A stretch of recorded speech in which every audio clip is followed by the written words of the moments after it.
I think I was going to say gerbils. We are still preparing to live stream, but as we know, probably live streaming. Here we go. Now we're actually live streaming. Welcome, ladies and gerbils. Thanks for joining us. Dee, could you please tell folks who is allowed to be here? What's going on, everybody? This show is for educational and entertainment purposes only. You have to be 21 and over to be here. If not, you have to get the flying flock out. Back to you, That's Dora. precisely the way. Goodness gracious, I should turn on my AC. It's warm in here. Anyway, ladies and gentlemen, thanks very much for joining us. Gosh, it was like 90 today, I think. It was a pretty warm day. Welcome, Jones. Cheers, Jones. Good to see you, buddy. I've been smoking his ganja for a good few days now. It's been delightful. He gave me some of my strains as well as some other stuff. He gave me some, of course, Wi-Fi 43 and some other stuff, Nutter Butter Kush and a couple of CBD cuts and stuff. Excuse me. Butter, butter. But he gave me several cuts of my own, actually. Black Knight's Delight, Tis But a Scratch, Oblivion, and and the Black Soma Morgana. So yeah, a bunch of different stuff. Really, really, really cool. Of course, I didn't have the forethought to bring any from the living room. I have some of Bingus's weed that I've been basically saving for the show, so I'm going to smoke a joint of that here shortly. But I was enjoying the absolute heck, have been enjoying the absolute heck out of that very kind gift from Jones and to Grow. Cheers, buddy. Good to see you. Looks like you're also first in the chat. Cheers, buddy. Good to see you. Welcome. Congratulations on the first. Our illustrious moderator and takeover host of the evening is second. Welcome, of course, D. He says, finally, some professional lungs on the job. I doffed my weed hat or some shit. I don't even know. How funny, right? Anyway, ladies and gentlemen, thanks very much for joining us. Welcome to the show. This is our Saturday takeover show. This is where normally D basically takes over, almost exclusively D takes over. Sometimes Bud takes over the show later, or Jav for somebody. But usually the first part of the show is D taking over. Pretty informal, this show. This is, I hope to be basically the only show of the week from now on that is kind of this informal, basically, that anyone from the audience can come as long as they, of course, mind some manners that I'll get to in a little bit. But the rest of the shows during the week, for example, this coming week, Tuesday and Wednesday, we're actually going to have really spectacular guests, I think. Thanks exclusively to Flora Nugs, actually. I didn't have a chance to do anything about it, basically. All he had a chance to ask me was, "Hey, are you game?" And I was like, "Yeah, sure, buddy." He's gonna have, or we're gonna have, PNW Pacific Northwest, PNW dot cultivar. So PNW dot cultivar on Instagram. I feel like heard of his name before. I mean, I guess, cultivar, maybe that's just swimming in my head. But I feel like I have encountered him in one way or another. Maybe I've even met the guy, so we'll see. It'd be funny if, oh, you again? But probably not, right? So it'll be really fun. Flora Nuggs said he's basically new to both of us. He knows him a little bit more than I do, of course, because he got a chance to talk to him. But cool guy, a smaller following, just like Flora and us. Not one of these guys that have 100,000 followers that don't really need the boost, right? So someone who definitely can use the boost in this world.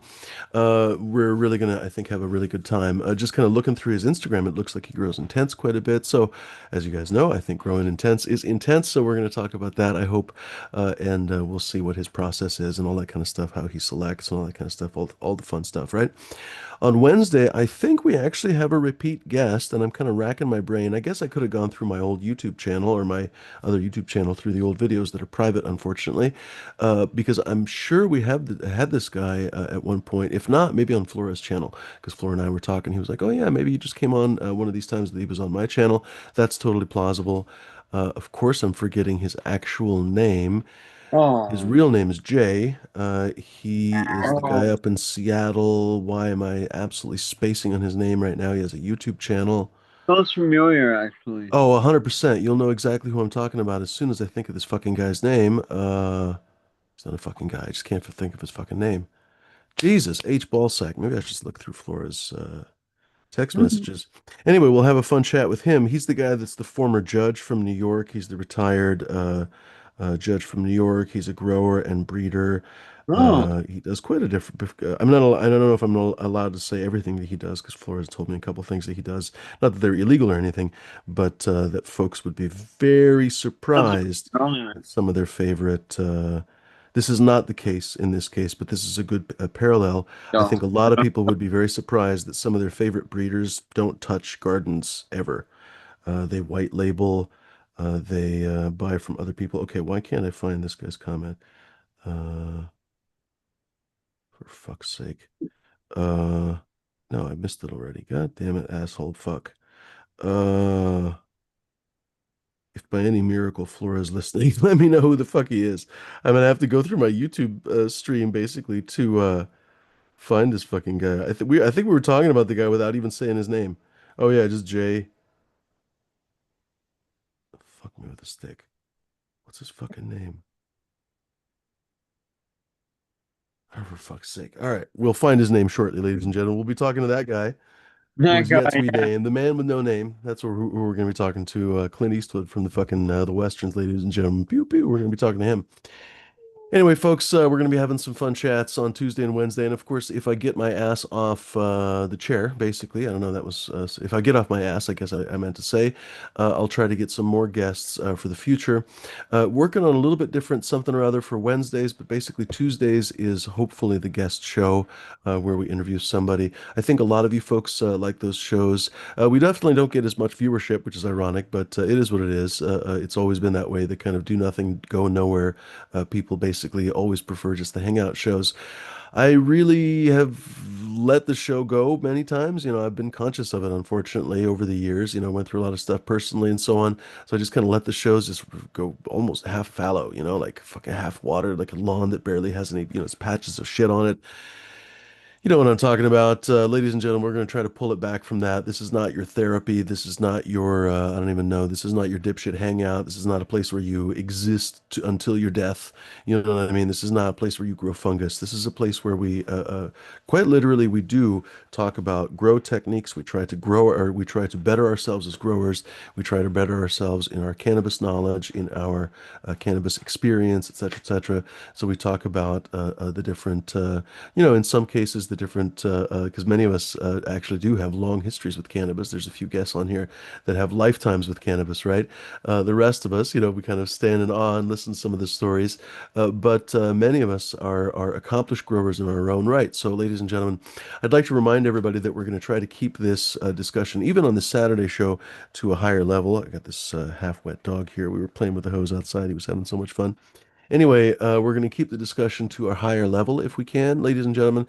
Anytime that I do tune Like in, because I'm probably mama going to like step that. away and go, nice.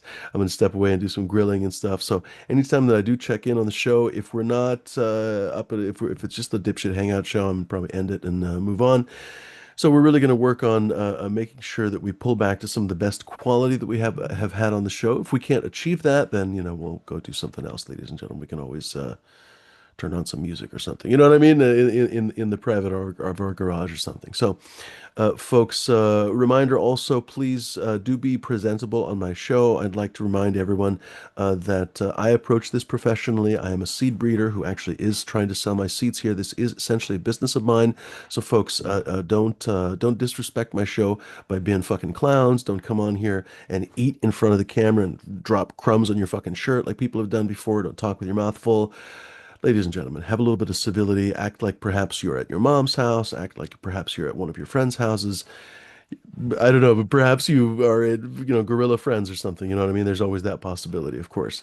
But ladies and gentlemen, imagine your best version of yourself when you come on my show. This is my show, not your show. So please do remember those things. If I do allow you on the show, for example, later on in the evening or something, please do remember there's some very simple rules. By the way, I've almost forgot to mention them.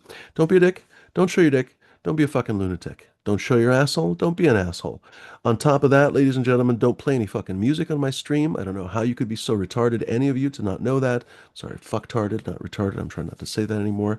But I don't know how you could be such a fucking moron or a momo that you play music on my stream. But for future reference, do not play music on my stream. I don't give a fuck what you think. If you think it's copyright, if you think, I don't give a shit if you philosophically disagree with the premise of whatever. It's my show. Eat my ass. Do not play music on my fucking show. That's the end of it. Don't play any copyrighted material on my fucking show. Don't get any bright ideas because I don't know how many fucking strikes and potential warnings and everything else I've got in my show for you idiots playing clips of stuff. 90% of you have no fucking clue how to do it properly without getting copyright strikes. So Do not play that shit on my show. Do not play clips of shit on my show. Do not fuck with shit on my show that is copyrighted any fucking way. I will hand out bans, and many of you, this is one of your major hangouts, so I realize maybe you're like, hey, fuck you, female. Step back for a moment, follow the rules. You won't get banned. You won't have any trouble, blah, blah, blah, blah, blah. But if you do violate the rules, I've given fair warning. I will start handing out bans for people who do stupid shit on my show. But for anyone who's here just to goof off, you guys are more than welcome to hang out in the chat. Please say hello. We'd love to hear from you. As Dee and I always try to remember to say lurkers, non-lurkers, you guys are all welcome. Obviously, if you're lurking, you probably don't want to say anything, but we'd love to hear from you. Even if you are lurking, a simple hello or something, just hey, cheers, guys. We'd love to hear from you, right? We're not going to bite. We're not going to attack you or anything else. It's a very friendly chat, ladies and gentlemen. We do try to keep it very, very friendly. By the way, one of the very simple rules in the chat is that we don't allow any that should come up every time you, it's one of the main rules of the channel, every time you open the chat, but whatever. If you ignore those rules, because a lot of people just kind of ignore the rules when they pass through stuff, you're not allowed to make fun of the panelists. If you think stupid things about the panelists, hey, that's fine. If you think the panelists are stupid, hey, that's fine too. It's a free world. You can think whatever the fuck you want, honestly. And if you could say a constructive thing in the chat politely, then I might tolerate it. Because, for example, we're always willing to learn, at least on this show, we're always willing to learn. That's kind of the objective premise of this show.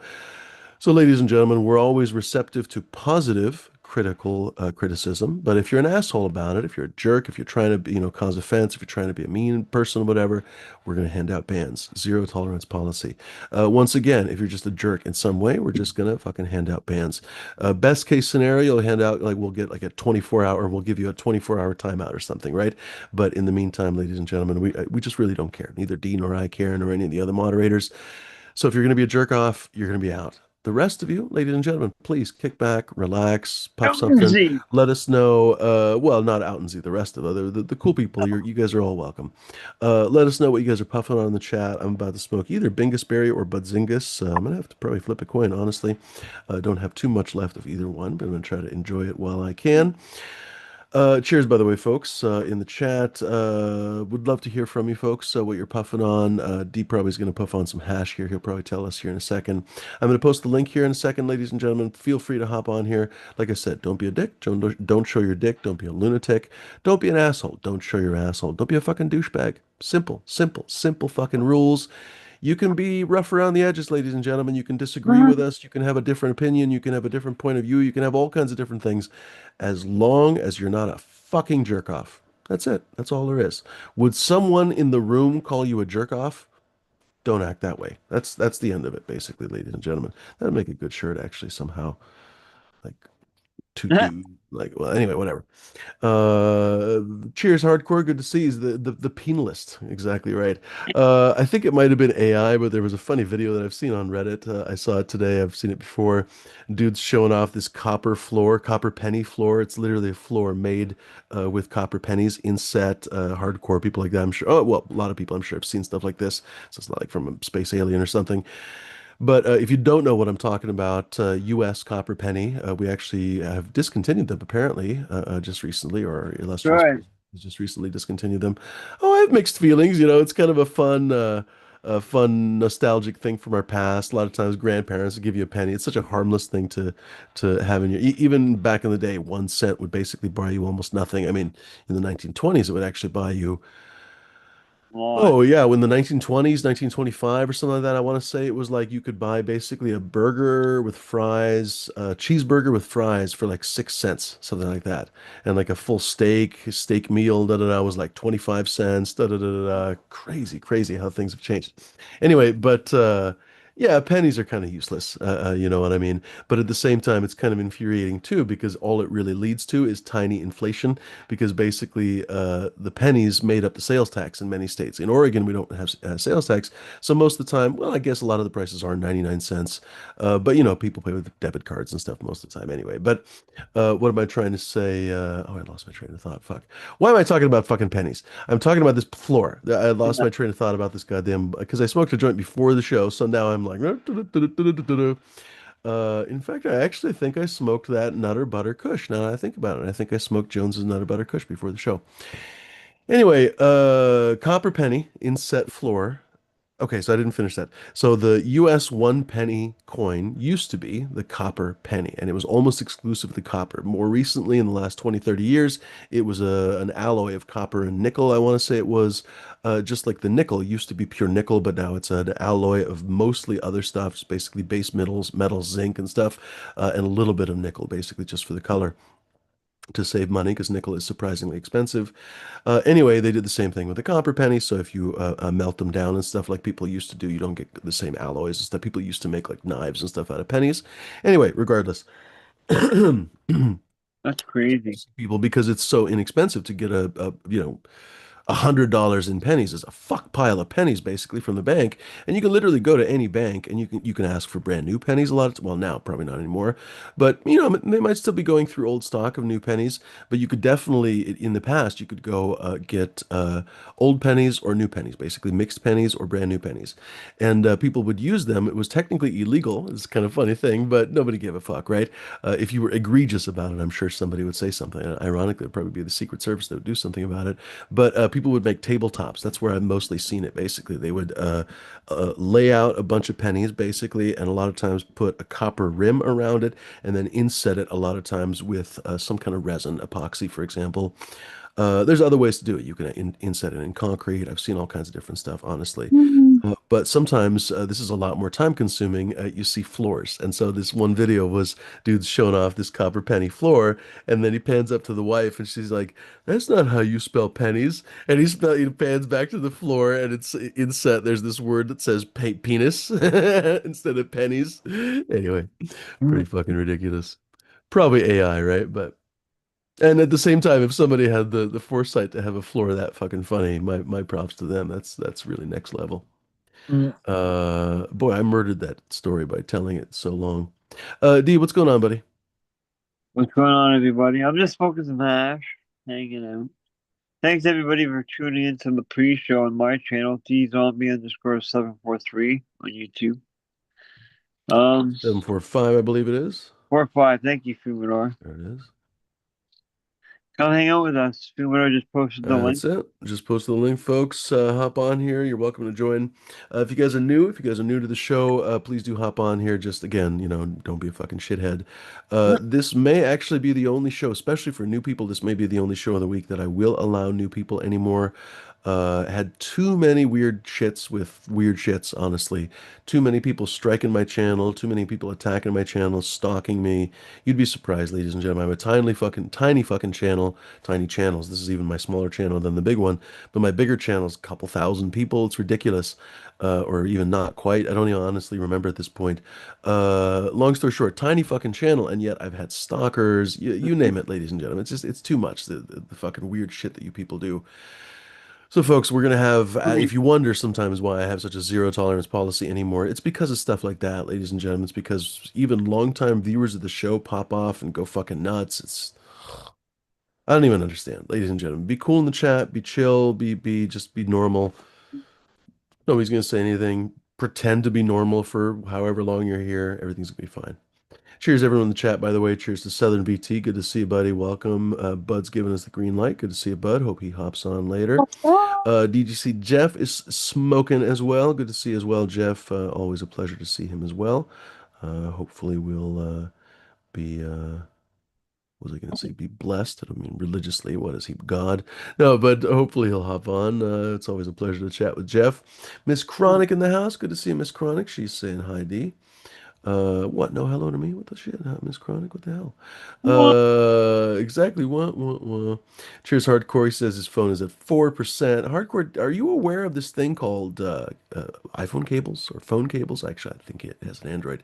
Are you aware of these things called USB cables that you can plug your phone in and you can occasionally plug it into the wall and power banks and other places? I kid. He obviously knows what it is. His phone is always empty. It's kind of amusing to me. He's probably watching hentai or something. I don't even know. Cheers, Bingus. Good to see you, buddy. I was actually just going to smoke some of your weed here in a second. I think because it's closer to me, I'm going to smoke Bingusberry. That's literally the only reason, ladies and gentlemen. Once upon a time, I was like, oh shit, what foreign language would I like to learn in college? Would I like to, in fact, I knew both of them already, but at a relatively low level. Which one do I want to study, basically, was the question. And I was like, oh, French is at like fucking 8 o'clock in the morning, and German is at like 9:30. We're gonna go with German. That's literally pretty much what it is. So Scheiße. laziness for the win. What's that, D? I was just saying Scheiße. Scheiße. Scheiße. It's like the Kaiser, but made of Scheiße. That's pretty good, actually. The Scheißer. I like that. A malapropism that Just works. bumper. The Scheiße. All hail the Scheiße. Alrighty then. Oh, one of my favorite nicknames for our illustrious president on Reddit is Shitler. Oh, hey, did you see, speaking of that shit, did you see Elon's out? Out and see? Oh yeah, it's just I mean, it would be comical if it wasn't so egregiously serious for us, honestly, because people forget because there's literally one thing after another with these guys. Cheers, Bingus. I was just Yeah. about to puff some of your Bingus berry. We were just talking about fucking Elmo. You know, you want to laugh, right? You want to laugh at how absurd it is, right? Because they're literally like a couple of schoolboys, basically. Like, one of them today, I think it was Elmo, was saying, "Oh, he started it. Trump started it," and Trump's basically saying like, "Oh, if he goes to the Democrats, there will be big consequences." And, oh, he's calling Elmo a big time drug addict. So, by the way, Elmo is calling Mango Mussolini a pedophile because he says he's in the Epstein files, which is true, by the way. I don't know about the pedophile part, but we know that the Epstein files, he's definitely in there. And what was I going to say? Trump is calling Elmo a fucking drug addict. So these two, both, what these people are not really revealing, it's kind of funny. It's a little bit like divorces. It's why nobody really, it's one of the reasons why nobody really wants to take sides when you see divorced people fighting, is because they just become mean and shitty and they pull out all the gross shit that they know about each other. And everyone's like, there's no winners here. You know what I mean? And so, for example, here we're like, okay, these things are probably true. Like Elmo does seem I mean, he's admitted to ketamine use and everything. Like it seems to be without a doubt, basically at this point, that he is this just drugged out fucking hooligan, basically, right? Just, I mean, more drugs than Bud has ever taken at one time, right? Than Bud has ever taken. It seems like, right? Like, dude, standing there in the White House, lollygagging at the freaking White House lights during his farewell press conference and shit. So what's my point? That these guys knew this going into each other. Like they knew it going into each other. Hopefully that didn't literally happen. But my point is that they knew going into the whatever that they did, the unholy union, yeah, 100%. And when they did their docking procedure, so to speak, with their space shuttles, they knew going in that they were both either pedophiles and or drug addicts. And so now this is coming out. And so it's like one of those things. It's like the fucking divorce coming out. It's like, but you knew this for many years that your husband, I don't know, went to prostitutes or something, right? And the woman bangs the mayor or some shit, right? Like you knew this, right? But you swept it under the rug for a year. And now you're yelling about it, right? Anyway, I've known all these terrible divorces right over the years. And it's just like you don't want to take any side, basically. I don't know. Perhaps it's an imperfect analogy, but it's really something else to watch this happening. And I guess I was going to say that in the midst of all this comedy, because it is really just, I mean, it's comedic gold, to be perfectly honest. These are our government leaders, right? And fucking Elmo was in charge of everything. And by the way, he stole or apparently legally took everybody's information that they're now going to hand over to Palantir. So all these big government worries that all, the conservatives for years have been railing against a national ID, and then they started wanting a national ID. It's really bizarre. The only reason they started wanting the national ID, now that I think about it, is because of immigration. They wanted to kick the brown people out. But long story short, years ago, they were super against any kind of national ID because that would be, the government tracking them and da da da da. Well, now they want Palantir to track your fucking birth certificate, to your DNA profile, to every time you've had plastic surgery, to every time you've been to the doctor and had a colonoscopy, whatever the fuck. Every single thing about you, including your social security details, all of it, your annual tax returns, which have basically I mean, it might as well be a colonoscopy for most people. Everything is going to be available to Palantir. And Palantir, by the way, is named after the orb that Saruman and Sauron used to communicate to each other, by the way. So this is wholeheartedly an evil name for a fucking company that is an all-seeing eye, basically. It's the bad guys telling you who they are, right?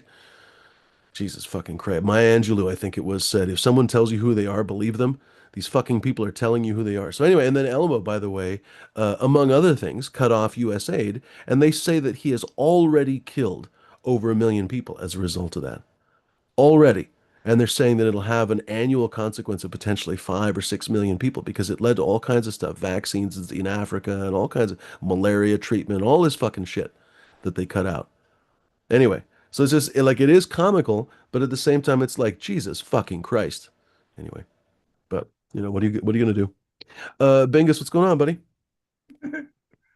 I I'm just enjoying the entourage of political banter. I didn't Hmm. even think of the word there. Yeah. Hmm. Now, if Muskie uh, gains the approval of the dark side Well, in and this case, says, who's "I the dark want side all, anymore? I want all the cuts that we recommend," then the other side is going to say, "Yeah, let's make all the cuts that Elon recommends," and thus Orange Man Oh, the back Dem. to Oh, where he it would be political suicide, which is one of the reasons why you might be right. For example, Chuck Schumer is basically nothing other than a fucking moron at this point, so he may well just honestly march to his demise and do that. You're 100% right. Um, So check. Fetterman for Hey, sure will vote for anything check. stupid you can Hey, imagine. you see what I'm saying? Yeah, no, you're I not think wrong actually. I hope you're wrong. I hope you're wrong. I guess would be the better way to put it. who knows, dude. Yeah.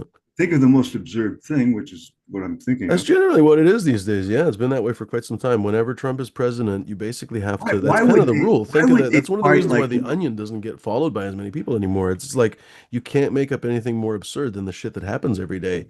Uh, there was that picture they showed it today, or I can't remember how it came up. It's somehow I saw it, and I remember like, I remember being so secondhand cringed, where it was Trump yelling at this kid that wanted to mow the lawn. There was this little kid that wrote to the White House and was like, I really want to mow the White House lawn, which is sweet, whatever. But I think it was probably some Republican family that was like, you should totally mow the president's lawn. That would be amazing. And then the kid writes the letter for the parents, right? Probably dad's hand is on his kid's hand or something. But anyway, the kid got to mow the lawn, and Trump does his thing out there where he's out there yelling. And so it's this picture of him in his baggy fucking suit that looks like a clown pajama suit, basically, right? And I mean, how a billionaire can't get a fitting suit, I just can't understand. But whatever, won't actually, because of course he could, he just won't. That's actually the point that he won't. So how a billionaire won't get a fitting suit is really an interesting psychological thing. But anyway, he's standing outside in his baggy fucking suit that is literally 4 or 5 sizes too big, yelling. Fake yelling because he's not actually yelling. You can tell he's kind of fucking goofing off, but he's doing his thing for TV where he's fake yelling at the kid mowing the lawn, and I'm just like, wait, what? Why would you be yelling at your lawnmower? Just like everything about this is so fucking bizarre, but the guy's psychology is just so bloop, doo, doo, doo, doo. I can't comprehend the guy, honestly. But there's a lot of people that like him. It's really something else. We get a lot of people in the chat. Nobody right now, I guess. People, I think, have probably figured out by this point that nobody likes me here, or nobody here for the most part likes Trump. But every once in a while, we'll get somebody who's like, well, but wait, he's got a point. Da, da, da, I da, da. don't have to, I don't like either one of them. So either Oh, that's reasonable too. I mean, either one who you're talking about anymore. What's her face is a fucking foregone conclusion at this point. She's gone. She's back to the private world. Uh, her apparently her internal polling had her losing the whole time. That's really something else to know. To tell you the truth, I don't really know exactly who they could have gone with at the last moment. At the same time, it does. The question asks itself, I guess you could say, why couldn't Biden have actually been a one-term president like he said he was going to do instead of going for re-election? But whatever. People are egotistical, people get this savior complex, and people start to think whatever their advisors tell them, whatever anyone else around them tells them, they start to think, I'm the only one that can do this. I'm the only man for the job or something. And I feel like maybe that's what happened to Biden. But anyway, when she stepped in, evidently from the very beginning until the end, their internal polling had her losing. So, yeah, whatever. At it's this point, it's a weird situation though, too, because how do you even talk in this kind of circumstance? Because I know where you're coming from, Bingus, but how do you discuss politics when you have one side that is essentially pro madness, and then the other side that is maybe wrong but pro reality? right? It's a weird circumstance to be, and that's one of the reasons why you've started to see. Well, you haven't started. We've been having it for 10 years now, but a lot of these Liz Cheney and all these different people, David Frum and stuff, all these longtime conservatives who basically became Democrats of convenience, essentially, because they said, "Hey, my former party doesn't represent me, doesn't represent anything rational, da da da da da da, Hey, da, and I'm going to hope Mr. for the best in the future." I look at Well, the whole system is designed to keep us separated and divided, and it's doing a very I good. disagree. I disagree. I don't think the system is based that way. I think honestly, it's made. For example, when Washington and the founding fathers and so on were around, Washington's farewell address, he warned us against founding political parties. Actually, the system as it's created, the Constitution and our Supreme Court is always talking about originalism, right? They're always trying to go back to the original founding fathers. When it was created, it was supposed to be basically a very representative government. Now, mind you, qualifications. You had to be a fucking white landowner. You had to be male. Da da da da da da da. But Separation. for the time of the fucking world, you got to remember history changes a lot over time. So even when you look at shows from the 1970s, even if I look at shows from like the 2000s, do the amount of creepy jokes that they make about women and stuff that would just not fly today at all. And they were so much better in the 2000s than they were in the 1980s and the 1960s, on and on and on. What am I trying to say? So you can't always judge people by their historic time, or you judge them, I guess, in the context of their historical time, I guess is what I'm trying to say. So anyway, for the time, the U.S. Constitution was shockingly liberal and shockingly inclusive and shockingly, what's the word I'm looking for? Shockingly egalitarian, actually, even though it only included landowners, but it didn't really specify. I think it did specify, but it didn't specify. Oh, now I'm forgetting. But anyway, you had to you had to have a house basically. You didn't have to have much more than that. You didn't have to have a fucking factory in Massachusetts or something. You had to have some property, and there was, believe it or not, there was logical rationale to that, stretching back to the Greeks.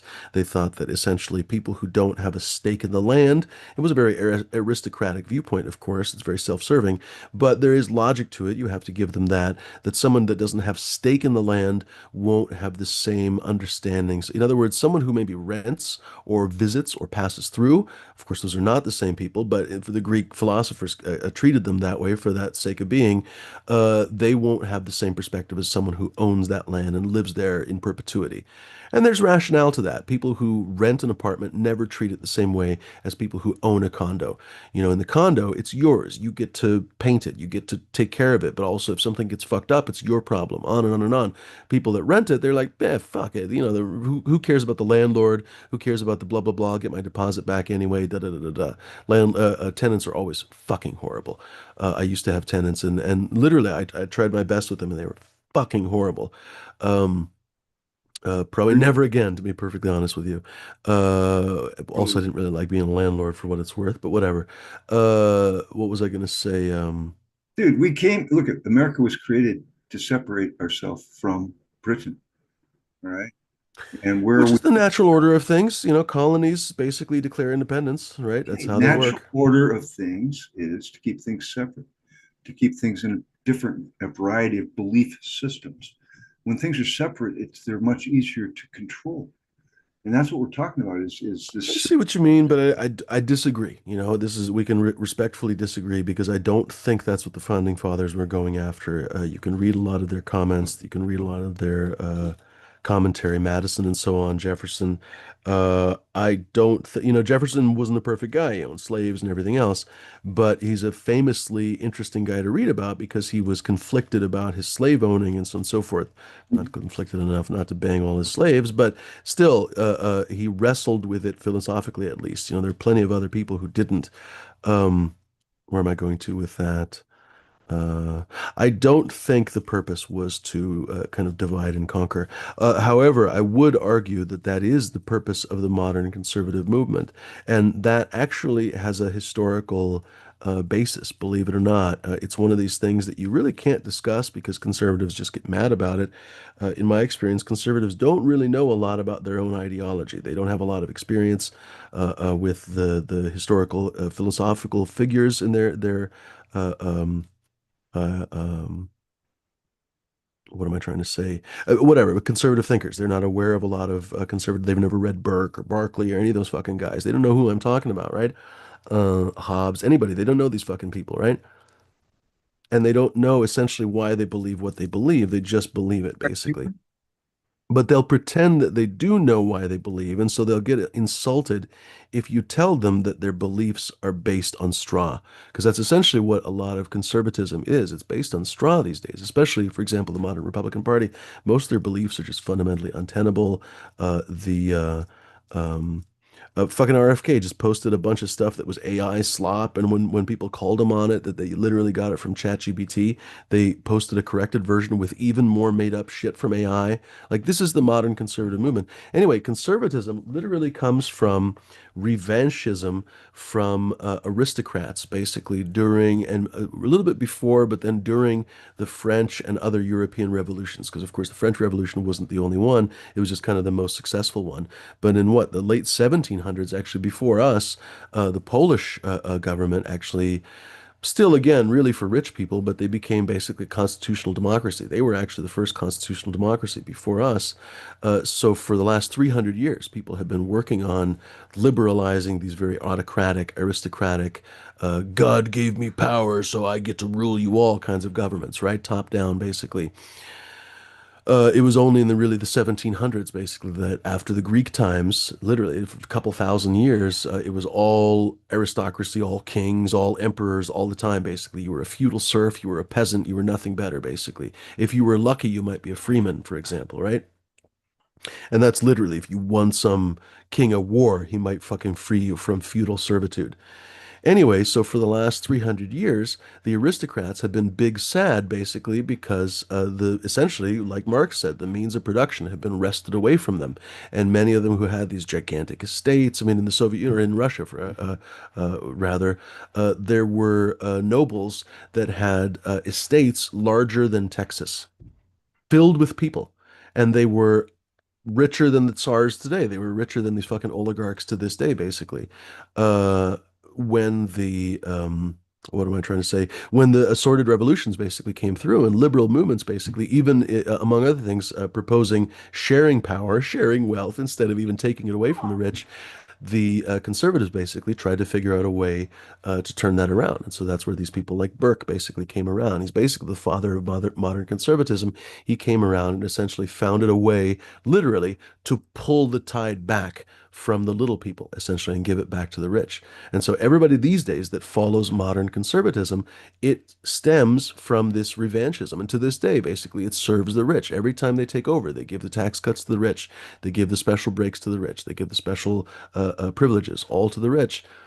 It's the same movement as it's been for 300 fucking years, basically. And it still has no real intellectual grounding other than selfishness that the rich deserve more. You know, and we never really talk about this because it's inconvenient for a lot of people. Oh my God, he's attacking my beliefs. No, I'm actually telling a factually accurate statement. You can look that up. You can look up Burke. You can look up what he stood for and how he came up about it and everything else. You know. But again, modern conservatives don't really know their ideology. They just it's vibes, basically. It's all vibes. Anyway. What's up, hardcore? Hola, Oh, fucking lighter. I'm having diarrhea, but I figured Oh, you're cutting out pretty bad. We're getting the Roboto. Mr. Roboto. Cheers, Pats man. Good to see you, buddy. He says, D, that plastic surgery did wonders for you. Cheers, Silent Truth. Good to see you, buddy. Uh, Silent Truth says, but he did bang his slaves. What do you think the rest of them did? Are you talking about Silent Truth? Oh, maybe I should read his first comment. I don't know that they were having some revolutionary celebration down the road today. Fuckers were standing in my road. Fuckers. They're probably doing a reenactment or some shit. I used to know some people who did those reenactments. Oh, cheers, Sea Loud. Good to see you, buddy. Who have I missed here? Bud Kilowatts hanging here. Oh, Bud Kilowatt said Elon has negative energy so huge, amount of drugs only spins him in circles. I still get high. That IKRQ. What the fuck does that say? I can rock out. I can't remember what that means. Who else have I missed here? Gotta be some people that I missed. My apologies if I did miss you. We're just getting high here, folks. I think I got everybody there. Yep. Cheers, Joseph Anthony. Good to see Joseph. Welcome. He says, LOL, the Canadian special. Good to see you, though, Pets fan. Long time no see, buddy. He hops in every once in a while. Oh, so Silent Truth, what were you saying? You were saying, were you Uh, talking about Jefferson or were you talking about the rest of them? Because honestly, there was a big mix between the rest of them. For example, what's his face? Adams, especially Adams Sr., was a big time, what you would call these days, I think, very much a libertarian. He ended up defending the British, when they sort of accidentally massacred some Americans. It was a weird story, right? And he caught a lot of shit for that, but he basically said that everybody deserves their day in court and da-da-da. And they ended up getting acquitted for it because he said the evidence was weak and da-da-da. I forget all the details. But anyway, he was very much against slavery, right? And there were plenty of others that were completely against slavery. But then again, Washington was not against slavery. So, Washington was conflicted about slavery, but he was conveniently still a slaver till his death. But yeah, a lot of them basically willed their slaves to be free after their death and stuff. I mean, I don't know, man, we're free at last. That's Free I at mean, last. it's one of those things. It is a fucking funny joke, thank you, D, but it's also one of those things it's also not funny, It's No, like I'm not Jesus making fucking a joke Christ. about it. Yeah.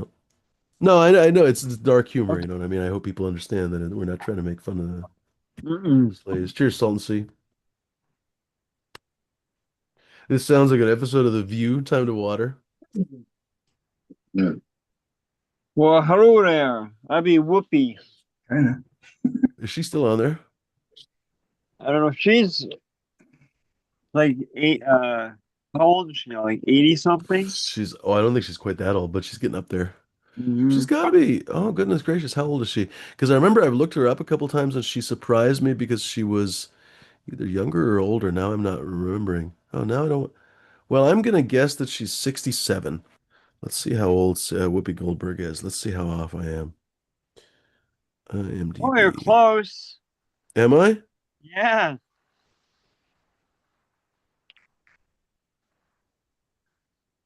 It says she's born in 1990. Yeah, no. No, born 1955. Okay. Yeah. Yeah, I 70, thought she wasn't like 87. Yeah, 70. right on. 69. Who else? Oh, I watched I hope they make more of it. I watched there's only like 6 or 7 episodes of The Bondsman. I know against my own judgment, I signed up for Amazon for some random shit basically, and then I was like, oh fuck, I'll watch these couple shows. And so I basically watched everything I want to watch. Then I kept putting off watching this Bondsman. I was like, oh, Kevin Bacon's fun and stuff. But I thought it was gonna be basically like Dog the Bounty Hunter, but with Bacon, Kevin Bacon playing it, right? It's not that at all, and it's so much, so much, so much better. The premise, I just burst out laughing. I don't think, or maybe I did I think I saw the preview or whatever, right? The highlight reel, I guess, whatever the fuck it's called, right? Anyway, so Kevin Bacon, he is a bondsman right at the very beginning, bail bondsman basically. And if people don't know what that is in the U.S. anyway, it's kind of a fucked up system to be perfectly honest with you. But when you get arrested, for example, for something quite serious, when it's something misdemeanor or something, you don't even really go to jail. They might take your fingerprints or prints or something, but you're gonna leave. But if it's something serious, murder or something, right, or I don't know, breaking and entering or something, or stealing a car, you might actually spend the night in jail or whatever. Well, in many cases, people, because being in jail sucks shit, many cases they will grant you the ability to bail yourself out, and you essentially have to secure a bond, basically. And different states do it differently, but in many states, essentially, they set a bail bond, and or what is it? They set a bond basically for $200,000, for example. Hopefully, it's less than that because who has that kind of money? But a lot of times, if you go to a bail bondsman, you can essentially get a loan. You have to what? Give them 10% of that, I want to say. So, for example, 200,000, you have to give them $20,000 cash. How many people have $20,000 cash? So, a lot of people would give them their car, or they'd give them the title to their car, or whatever the fuck, right? And it sends people into a cycle of poverty. It's pretty fucked up. Anyway, so uh, what's his fuck? Kevin Bacon is a bail bondsman. And I hope I'm not spoiling this for anybody because the whole premise of the show, he gets murdered in the first episode. Basically, he gets killed and he comes back to life as a bail bondsman that hunts demons for the devil. basically. And long story short, every couple episodes or whatever, he basically has to hunt a new fucking demon, and he works for the Devil Incorporated. Basically, he works for this particular corporation that the devil owns, and he's one of the only people that can see demons, and the demons possess. They have to kill someone, but then they possess their dead body. Da, da, da, da, da. Anyway, apparently not everyone is laughing as hard as I. I found it fucking hilarious, and the show is a gem. Honestly, it's really something else. It's really, really, really funny. Uh, Definitely super, super bloody. So if you're like squeamish or whatever, but if you're into kind of like horror shows or whatever, it's a super funny horror show. It's really, really good.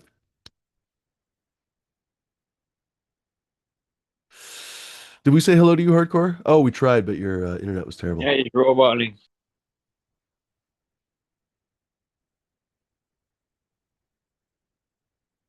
Yeah, he's not coming back probably. Well, he might come back, but I bet you that line is conked out. We'll see. Cheers to you, Patrick. Good to see you. He's saying, let me know when you hit the rails up here, Doc. Oh, I guess he's talking to Doc. Never mind. I Sin Eyes in the house. What's up, I Sin Eye? Good to see you, buddy. Welcome, everyone. Dr. Lee Alone's chooching away, or tooting away. Welcome, lady and gerbils. Tigro in the house. Good to see you, Tigro.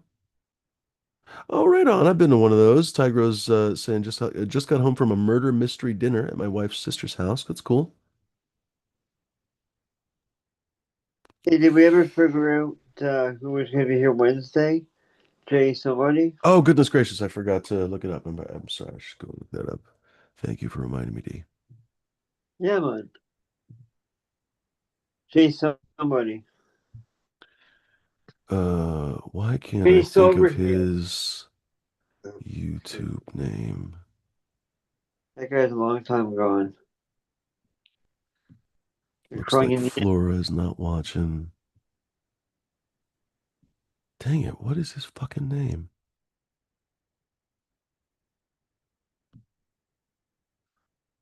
I almost picture it. It's like on the tip of my brain. Like I can picture he's got a couple different brands. Well, maybe he doesn't use them all. Oh, there it is. Uptown Grow Lab. There we go. Uptown Grow Lab. I'm pretty sure he's been on the show before, but if he hasn't, now he will No, be. So we'll be chatting with Uptown Grow Lab's J Kitchen on no. Wednesday high noon. That should be fun. That's before that'd be before my time if you've had him on. So maybe it was on Flora's channel. I Yeah, could swear I have met him in person. He might not remember because it's been years, that's but I have met him in person once, and I'm sure I've been thought he was on the show. But He's up chances in are you were on Washington. the show. So unless you were gone one day, that's always possible. He's up in Washington. He sure is. What's up, Pats fan? Long time no see, buddy. Cheers, Pats. What's going on, man? Thought I'd pop up and say hi quick. Yeah, man. Good to see you. By the way, cheers, Jack Ash. That's a funny name in the chat. Welcome, Jack Ash. He says, "What are you growing?" I'm currently growing a few things. If Jack Ash is asking collectively, that'd be a fun question for the chat, by the way. What are you guys growing? So I'm currently growing, I got a couple things in flower over here. They're about almost half done, not quite half done. Chernobyl, lemon tree, uh, Tropicana cookies, and unless I'm absolutely losing my mind, blueberry muffin. So a tent full of flavors. Actually, it's going to be an absolute, and it's already smelling like just absolutely. Well, right now it smells like a toilet, actually, because just today I sprayed it with Photosynthesis Plus. And if you guys are not familiar with Photosynthesis Plus, oh my fucking God, it's a microbial solution. You can use it for spraying. You can water it in. You can whatever from microbe life. Anyway, fun stuff. Oh, and then outdoors, obviously they're still vegging. It's going to be a while before they flower, but I've got Morgana. I'm trying to decide between a couple plants. I've got them outdoors anyway, but trying to decide between apples and bananas and what's the fucking word for it? Pine Sol. You guys have heard me talking about Pine Sol, of course, A being and to P. that Soul Ripper. What's that, D? I go for the apples and bananas. That shit's Gosh, they're fire. both spectacular though, D, and they're spectacular in such different ways, to be perfectly honest. That's one of the reasons why I'm so conflicted. I'm thinking about 86 and the blueberry muffin because I got a beautiful blueberry muffin out there that was my idea to be plant number two, I guess you could say, because I got them in a row basically. Uh, So I was gonna do blueberry muffin, but I'm like, dude, I don't know that the pine sol. It did really really well at my friend's house outdoors a couple of years ago when I literally threw it outdoors at the last minute. So it only had a couple of weeks to switch over outdoor, like just literally murder circumstances. But it did fine. Oh no, no, that's not true. That one was actually in the ground, so that one was actually fine. It did great. The pine sol did great. Nice big yield on it. I pollinated like half the plant. Oh, it was super, super, super solid. Didn't get actually that many seeds off of it, but still a super solid plant. The flower was spectacular, just absolutely spectacular. Just gasoline fumes. Like when you're pumping gas, the fumes from the pumping gas station. Oh, spectacular. And then apples and bananas has that really musky, old school, new school flavor. Ah, so flavorful. The high is different on them both, although both kind of a medium. Yeah, like a hybrid high, not really. I wouldn't say either one is like a super indica high. The pine sol is probably a little more indica, honestly, a little more kind of heavy, but even still, it's not like super heavy. It's one of the reasons why I like it. It's very balanced. It's an indica high, relaxes the fuck out of you, but you can still do stuff. You know, it's a functional indica high. I really like it for that reason. Anyway, trying to figure out what to grow. And there's a couple other things too, but what about you guys? What about you, Pats fan? You're always growing cool stuff. Actually, I just took a long, long, long break from growing, Did you really? like a year and a half. Yeah, I didn't grow nothing for you. I needed a break. I was burned out, No kidding. just doing it for so long. I can't go away on vacation. I wanted Do to you go feel away. better after that? That's an interesting, we rarely talk to somebody who's done that. I think a lot of people think about that because for a I lot of grew for people, even if years and it's more years and than a years and hobby. years and years and years Oh, and because you've been years. growing for years. Yeah, for a long time, right? Yeah, very long time. And Yeah. gosh, you've struggled with And everything. You've struggled with I grew bad straight through clones for and probably 10 years, 8 or 10 years nonstop, running like making clones, selling clones, had a clone business going. And I honestly just woke up one day. I'm like, I need to just take a break from this. Hmm. This is too much. I just started up again. Do I you got feel auto. better now? Do you feel differently about the garden? I'm still a little bit separated from it. You know, I'm not like in a rush to get back into it. I do have stuff outdoors, which was like my goal this year was to have stuff outside. And I got 6 plants out there right now that are like you said in veg. Got a ways to go, and I got 4 autoflowers in a tent. But outside I What do you got think it is, if you had to guess? I realize this is becoming an interview, and I apologize for that. it's all right. What do you think it is that made you feel disconnected from those plants? Was it the constant bullshit? Was it the constant? Because I think a lot of us have these struggles from time to Do you time know what where it it's is? I overwhelming. want to be able to go away for a couple of Mm, weeks, in 3 weeks. yeah, I I haven't got you been on able to that. do that in years. You Yeah, know what I I got you. mean? Years and years and years. And That's really that you I don't get trust, I chained don't to the have garden. anybody, I Yep. don't have anybody I trust to take care of those plants. I don't. And So that's the most famous story you hear from people, even people who care about your garden. If you have a wife or girlfriend or brother or sister, somebody who really cares about you and wants to maintain that relationship or a best friend or something, none of them know your garden like you do. And you'd be surprised how many little esoteric things come up in your stupid fucking garden. And yeah. they always come up when you're gone. It's Murphy's Law, right? They always come up in your Yeah. garden. So it's a recipe for losing plants every time you fucking leave. A missed harvest, missed clones, you name it, right? And I'm sure all of us have had that on this panel. I've Oh certainly yeah. lost entire libraries. Yeah, I know you have, Pat's I know fan, people all that that. have thousands of dollars in plants. They have Yeah. animated all automated systems, and the power goes out and nothing comes back on, and they're away on vacation and come back and everything's dead because nothing turned itself back on. And somebody had that happen like 5 years ago. Murphy's Law. Murphy's Oh Law. God, Yeah. 1 year. And such a nice lady and everything. I don't think she meant badly or anything, but quintessentially Japanese woman. She lives in the US, and she had kind of a coddled upbringing, so she lives as an artist these days and whatever else is making really esoteric art that no one buys. Anyway, but she's a very, very nice, kind person and stuff. And so she came over and she was taking care of our houseplants. We're supposed to take care of our houseplants for 2, 3, 4 weeks when we were gone. We were normally never, ever gone, right? This was years ago before the weed garden.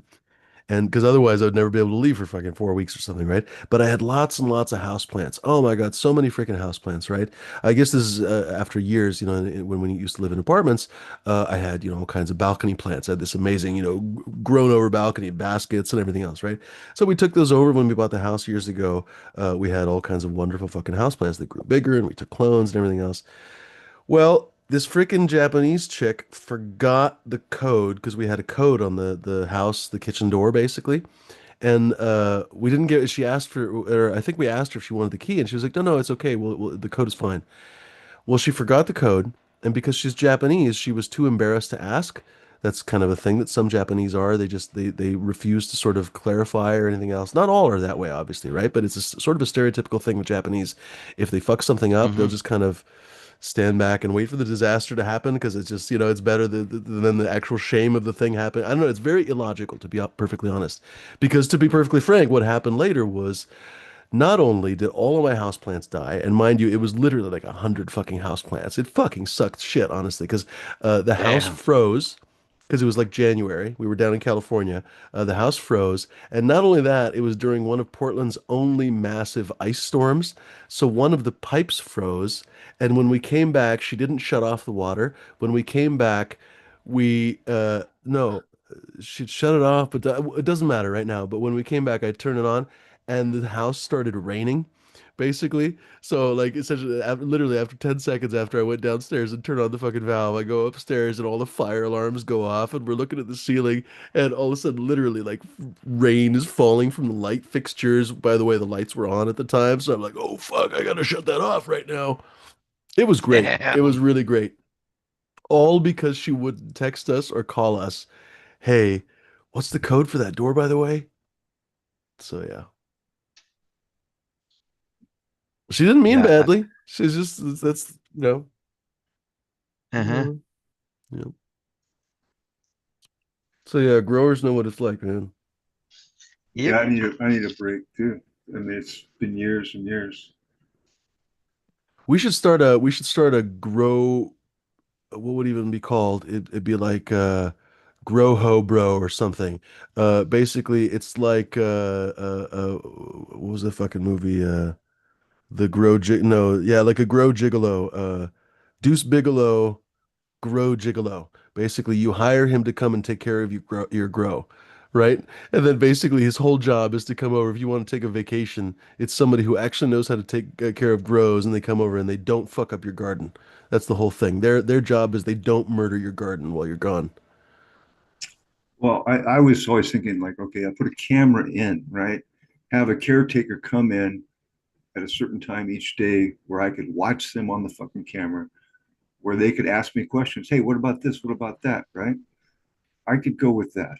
But I mean, when I took off to South America for just a week, I shut down my grow room or my bud chamber, and I just put everything Hmm, in veg and that's probably just, safer. tried to tell my son how to water, which he did a very good job. But it was only a week. I want to take off for a while, like Pat was saying, take a vacation. Haven't done that, and I can't even remember, you know.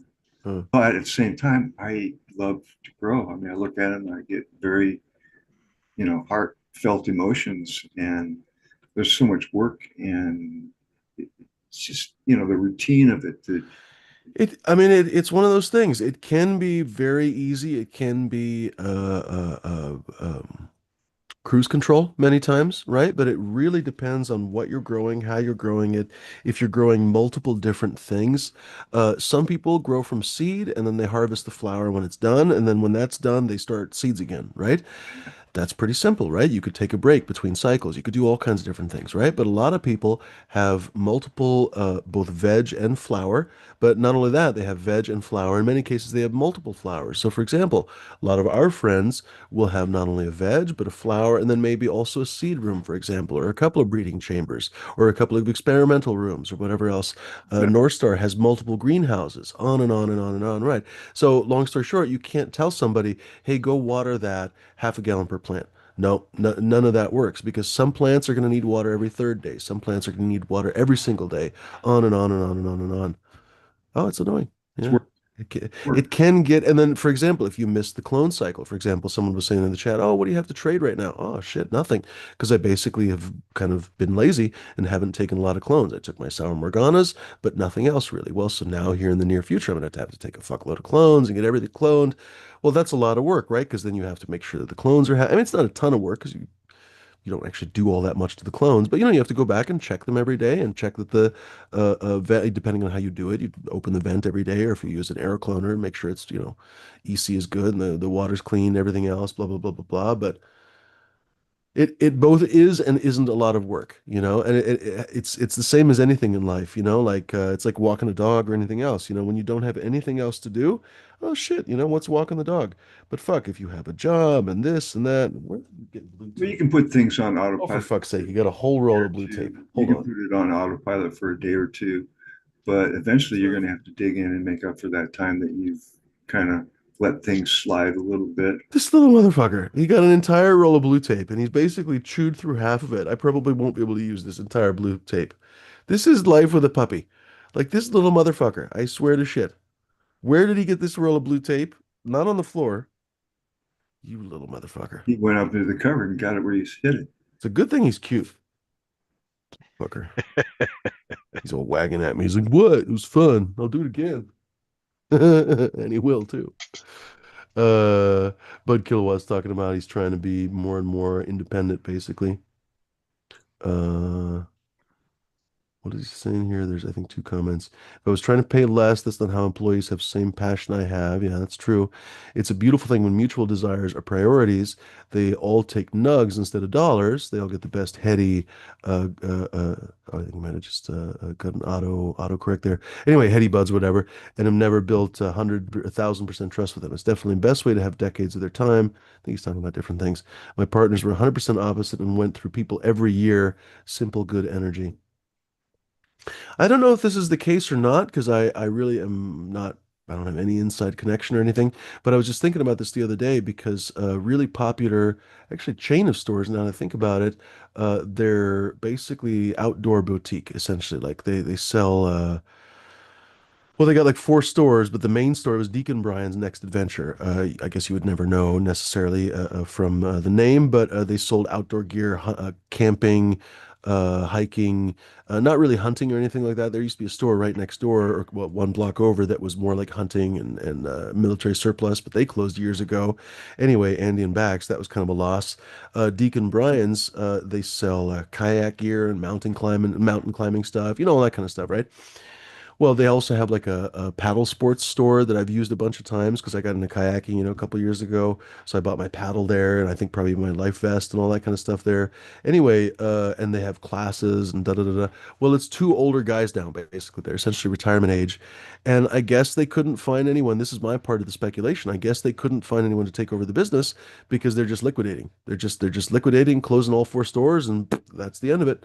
And literally a couple hundred jobs, uh, a whole program because they were probably the most well-known kayak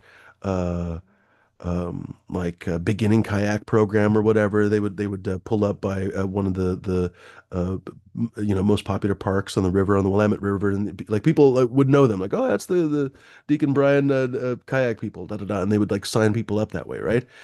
Anyway, so like this kind of an important part of Portland culture, poof, just gone. I think because they just couldn't find anyone reliable enough to take over. They had lots and lots of seasonal employees, but Deacon Brian's always was like famous for having a lot of turnover because it was, just a summer job for a lot of people. Or they'd work there. It's kind of like a grocer. They'd work there for a discount. But, you know,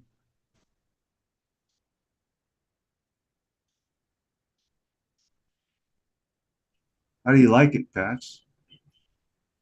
It's pretty good. talking I about like it. Bingus Killer Bud.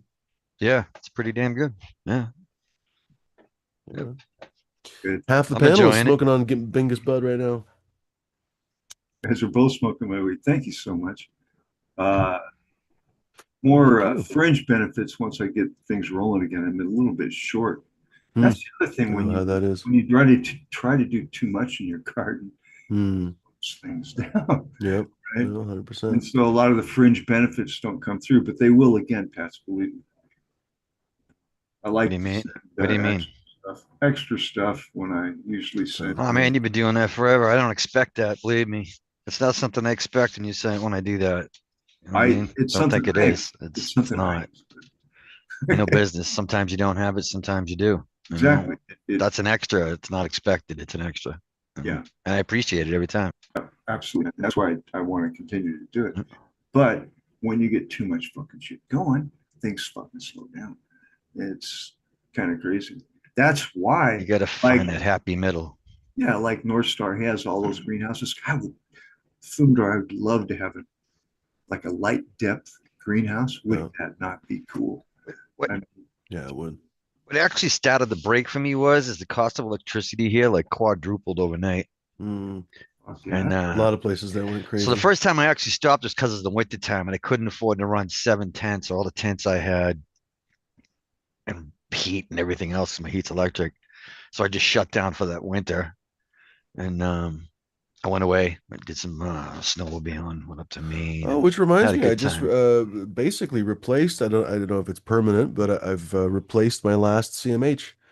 For years and years and years, I loved CMH. I used to talk about how great it is and everything else, and it is great. There's nothing less great about it, but the perpetual problem with CMH is that the bulbs burn out basically, Bulbs, and bulbs, LED bulbs. lights have gotten so cheap now, especially since a lot of states offer Huge tax cheaper. incentives that are substantial, that it's essentially just a little bit more. In my case, it was just a little bit more money to buy an LED than to buy two decent quality bulbs because I always buy Philips.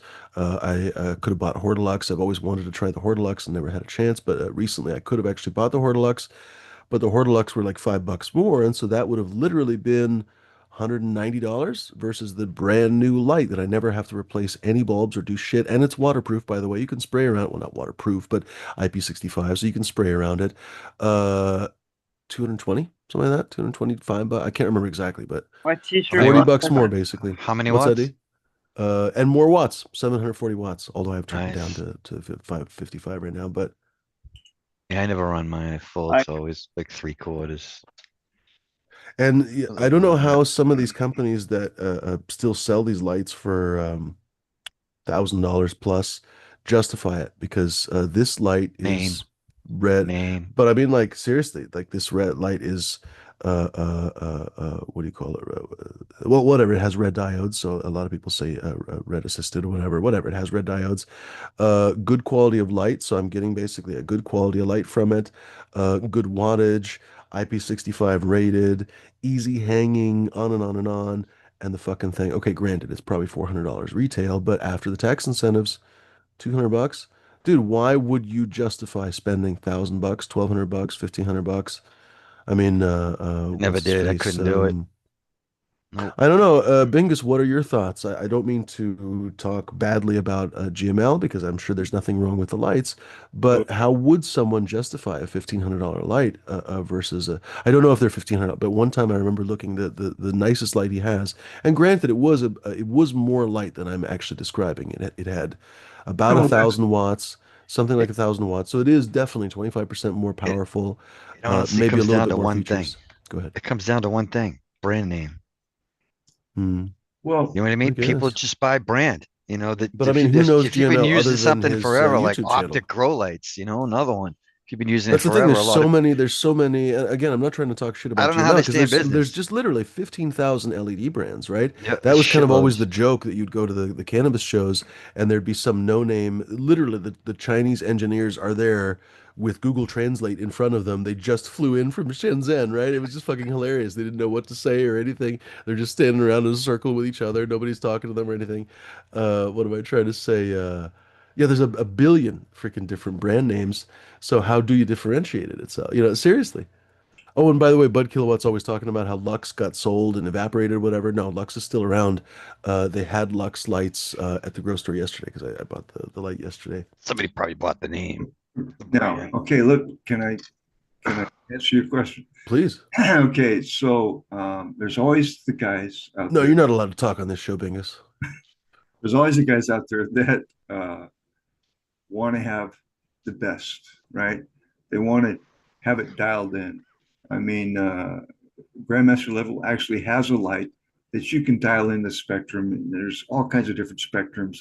I mean, you can play to your heart's content, right? And for what it's worth, there's a couple brands out there and they're expensive, right? That you could tune, right? Like tunable spectrum, I want to Okay, say. Yeah. so there's always going to be that market where I'm one step above because this is what I do. But they may have shitty whatever else, the other components may The not be. problem there is that, well, okay, I guess I'm arguing with you for no reason. I was You going to are a say little bit that arguing, but no, I wasn't directly arguing with what you were saying at all. I was going to say that the whole tunable spectrum thing, because I'm always into interesting new technologies, right? But people have been talking about the tunable spectrum stuff literally since maybe 2018 or before, probably. And Right around nobody has ever really 2016. shown, yeah, I wouldn't be surprised.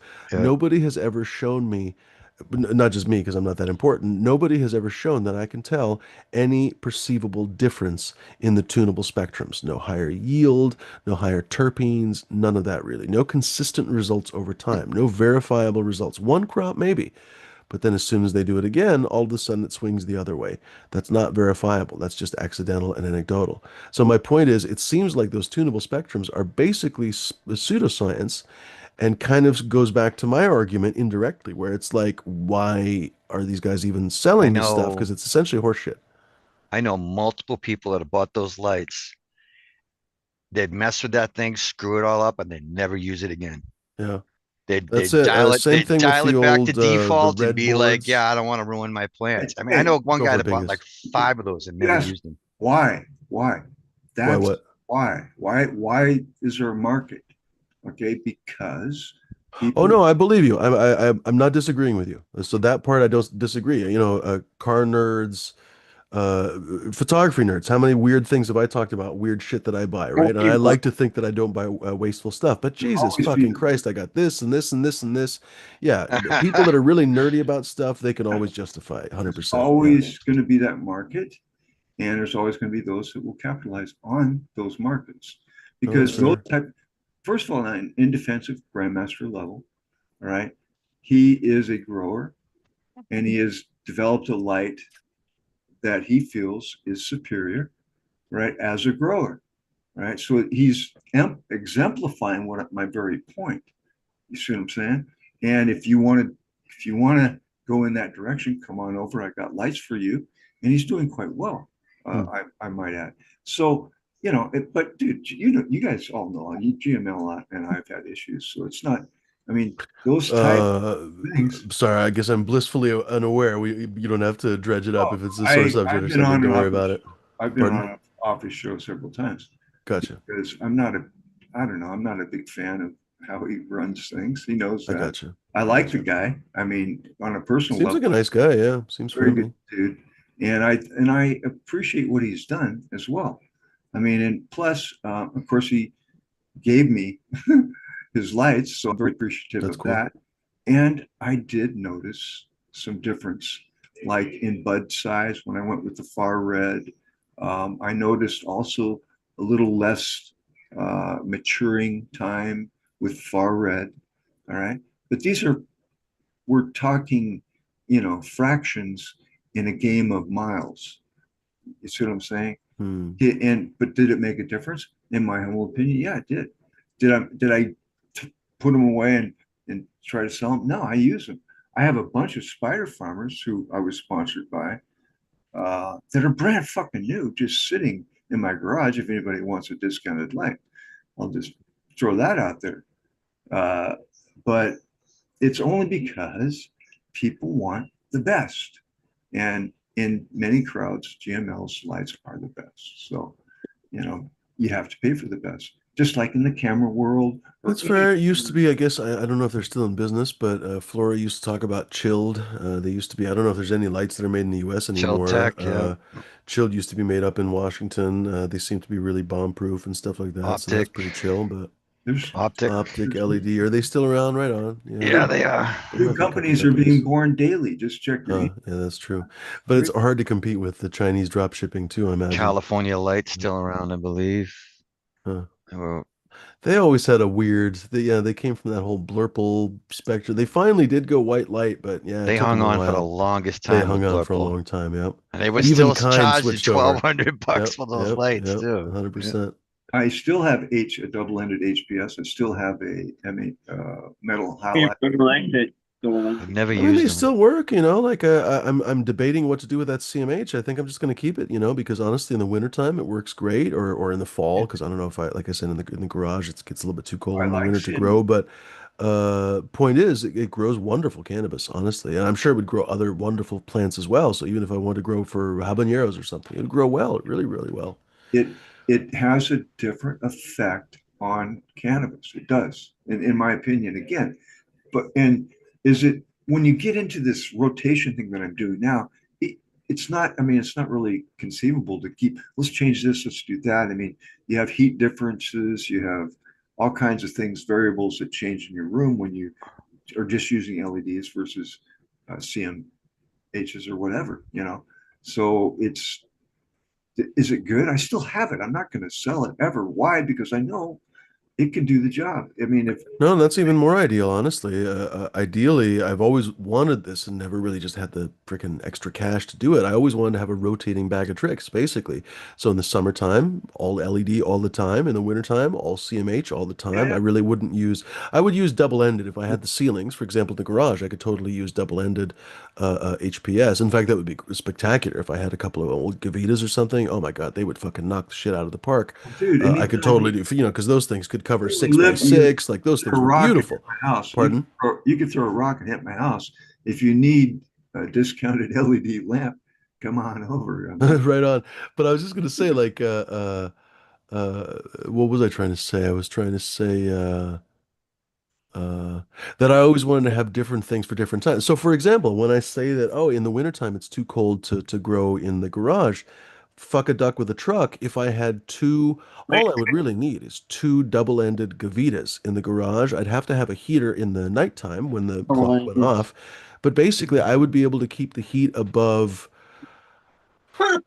Even with one of those just regular like the roll around steam heaters, not even something because I thought about getting an indoor propane heater and some different things. But anyway, just with the simple heater, if I had that with the two double endeds, I could keep the nighttime temperature above 60, which I think is pretty critical, honestly, oh, and yeah, the daytime temperature would actually be warm enough. And that's all I would really need, especially if I had, let's say, three or four. Oh my God, I'd be fucking dancing. I As got a lot of Snoop stuff. used to say. Why am I fucking quoting him? Anyway, but I would be at least, if I had fucking four double endeds in there in the wintertime. Oh my God, I could put out some fucking frost monstrosities. You know what I mean? Because it'd be perfect. It'd just be perfect. Because the ground would be cold, and then the although I have basically everything, not everything, but I have everything usually on rollers, so they don't get the direct cold from the ground. But still, it would give it gives convection in the room, basically. Anyway, whatever. Anytime the air is cold outside, cannabis plants seem to just love it on the indoors. Oh my goodness gracious. As long as they don't get cold. Cheers, J. Patrick. Brings What out is the he color, saying? Oh, he's talking about something else, probably. activates the anthocyanins, the temperature change. Anthocyanins from the cold, for example. Yeah, oftentimes that's true. Folks, Hey, hop on here. We'd love to hear from you, by the way. We'd love to hear any grow stuff. I actually need to go outside and start grilling. I just realized it's 8:20, 8:30 almost. I'm going to throw some corn and stuff on the grill. It's not going to take that long, but still it's going to take like Ooh. part of an Grill hour some because I'm going to throw some lobster potatoes on tails, there. Oh my God, you guys on the East Coast and your lobster mignon. tails, fuck's It's sake. filet mignon, corn, and asparagus tonight on the What do you grill. pay for lobster tails over there, Pats fan? $16 for two For two, well, okay, and tails, this is just the different too. tails. Two, Two but big two, okay, tails. when you said two, how big is the tail? About that big. Because at the store the other day, I shit you not, it was manager's special, and it was two lobster tails, and I shit you fucking not, they were like, oh my absolute fuck, they Pound were and a half literally like, lobsters here right dude, now they were around like two for fingers each. They were two-finger lobster tails. I was like, that's two bites each, basically. So yeah, a little bit Interesting. different. one and a half pound lobsters right now are $9.99 a pound. Oh my goodness, you guys are lucky out there. Wow. I mean, Yeah. on the bright side, we And have it's going wild down Pacific because of the salmon and trade stuff like shit with that. China. It's the price is going down Oh, really? here for us. Yeah, because China buys most of our lobsters over here. That's fascinating. Oh my goodness. So like the price of lobsters going like Well, at during least COVID, you something could buy has to lobsters be. for $1.50 here, two Are you bucks a fucking pound. serious? Yeah, I it's heard about that. crazy. That's apparently why at Costco and all these different places, all of a sudden they started having all these different New England's famous clam chowder with lobster. Basically, it was all these Yeah, different things, and it was apparently yeah. because lobster was literally like Chinese a New buck 50 a Year, they pound. buy close to 5 million pounds or something of lobster No from New kidding. England. It's like the Wow. big thing over there. New Year's Huh. is we used to have American a lobster. seafood market, okay? Lobster, live lobster and live crab. just Mm. So fly out. good. Oh, It you is. used to We're have a seafood spoiled. market, Bingus? Hillsboro, in Hillsboro, yeah, Oregon Seafood it was No called. kidding. It's called, still there. I sold Uh, it, and that was 10 years ago. no kidding. Well, How funny. I would have never guessed that you were a seafood, what do you call it? Fishmonger, No, right? I'm really not a big fan of seafood. It was You're not even a fan of seafood? That's probably the, why I never would have pictured you the as a seafood guy. Did you just fall into that or what? I used to play a lot of poker. There's a guy that I played that was from Thailand, and he kept bugging me, hey, we should go in on the seafood market. I'm like, dude, I don't even like I thought seafood. you were going to say you won it in a poker hand. That would have been it. He led me to it, right? And I looked at, I was by some Chinese people, and I said, let me see your books. They did. And I went, hmm. So I made a deal with them. I said, okay, I'll put the money down because I was winning pretty big at that time in my life. And you and your family run it, right? Okay. Everything went smoothly about 6 months. Guess what? He fucking dies Hmm. out of the blue. I mean, the guy's like 36 years old, healthy, Oh, wow. dies. So my sons, my two oldest boys, and I said, well, it looks like we're in the seafood business. We Right. all go, we don't even like seafood. Seriously. We're in the seafood business. What's a clam, bro? What's a limpet? I don't know what the fuck that is. We learned very quickly. We learned also Spanish in Hillsborough. Of course, you got to know Spanish. And Catholic holidays, I think I loved Catholic holidays. People would line up the fucking door. I'm not kidding you. Tilapia, uh, uh, lobster, big time. It didn't matter how much price. And like Lent, right? They give up meat and stuff for Lent, right? Cash. No, Yeah. man. Oh my goodness. Hispanic people have cash. What is And it? Lent pays my rent. I want to say I can't remember where that's from, but it was something dude, like cleaning fishmonger or something. tanks, Fumador, every day was a fucking pain in the ass. Seafood tanks, they get really grimy and dirty. Huh. Yeah, you gotta clean them a lot. Did you get the seafood live or was it in Yeah, ice and stuff? Oh, right on. Huh. yeah, live crab. Did you get stuff from over here, this side, Oh, shipped I over there? bet. Yeah. I don't know where it came from, honestly. It was a company in Portland. Hmm. I can't think of Pacific Seafood. Oh, I don't Pacific even know if you Seafood, they're guys huge have now. Yeah, lobsters. You they guys, started with one little store and now they're like Yeah. the empire here. I do go you have down lobsters out there? and we grab just a ton load of live crab and live lobsters. They were just coming. We do we do have lobster to answer your question, Pat's fan, but it's more rare. Every once in a while, You guys are friends of known for mine that go crabs. You guys are spearfishing and known stuff for will the find it, Dungeness but crab. I don't think there's a limit for it. Like there's shellfish limits for almost everything basically. I don't think there's a limit for lobster because I don't think they need one. I don't think they ever worry about people finding them here. Down in California, you do find them, but they're kind of shitty. The water's not really cold. Even though the water is really cold, evidently the water's not cold It's enough not cold for enough. really That's good it. water. Yeah. Yeah. Maine lobster. Which is ironic Yeah. because people don't realize this. In LA, you really need a wetsuit basically to Yeah, swim because it's water's fucking always cold. cold. Yeah. Maine, Massachusetts stays a pretty cool temperature here, It's the even in the best lobster in summertime. the world, really. I'll be honest. I was just going to ask actually because I've heard that there's some really good lobster. I guess what in South Africa or something. I've never had a chance to try it, but have you? I don't know. Have you ever had a chance to try other lobster? I guess if you have the best, you probably wouldn't try the rest. But do you happen to know, I've Pats had fan? the Angosino lobster tails. I've Oh, had those are wonderful. Yeah, those are the ones that don't yeah, have claws. Basically, they're yeah, from like they're the just small Mediterranean. tails. They're Yeah, good for great for making they can be lobster rolls fairly with. big actually. They can be fairly Yeah. big, but they're very delicate flavor. They're a little bit more delicate even than lobster. To Although I me it guess people tastes don't really a say lot the lobster is delicate, same. but No, pardon? lobster's not really delicate. No. Yeah. No, I haven't. When I was down in Florida, I meant to try a Gulf lobster, but they don't have claws like we do here. I've They tried do Gulf here. lobster. I don't think it was as good, honestly, because again, the That's water what I I've don't think is heard is cold. different. Yeah, It's different. yeah. It's kind of a I different mean, some texture. lobster is better than no lobster, let's be perfectly frank. But if you had the choice for the money, There's always the argument, is the Canadian lobster better than the Maine lobster? Nothing's I don't better. think I've had a chance to have Canadian because we get Canadian fish and stuff all the time, It's but the I don't same think I've ever had species. Canadian lobster. Yeah, just lobster from Nova Scotia or something, right? Yeah. The water's colder up there, and that affects the taste of the lobster, in my Huh, Never opinion. The had colder the water. yeah, and Nova Scotia, Newfoundland. huh. never had any of that. But all over the Americas, I think Maine lobster is really the best. That's what, see, people would come in and buy lobster and they'd tell me, nah, this has nothing like Maine. I mean, you could tell by their accent they're Mm. from. Yeah, yeah, people around here know their lobster. Uh, I but worked for a tree company. The guy was also on a lobster boat in the wintertime. Was slow. I'd go out a couple times with him doing it. I And I'd would get cash and go home with a couple lobsters. By the time the winter was over, I didn't want nothing to do with lobster. Yeah, I bet. And that lasted for a while.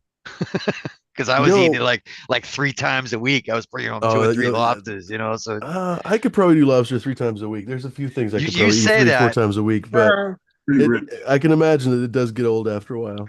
yeah, it But I does. love seafood. That's the My difference. I girlfriend found absolutely a love thousand seafood. different Yeah. ways to cook it. You like seafood, Jeff? Oh, I love seafood. Really? Oh, are you asking me or who? I like Pat's fan or? I like halibut, maybe some shrimp. Oh, Oh, I halibut's love good. everything. Go figure. Halibut is some of my least favorite. One of the reasons why is because it's so mild. Basically, it's such a mild, Sure. delicate, what's I the like word? Firm meat. I'm just like, oh, what's the point? For example, I love mackerel. That's basically one of my absolute favorites. it's fishy. Yeah, and that's why I Yeah, if love it's it. cooked, if It's a mackerel's very, cooked right, man, it is really good. oh yeah.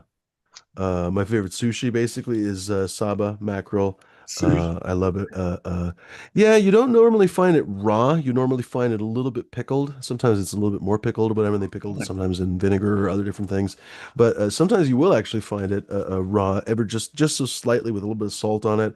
But seared mackerel is fucking amazing, like a steak of seared mackerel. So, that's just amazing. Holy macaroni, that's exactly right. So that's the truth.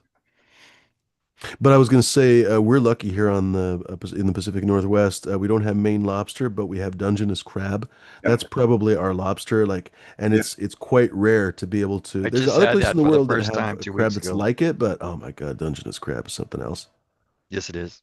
Yeah. Like I You said, I get it just had. here in Canada and where I am. Do you? Huh. Mhm. We I had It one. won't be. It won't be. Well, where is it from? Because it's not from the fresh. It's not from the Great Lakes. It's salt water. It's probably from the Pacific, honestly. If you get Dungeness crab, it's probably from the Pacific, honestly. I actually it was my neighbor that used to get it, Uh, and you have to go all the way downtown. Yeah. yeah, it was probably a I had one fishmonger customer that from the would make Pacific. some excellent Mexican ceviche uh, out of tilapia, and it was just Mm. amazingly good. Uh, it was an interesting experience. We owned it for like 4 years. Holy Oh, there's mackerel! this place in LA called Holbox. It's Peruvian, Um, but a lot of Peruvian food is kind of half Japanese because they have such a huge Japanese community there. So it's basically this like sort of predominantly Japanese place, but they serve everything, almost everything's like tacos. It's honestly kind of fascinating. I super missed out on going there when I was down in California last time. So anytime I go down there, next time I'm just like, fuck, I gotta go there. Uh, what was I gonna say? Yeah, ceviche, I guess, is the raw fish basically. It's not 100% raw because you use like lemon juice and stuff.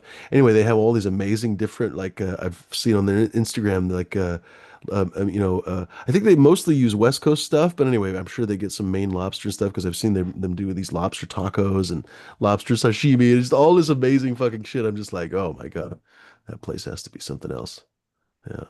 No, that place is just right up my alley because they have like this tasting menu and it's just like the chef's tasting menu and you go down and they give you all these amazing fucking fish tacos and octopus and this and that. Although I really feel bad eating octopus, but still octopus is good. I try not to, but on a tasting menu, I would eat it. You should make some Fumador adventure videos. That's right. Oh, I wanted to do all kinds of stuff with this channel and others, and then COVID happened, and then I don't know, life happened, and what's my other excuse? I'll find a couple It's more not been very excuses. friendly to me. They Yeah. sent me a recent note was, we're going to take away all your advanced features. I'm like, okay. Oh, from YouTube? Yeah. I'm like, Oh, me too. Yeah, yeah.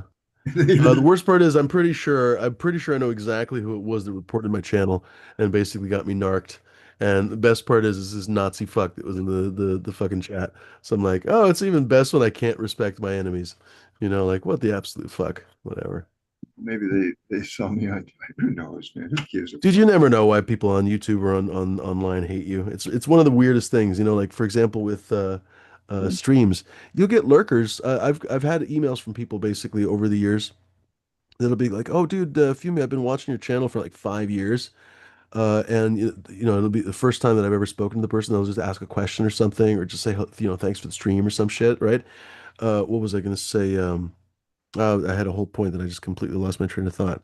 Anyway, long story short, people will lurk for 5 fucking years. I had a whole point that I completely lost. Whatever. Roll another one. You may That's have it. been looking at your page for 5 years. Bingus berry. Yeah. Oh, Poof, Bingus. gone. What's this Bangus? I come in late the other night.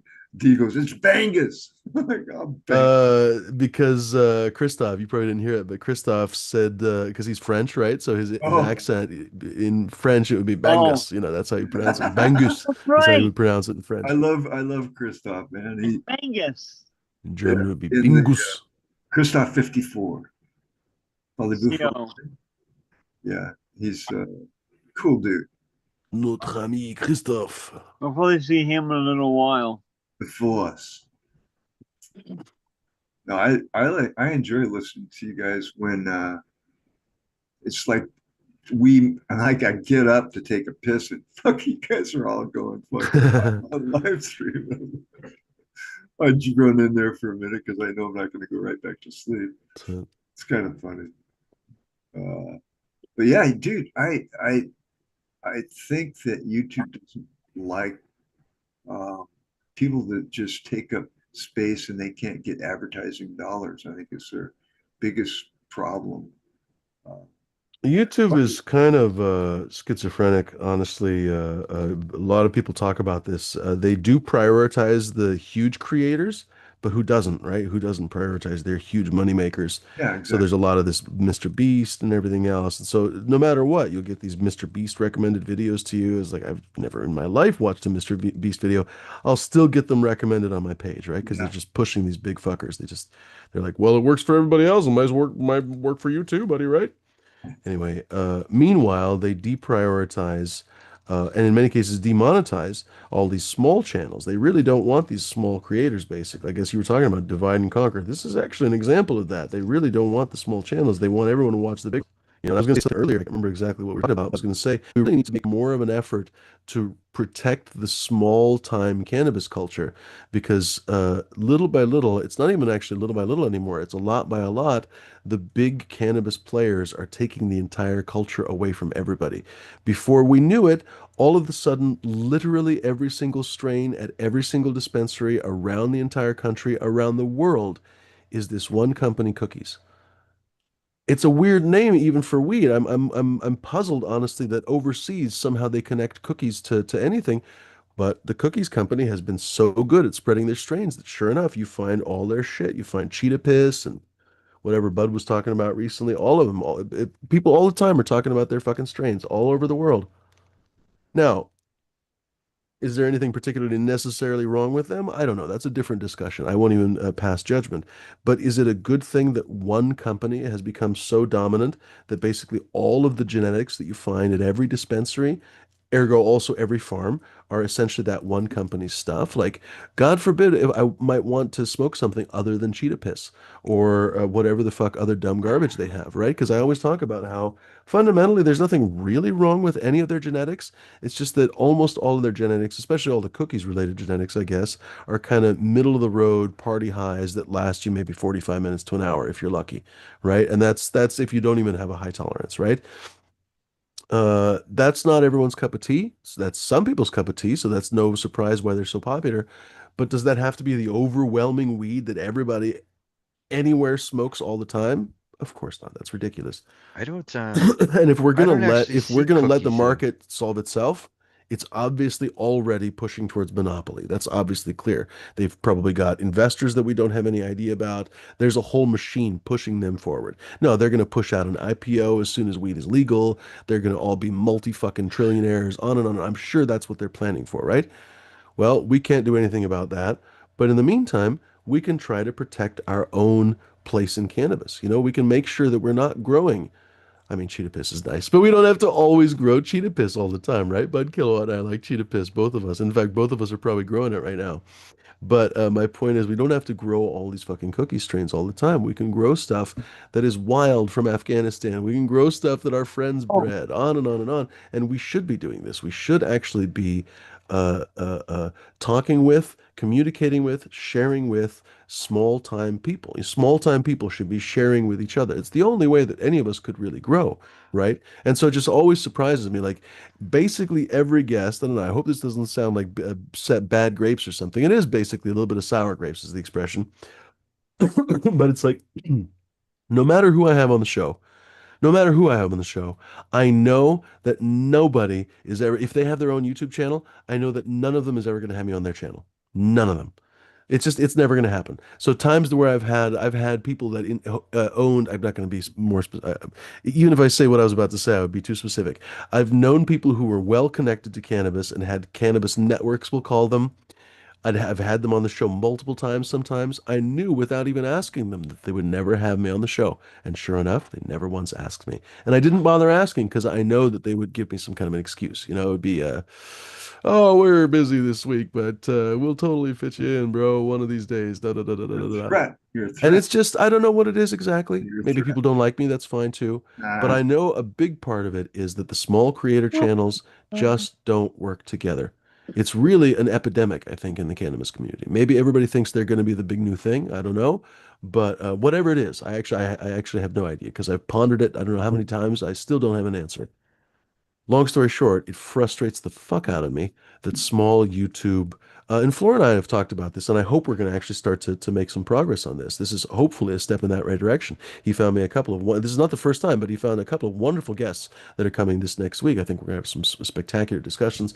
Hopefully this is going to be a ball rolling downhill that's going to actually lead to something good. But I'm sure Flora would agree with this, that there's very little cooperation among cannabis breeders, very little cooperation among cannabis YouTube channels, et cetera, et cetera, et cetera, et cetera. Very, very, very, very frustrating. But it is what it is. Cheers, Jeff, by the way.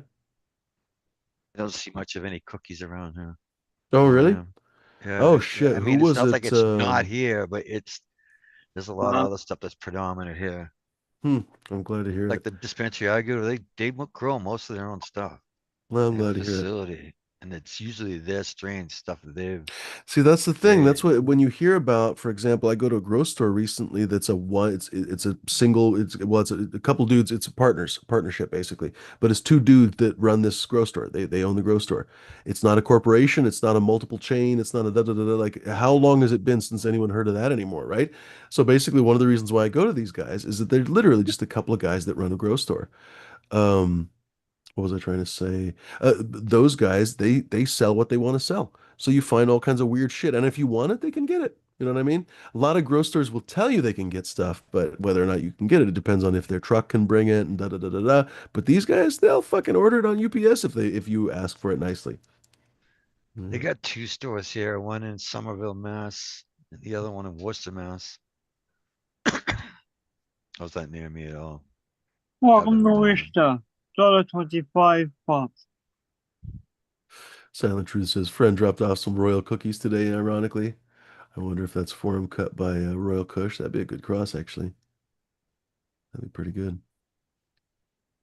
Folks, hop on here. I lit this joint because I love smoking weed, but I better head out and start my grill before it gets dark. It's always easier to start the grill when it's light. So, folks, do hop on here. I guess I'll post the link again so you can hop on here. We'd love to hear from you. We have a couple of new guests here, folks. So, some of the old panelists, or not old panelists, some of the regular panelists hop on here. Talk to Pat's fan, talk to Bingus. It'd be fun. I don't want to leave these guys alone. Cheers, Ned Denver. Good to see you, buddy. Oh, Ned Denver says Oklahoma is still mostly just mom and pops. That's good to hear. I bet that's different because, well, first of all, Oklahoma is just kind of an odd state itself a little bit, but their whole rules are different, right? It's still a medical state and so on. And, most states that went legal, you hear over and over again, everything went to shit after rec came in, basically. California, oh man, the grow stores, they had so many of them, the brands of all soil, you name it, all kinds of stuff all over the place. But wouldn't you know it, as soon as rec came, it was a die-off of most of those brands. Yeah, a bunch of the grocery stores around here have closed, Yep. like three of them. And even the corporate grocery stores closed down too, you know. And what is it? That big hawthorn that everyone was scared of. I mean, they might still be scary, I don't know, but they've closed several of the brands that they paid big money to buy. Several of the brands just completely gone. For example, the brand of CMH. I used to not say the brand basically because I don't know, I had kind of a weird feeling, basically, kind of boosting Hawthorne, but it was Sun Systems basically. I don't know why I was so worried about saying their name or something. It's like talking about Darth Vader. Anyway, Sun Systems was light company in Vancouver, basically just over the river. Literally, it could be the same city if there wasn't a river there, right? But there's a couple bridges. Unfortunately, there's only like two bridges basically between the two. So if there's ever an earthquake, then the two cities are fucked. But what am I trying to say? Again, I lost my train of thought. I'm trying to talk about. Oh, for fuck's sake. Oh, I'm talking about lights. There we go. I was like, fucking weed, kayaks. What am I talking about? I'm talking about Sun Systems lights. So they made their lights, and most of them were made in the US. They had definitely some cheaper lights that were made overseas, but most of the lights were made, and they were made well, actually, in Vancouver. And they would even say the package, it was kind of cute. It would say, made by so and so, and you'd get like, oh, made by Sandy, or made by, Bruce, or whatever, right? And I had a couple, three different sun systems, and they weren't all completely reliable, to be perfectly honest. One of my the single hood one, it was perfect LED light or perfect veg light. That thing conked out, and unfortunately, it's too expensive to fix. And now that Hawthorne took it over, like there's no customer service anymore. Anyway, Suns or Hawthorne came along to Sun Systems and basically gave them an offer they couldn't refuse. Evidently, they offered them so much money that you'd be stupid to refuse it, but at the same time threatened them basically with bankruptcy by buying a competitor. There weren't really a lot of other competitors, but they could definitely have imported Chinese lights or anything else, basically. In the meantime, by the way, I forgot to mention that Sun Systems became their own distributor. Like Bud Kilowatt talked about, it was like a regular thing that basically light companies would become their own distributors, basically. And all of a sudden, you'd have the probably California Lightworks truck or something down in California, right? Well, Sun Systems had their, what do you even call it? Uh, Sunlight Supply. That's what it is. Sunlight Supply. And basically, almost every grocery store now is essentially still Sunlight Supply. Well, they closed the light company basically. None of the they don't not only the overseas stuff, they closed all the factories, the production, they fired all the employees, everything. It's all fucking gone now. It's basically defunct. So like they paid, and I heard all kinds of numbers. I don't think it was like 100 million, but I heard like it could have been 25, 40, 50 million dollars for this not small company, but like it was a decent chunk of change basically, and they just, gone, evaporated after a few years. I guess for a company as big as Hawthorne, it doesn't really matter, but They buy brands, run them out. yeah. Yeah, same thing. What, Gavita? I think they hardly Called make anything investment with Gavita anymore. capitalism. Mm. Speaking of private equity, Dave's Hot Chicken, I've been saying they were up for sale. Well, Dave's Hot Chicken just got bought by the same private equity group that owns Burger King, and what's the other one that they fucked up? Oh, I'm forgetting right now. Anyway, they fucked up two big chains, so now I'm sure they're gonna fuck up Dave's Hot Chicken. So get your Dave's Hot Chicken while you can. Basically, have you ever been there, Bingus? They got a couple Dave's Hot Chickens in Port. Oh, do you like spicy food? Oh, I fucking love Uh, spicy food. So they're basically the only restaurant you can go, other than let's say an Indian restaurant or a Thai place, and get oh, genuinely spicy fried chicken. They basically only sell fried chicken, but and you don't have Tennessee to get it spicy. They hot they good have like a too. rub that they use, whatever. I buy Bingus, my diets found too. me a seed, Bingus. What? Oh, good. Dude, Found me a seed. I was gonna tell you about that. I found a couple myself, saving them. I had a little, What would it cheese be? cheese pollen kind of drift that direction. The That have your white breeding, cheese in it? yeah, the breeding tents on the other side of the house, I didn't quite sterilize, and so I've already crushed up a. no That's the first charge, seed I've seen. I've only seen one, so no smoke charge, footage. No judge. Right. no extra. Gee, man. See, You should be no paying me, bro. expectations. That's right. It does happen when you play with pollen. You got to be fucking careful, basically. I'm not complaining. Yeah, it's not I overwhelming, don't mind finding seeds. A couple of seeds to good weed. dude. I'm Swag it. saving them and I'm gonna plant them. That So, other one didn't pop though. so Yeah. Yeah, hardcore and appreciate you arguably ruined guys ruined both. talking my stuff up. Uh, I mean, famously, KFC, Ugh. the Colonel hated KFC. Like he would go around and like with his own money, he'd go to KFC restaurants and just trash them. Yeah, and just talk shit about how terrible they were and everything else, which is really funny. But apparently, KFC has gone through a few different phases. And today's KFC in the US, well, actually, I don't know about these days, but last 10 years, let's say, KFC doesn't have really the best reputation. Whereas, let's say when I was a kid, actually KFC was considered like, oh shit, that's actually quite good. And Yep, they've yep. always been one of the more expensive places, right? Because like a bucket of chicken is probably 35, $40 now. But you know, even when I was a kid, like it was not really the cheapest place to eat.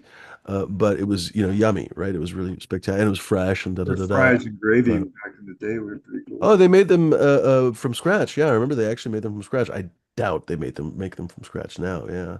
Nope. Gravy's probably a powder and everything, yeah. Yeah. Yeah, it's a good And old Pizza Hut too. It's not like Pizza Hut was Little great cup of years mashed ago, but it potatoes like wasn't that's like terrible, that's for what, sure. Pardon? $6? Yeah, A little right. cup 100%. of Oh, dude, the KFC mashed potatoes used to be amazing. Holy shit. Yep, they used to be. Yeah. Pizza Hut used to be good, Uh, but not Hmm. anymore. No. I don't Yeah. mind the Pizza Hut here. Hut here in Canada is pretty darn good. That's our favorite pizza to go That's the to. thing. Go figure. Overseas, they kind of can't get away with as much bullshit. So a lot of times overseas, you go to McDonald's and it's actually pretty good. Oh, Um, Yeah, surprising, right? Except for I laughed like a fucking jackal. Evidently, about 4 or 5 years ago, just a couple years ago, I was in Israel for anyone that doesn't remember all the weird fucking shenanigans that went on in my life for like a month and a half. But they had McDonald's there, and you know the town that I was in was kind of small, right? So like, against my will, I ended up going to McDonald's a couple times because it was like the only food open basically a couple times. Anyway, uh, it was fine. I remember it being fine, and I remember talking to the one of the hotel clerks that I always talk to, and he was like, "Oh shit, you should have been here a couple of years ago." Because he said the Israeli government actually shut down McDonald's and made them restart with real food basically. And what happened is they busted them for basically using whatever red soy protein, whatever the fucking garbage basically. And they were like, wait, this is not real food. Here we actually have important kosher laws and stuff. Like you're not allowed to use fucking lizard tail or whatever the shit that you're putting in here, you know? And again, most of it is somewhat innocuous, soybean and whatever. But you know, when you pay for a beef burger, you assume you're getting a beef burger, right? So anyway, evidently they fucking slapped them good and hard. They were closed for like a year or something, and they had to restart with actual real food this time. Crack me up. Your food replacement outlet, That's it, the dude. merchants. Soylent Green is people.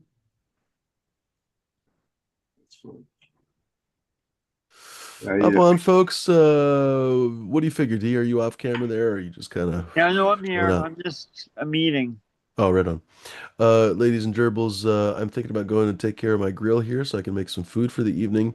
Not to mention I have gardening and stuff. Uh, Hop on, gentlemen. Hop on, ladies and gentlemen. We'd love to hear from some new voices. I'm sure, unless they're leaving, I'd love to have the conversation continue with Bingus and Pat's fan. It's always a pleasure to hear from Pat's fan, actually. We yeah, don't get to hear from him very often. Uh, rare treat. Cheers, by the way. Yeah, Coffee pot a is real so yeah, it is treat. a rare treat actually, 100%. Bagseed is saying, Coffee Thank pot is saying nothing wrong with bagseed. That's how I started growing back in 1986. Same here. I agree. Yeah, I wouldn't say Same that there's time though. nothing wrong with 85 bagseed, but here. bagseed has its place. You know what I mean? And every once in a while, to this day, every once in a while, I'll grow some bagseed. You know, so like it definitely has its place. Yeah, when weed started coming out without seeds in it, I was like, how the hell am I gonna get seeds? Yeah, right. I heard that from a lot of people. Yeah, Yeah. like what the fuck? Now what? Yeah. Oh, wait, how do we Old grow thing. it now? Right. you. No. Uh, But yeah, you know, you get some bag seeds, like it's such a low pressure way to grow. You know what I mean? And I guess I was going to say what's wrong with bag seed because you know I said, oh, I wouldn't say there's nothing wrong. The only thing that's really wrong with it is that it's inconsistent and unpredictable. You Yeah, don't necessarily know the parentage, even if it is relatively pretty. Like even if you kind of know, you don't always know, right? So even if you think it was this one male, well, it could have been an accidental pollination. How do you know that it was actually the pollen from that man? It's plausible, but until you grow it, you don't actually know, right? And so it's unpredictable, basically, is what it means. If that male was a 12 weeker and the self pollination was actually just a 9 weeker, Well, you're going to have entirely different strategies. It might still end up being good weed if it's a 12 weeker, but it'll be a totally different experience. You might run out of food, or it might start raining, or whatever the case is, right? So anyway, long story short, or it might herm out, famous last words. But I think honestly, when people grow bag seed, they're more worried about that happening than that it actually happens. I think the herms in cannabis a lot of times come from sort of inbreeding and shitty breeding more than they come from bag seed. And bag seed a lot of time is one of the reasons why people grow it well is because it's kind of like an accidental cross. It's like puppies out in the wild. Like a lot of times they're in many cases healthier than the inbred I know cockapoos or whatever that started with. I know people today that seek out bag seed from Mexican brickweed.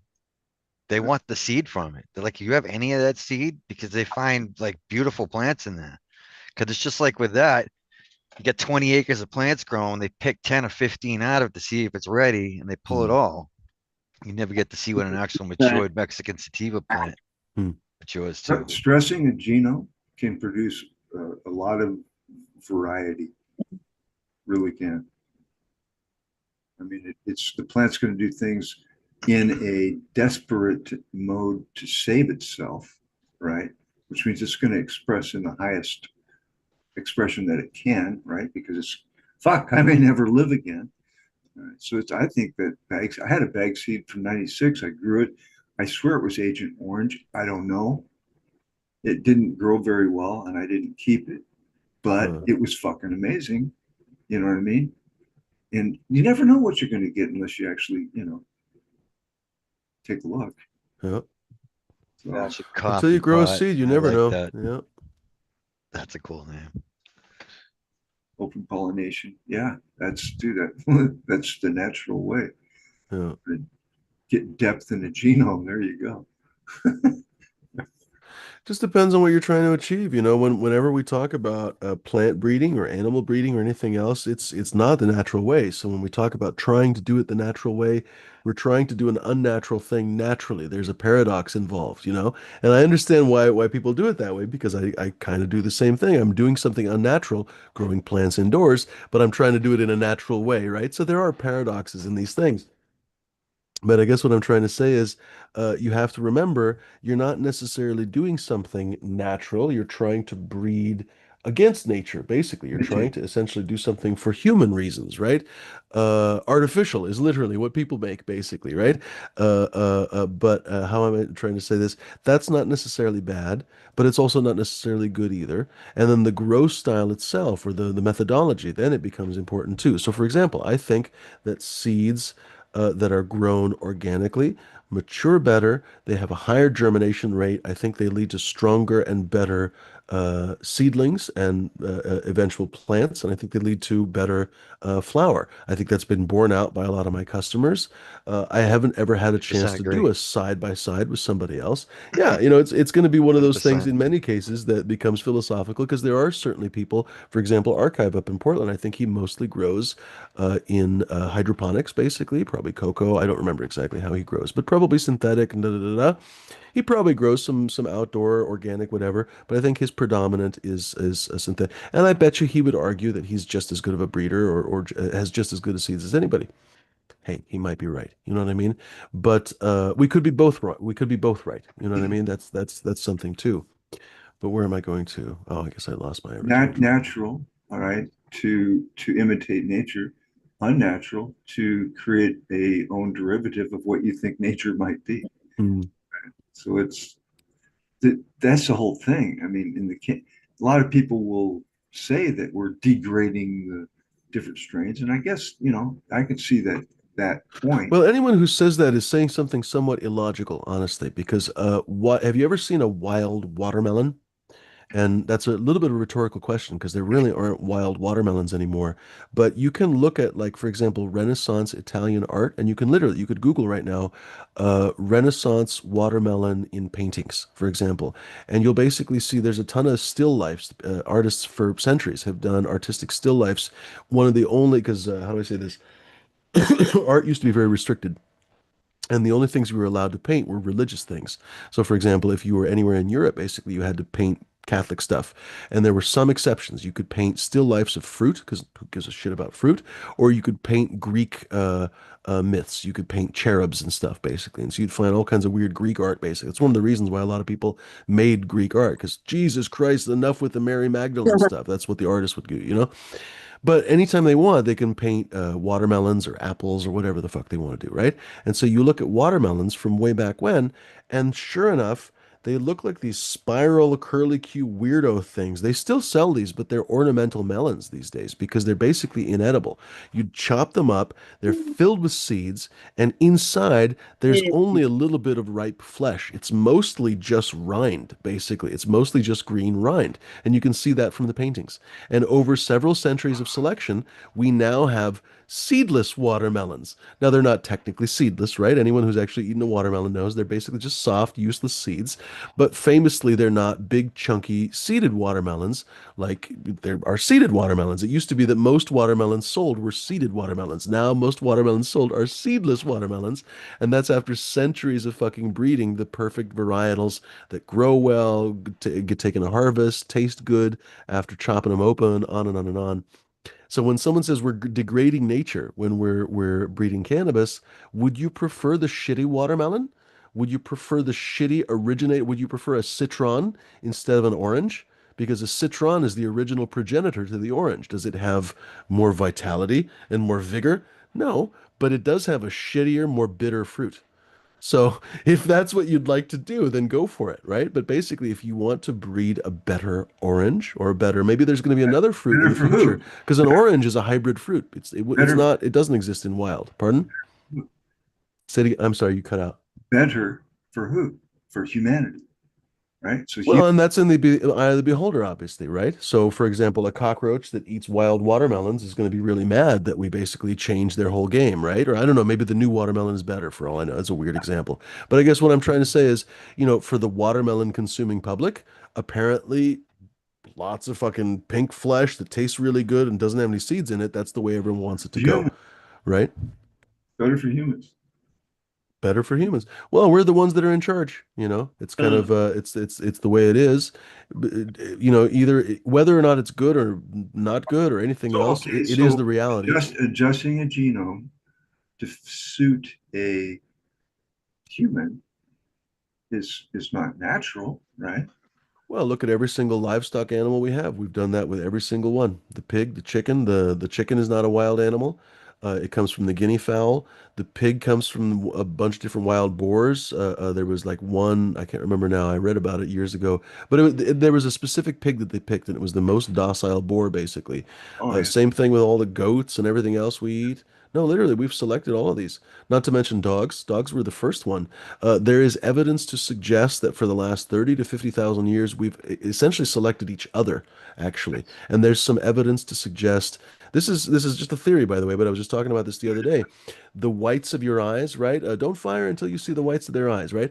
Well, the whites of your eyes indicate where you're looking. That seems like a stupid statement, right? But imagine if you had all black eyes, like a horror movie or something, like a demon. But if you did, it would be very difficult to see where you're looking. And it turns out that there is evidence to suggest that Neanderthals had not maybe all black, but dark eyes, or at least they didn't have the sclera, the visible sclera, the white eyes, eye whites that we do. the Well, tell. guess what dogs have too. Many dogs, wolves generally do not have visible eye whites, but dogs, most of them have visible eye whites. For example, mine, he has these piercing blue eyes and these very visible white eyes, and I can always tell what he's looking at, and he can always tell what I'm looking at. Well, again, this is just a theory, but to me, it's a very interesting theory that dogs and humans co-evolved for the last, again, 30 to 50,000 years and outcompeted Neanderthals that were not able to deal with dogs in the same way. Because if you can't really communicate with a dog like that, you can't sort of silently indicate where you want it to go and so forth, then you wouldn't really be able to have the same interaction probably with the dog and probably not the same success, right? So long story short, somehow, for some reason, Neanderthals died out, but we did extremely well. And the same thing, we spread our dogs everywhere we went, and that was before agriculture. That was still when we were hunter-gatherers. We had dogs, right? Anyway, but my point with all of that, none of that was natural. The dogs, even if we did co-evolve, Yeah, none of that is natural. If you want to say purely natural, so what? We got to go back in time and I don't know. I was just being devil's advocate to no, keep. I understand. I'm not arguing with you. It's worth discussing, because people say that all the time. It's a fair point, and I've probably made that point before too. So you can make paradoxical points that sometimes you can prove the paradox, right? But I don't know that I may be dissuading anybody from that. But I mean, it is kind of an idiotic rhetorical stance that people have. I remember, I brought up Coote. I always, like every single show, I accidentally bring up Coote. He famously had this really curmudgeonly stance, basically, that the only good breeding was done accidentally in the 1970s. And nothing else that anyone does today is basically worth a shit. And that's just palpably not true. You know what I mean? Comically not true. I was going to say something else, but then You now I can lost my you train can of shoot thought holes again. in that if you Bingus, your weed is good, buddy. I'm smoking the Bingus berry. The want. dry hit on that is so flavorful. I was going to point that out before I lit it. Then I was just like, ah, fuck it, I'm going to smoke this joint. The flavor on the joint is good. The high is good. Really enjoy it. Thank And you. you're both these strains seem to have this slightly delayed effect where I bet it's not the only strain where I kind of lose my train of thought, but I just kind of get like like maybe 20 minutes later. It's really fun. So you get the original high, and then a little bit you get the second kind of it's fun, Bingus. Yeah. Some people ask me, well, I'm all talkative, and all of a sudden I'm just like, you know. Hmm. So yeah, but no, thank you. I'm just glad you're enjoying it, both you guys. Uh, and I am playing a little devil's advocate because I like to hear you go off, and Yeah. you're quite No, entertaining. it's fair. Well, I appreciate it. I appreciate it not being boring. It's fair sometimes to play devil's advocate, right? Because of course, if you're just preaching to the choir, you really don't learn anything. But I say the same thing too, that agreeing to disagree is fine. I think that our culture has really become Buttered. whipped. Yeah, basically whipped essentially. Buttered And beneath we aisle three. buttered. Yeah, you might be buttered might be a good way to look at it. Did you say buttered? Like Like the like butt, like they're Oh, butthurt. I thought you said butter. I'm going to go with buttered. We've become butter. We basically melt Sorry, in the bud. slightest heat. That's what I thought you were trying to say, and I thought it was hilarious. We're just going to roll with that because Bingus, what a spectacular comment. We're all going to laugh for the rest of our lives. We become buttered. It's a buttered society. No, I'm serious because the slightest little bit of heat and people melt. And they back up. They're like, "Well, that's just what I believe," and then they back up. yeah. If they have an unusual belief sometimes, maybe a conspiratorial belief, for example, and you call them on it, even just as a friend, for example, you're just hanging out, getting ice cream or some shit, they'll get butt hurt and they'll say, "Oh, you got to do your own research." Yeah. Which is really just a way of passing that shit on, passing the buck and everything else. It's an interesting psychological thing. Nobody seems willing to actually sit there and peacefully defend their perspective. They're, I think, both too scared of their own perspective being exposed, but also the first thing they think of is they're worried about the other person flying off the handle. And so, Okay. like I'm saying, like we somehow, people can't sit down and discuss things. Okay. The word that is being used here, and I think is the culprit of that issue, is the word Flashing my scissors. belief. I think belief should be removed and replaced with understand. It's my understanding versus my belief. One draws a line in the sand, the other one opens the door for input, interchange. Okay. It's my understanding this is how it is. Well, it's my belief that it is. Well, okay, here we go. That's why I See, say, I see your point 100%, Bingus, but I think that gives a little bit too much credit to too many people's kind of philosophical engagement with life. Because basically, when you say understanding of, you're talking about facts. And so I was talking about this earlier in the show that we currently live in a situation where we have one party that may or may not be wrong, and oftentimes they are wrong, but they at least believe in reality. And we have another party that doesn't even believe in reality. So there's not really a way that they could be right or wrong because they don't live in the same planet, essentially. Trump just posted the other day that Biden was replaced by a robot. This is not reality that they live in. They live in a false alternate, and even if they're fucking around, when people are trolling, that's still essentially subverting reality and subverting truth. They don't live in the same reality that you live in. Uh, everyone, because we're individuals, we can all have different understandings, just like we Well, can. but I guess let me finish my thought real quick because I thought it was there are different interpretations of what you said. I'll admit that the way that you said it, it doesn't have to be as strict as I'm implying it. But I guess I'll finish my thought that when you say that you understand something is a certain way, you're accepting a fact about something. For example, that the sun is round, the sun is 98 million miles away, the sun is the primary source of energy and light that comes to the earth, da da da da da. These are facts that you can prove. The earth is round, etc., etc. Now, there are people that disagree with these things. Famously, there are these flat earthers and da da da da da, right? So you don't have common ground. And so they would say, well, my understanding is there's a wall around the earth and da da da da da, whatever. But at least I think I'm trying to point out that when you say understanding of, you're trying to actually elicit essentially a grounding in reality of factual basis. And then the behavior, the belief aspect of it is your philosophical interpretation of that reality. So for example, right and left in this country interprets homelessness, poverty, et cetera, differently, right? But we could accept the reality, both sides, I think, can accept the reality. Our understanding is that there is poverty, homelessness, etc. And now our beliefs on top of that philosophically diverge because, for example, just for example, on the left, they might say that poverty is a bad thing and should be alleviated. There should be social programs that deal with that. Whereas on the right, they might say that poverty is essentially Darwinism in action, social Darwinism in action. They should pull themselves up by their bootstraps, etc., etc., etc. Not that they disagree that there is actually poverty, but that they disagree how to approach it. They have completely different philosophical perspectives from it. But again, I think I am, and you both by proxy are both, well, not by proxy, you're the first person that said it.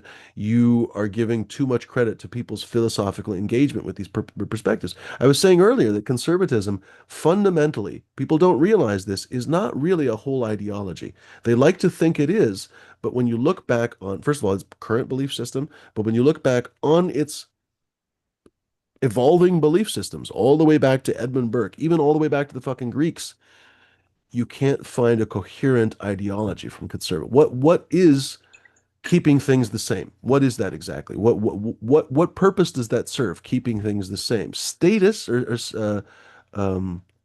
what's the word I'm looking for? Uh, I can't think of the expression. Often things that stay static. Oh, I can't think of the expression right now. There's an idiom for this. Whatever. All life is evolution and change. So keeping something the same is basically standing on top of the ship of the earth and saying, no, stop. It's immature. It's childish. But we don't talk about this enough, you know? And so people don't really have a philosophical. And for example, I probably just butthurt all the conservatives. They're like, hey, you fucking what? They didn't listen to anything that I said. I'm not saying this in anger or anything else. You know what I mean? They couldn't engage in this in a reasonable way. If they could, I would love to hear it. I would love to. I would love to, love to, love to. But it doesn't seem to be doesn't seem very common. I You're don't know. making my point, really. I mean, to be honest, in my deepest understanding, okay, is because when you undertake a step towards trying to understand, it opens the door for a discussion, all right, about opinion, all right, and it instead of saying, well, no, I don't believe that.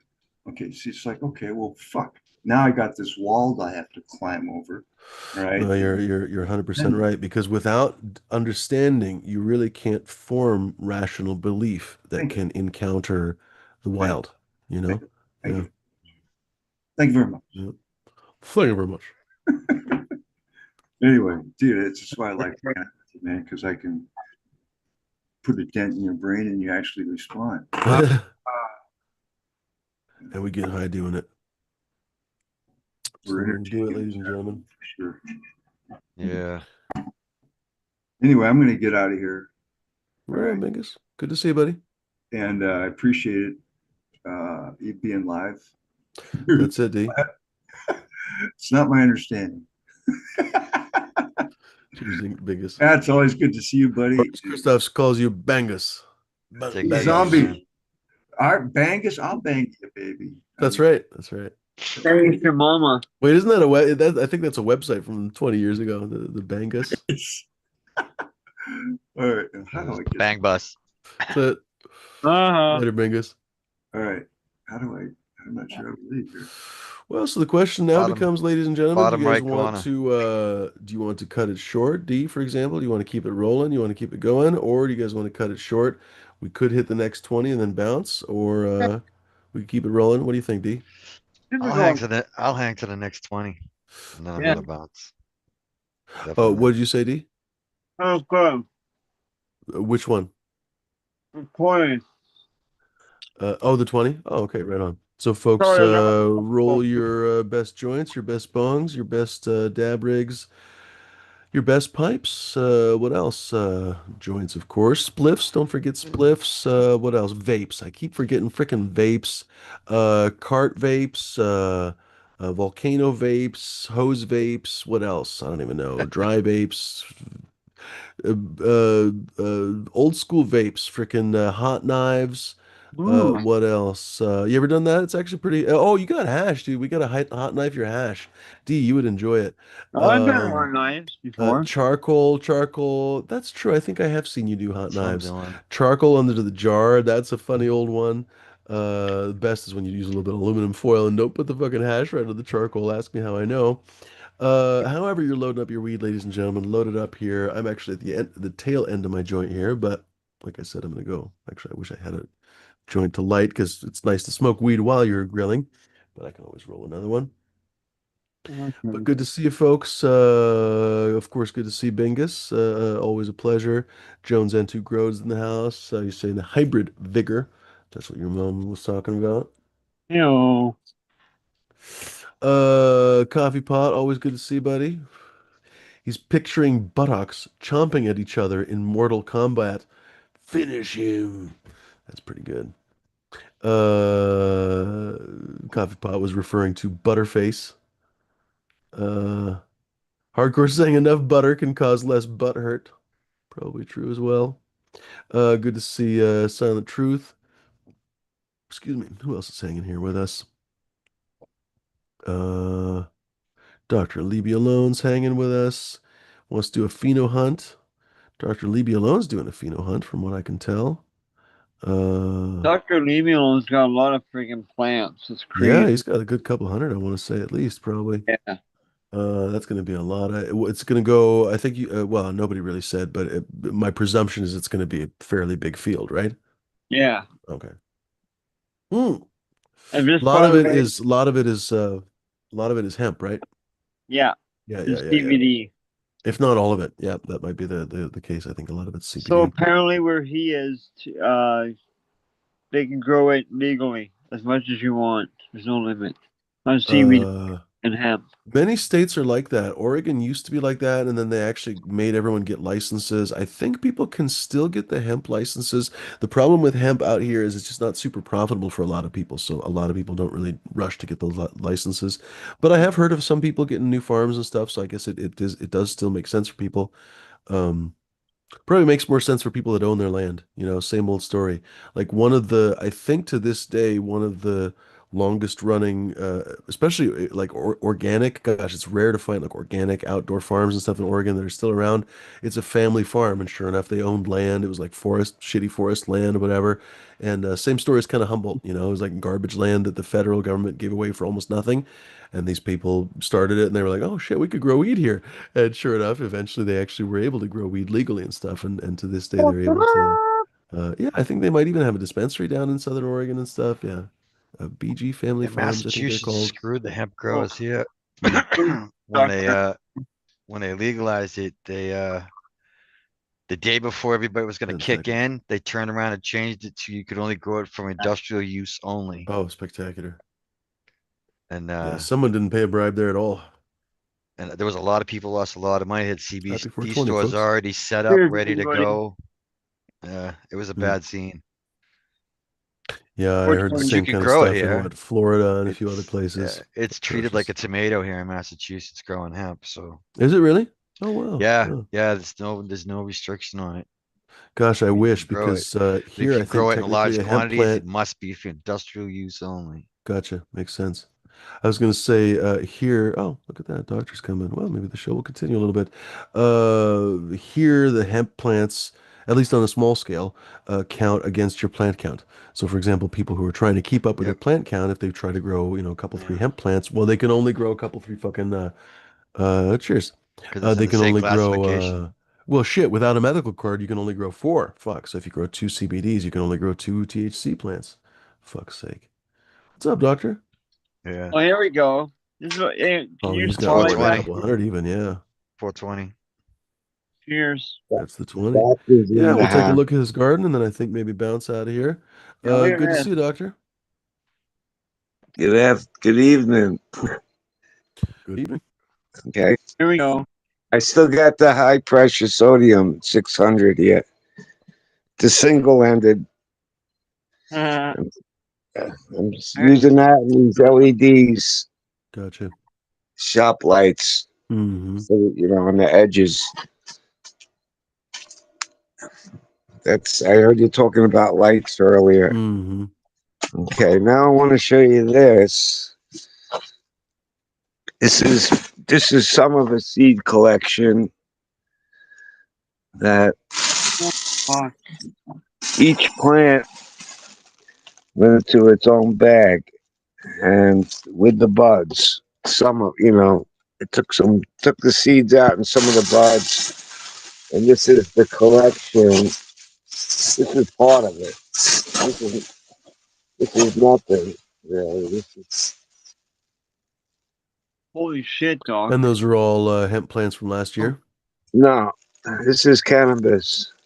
Oh, right on. This is cannabis. Yeah. This is. I don't. Let's see. This one I didn't label, but there's a lot of seeds, and it's open pollination Mm.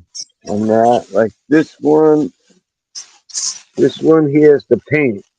This one 418 is like smell like paint. I don't know if it still smells like that anymore. This has some pretty big buds. Mm-hmm. Coffee I pot. don't know if it Yeah, smells like Coffee paint pot right only ate a now. bottle of wine I today. Coffee pot, if you take the I cork out, think you won't have to eat the bottle. question mark. Well, here's a big bag. This is tested bubble gum, Oh shit! I wish I'd known I didn't have to eat the bottle. 520. I got bubblegum hash. That's cool. Yeah. Okay, so either or, Later, that's coffee number pot. 34. That's like the first year when I used these bags. That was like that's like different years. This is the lime, 73.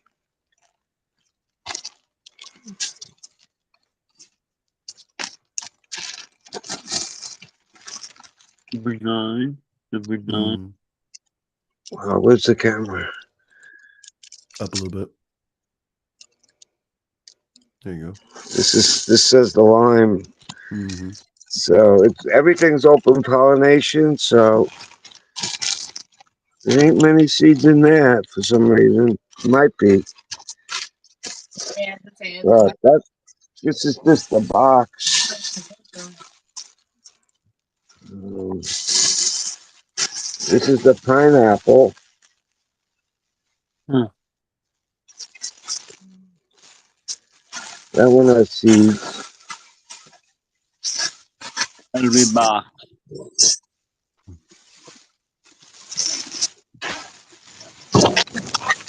Let's go do this. I'll get the toy. Yep. Seeds in that. So I got boxes and boxes of different things, and it's all some of it's like kerosene, some's like a paint thinner, some's like a glue, like a model glue, some's like a pine cleaner, some's like a lemon cleaner, some's like a pineapple, licorice, kerosene. turpentine. I have all those smells of stuff that are in here, you know. So Awesome. I got a lot of, and that's only one box. I got boxes like that, and I Right still on. have a lot more to go through. Hmm. So I got the seeds. This whole bucket over here. I don't know. I showed you last time. Is full, just about. And this one, Wow. that's the full one. How many And this seeds one, do you think's in one of those buckets, Doc? this is another year. This Oh, there's is a lot in there, from D. the year where I got a lot. That was like not last year, the year before, and then that one's the year before that. The 21 and 22, I think I mixed on some of them, but that's just some of them. And these are the CBD plants that I'm putting outside, That's awesome.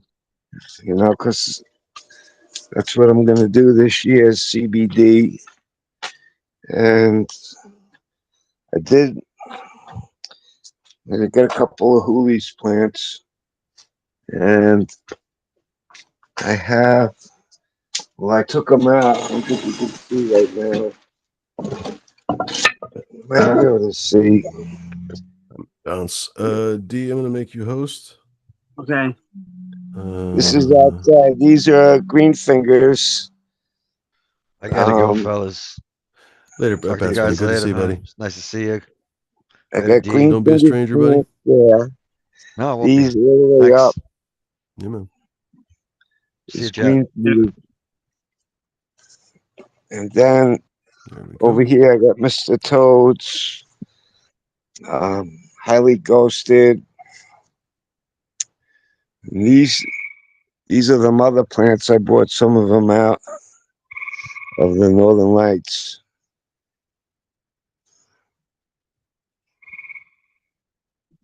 And those are Northern Lights. We got some kind of bird over here making noise.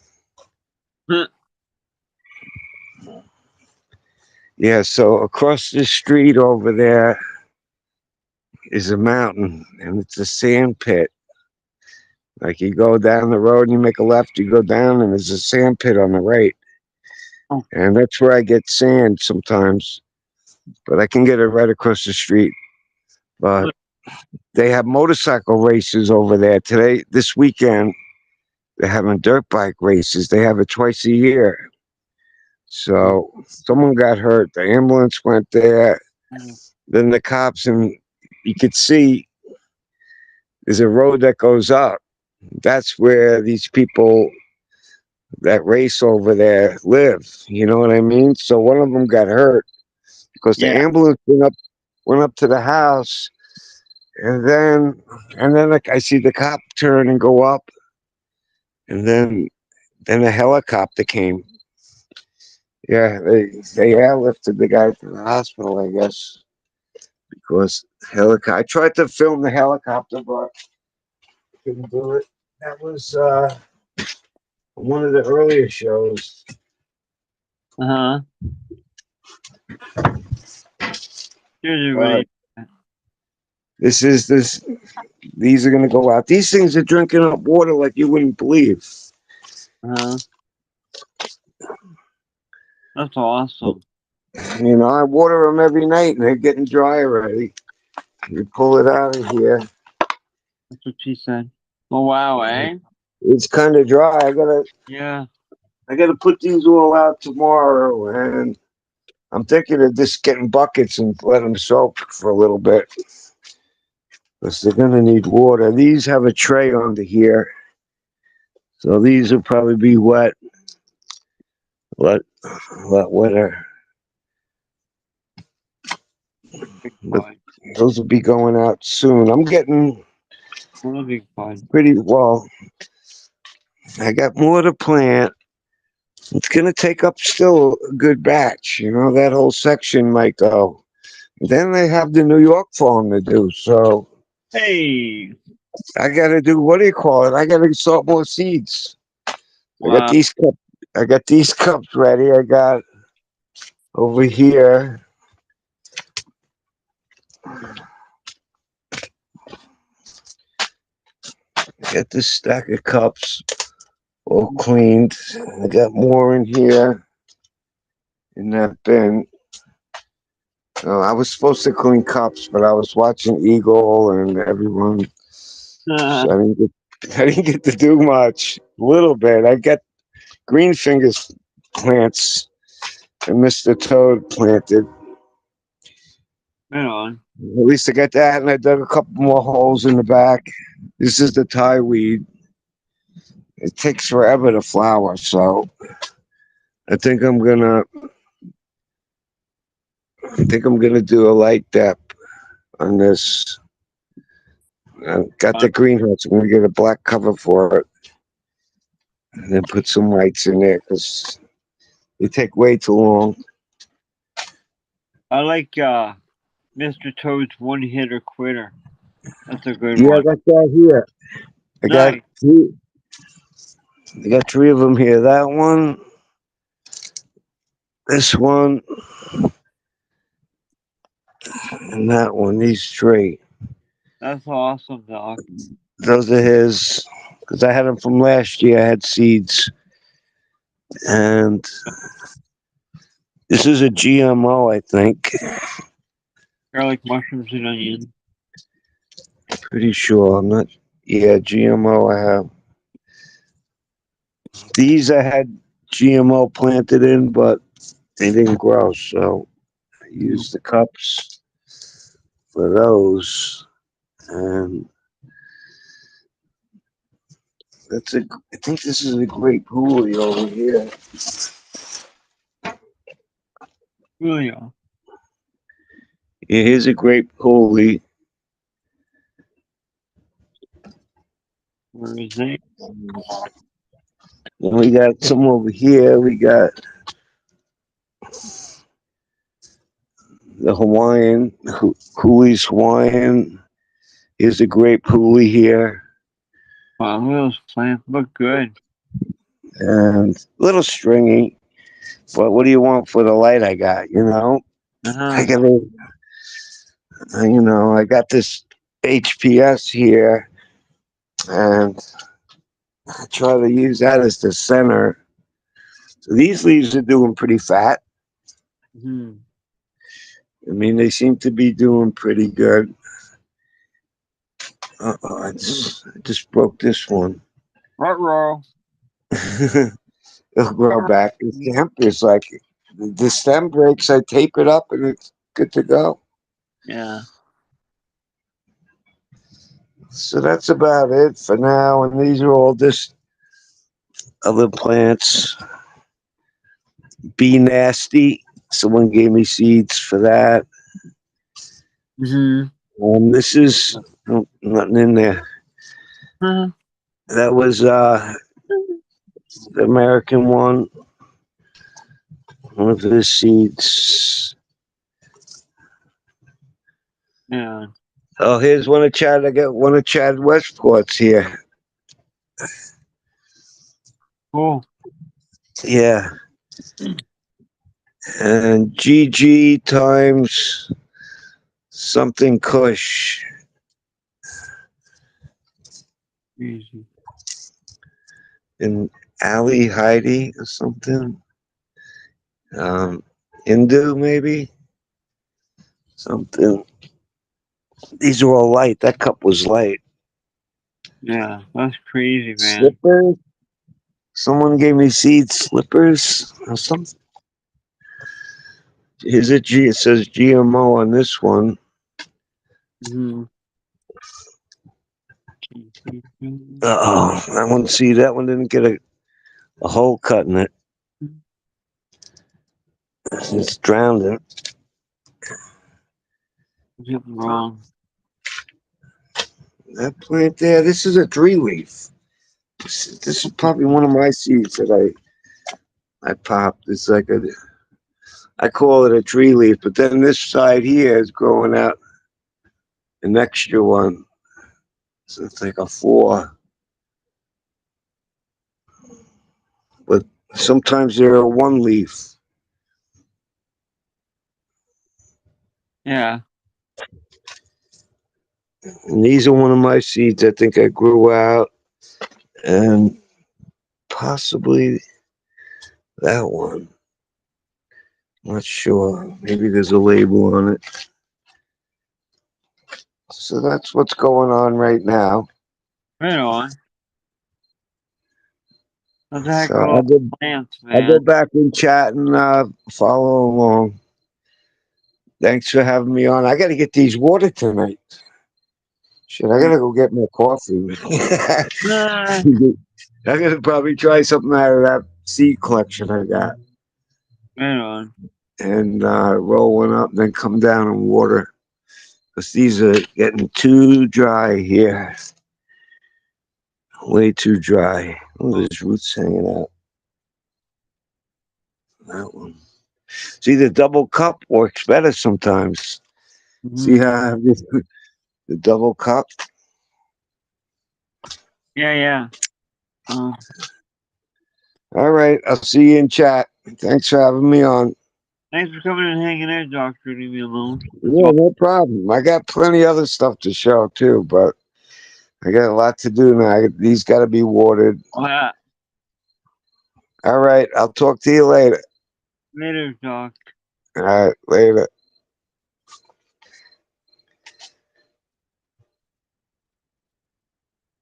Bud Kilowatt, are you still in the chat? Oh yeah, there he is there. Have you ever seen these before? Hold on, let me bring up the picture.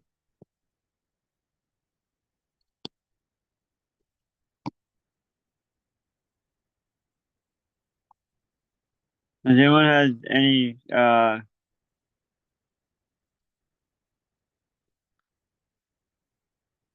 uses with those? These DMT carts?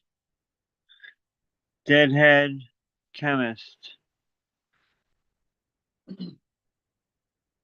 I'm asking for a friend, by the way. Oh.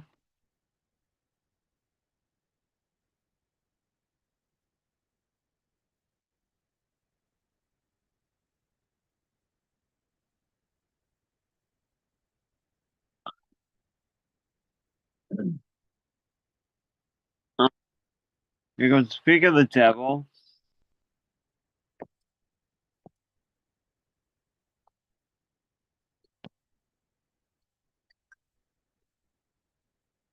There's Bud Kilowatt there.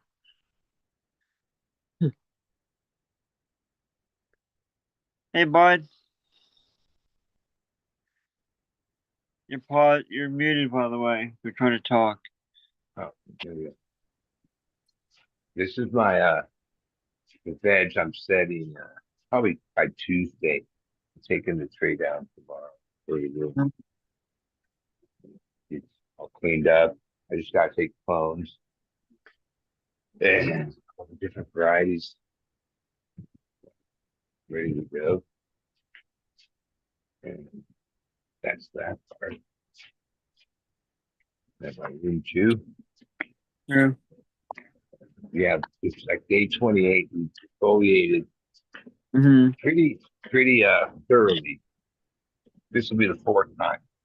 I thought after day 21, but these were BCS plants. Right on. Trying to get a much bigger yield. And then you risk airflow. Plants are kind of crowded. That's why they keep putting on sun leaves. Mm-hmm. Where do you want to start? Well,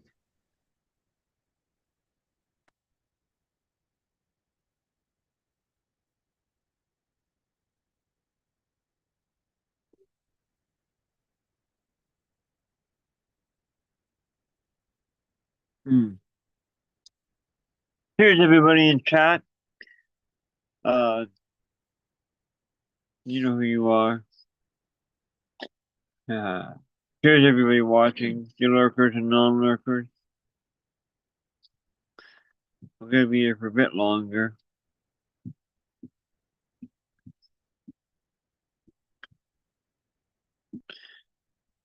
I don't know if you're trying to talk to us, Bud, but you're muted again.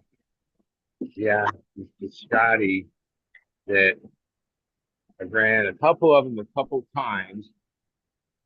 Can you see this around?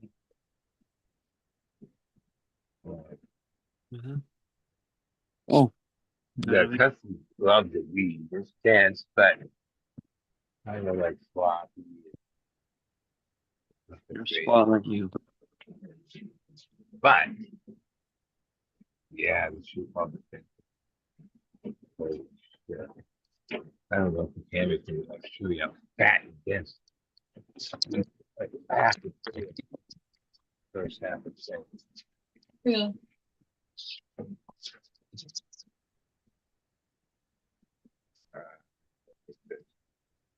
That's it. They're super dense. They're kind of like brown, like Bubba.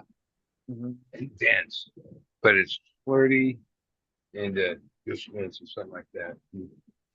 Um, Hi, so Cushman. I set all these half a tray, kept 3 plants in bed, and now they came out so great. Yeah, I'm gonna sacrifice those 3 plants to get like an extra dozen cuts. Like if I grow those 3 plants in the next cycle, I only better get like less than 20 plants. If I just take the whole plant, I'll get closer to 30, maybe a few more. So I'll have like a whole section, 14 feet, 30 plants, but fits in 14 feet, 4 by 14. And then after we get like 3-4 pounds off of that section. Hang on. Having something good and then saying, oh, there's only, you get a little, you get a little. That's always the same man. You just want to come in strong.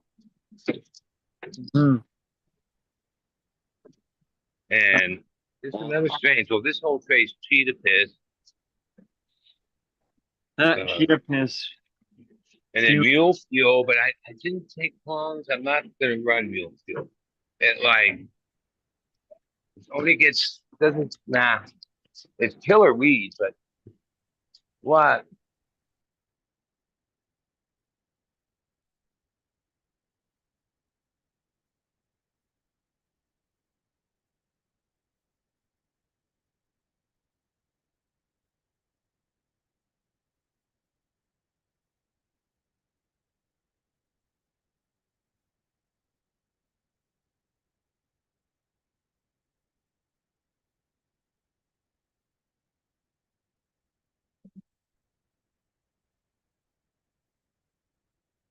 Looking at Bud's garden.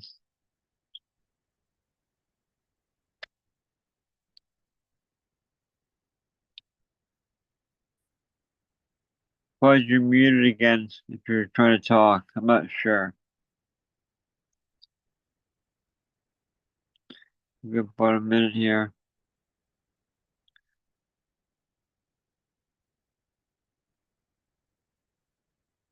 Here's those doodles.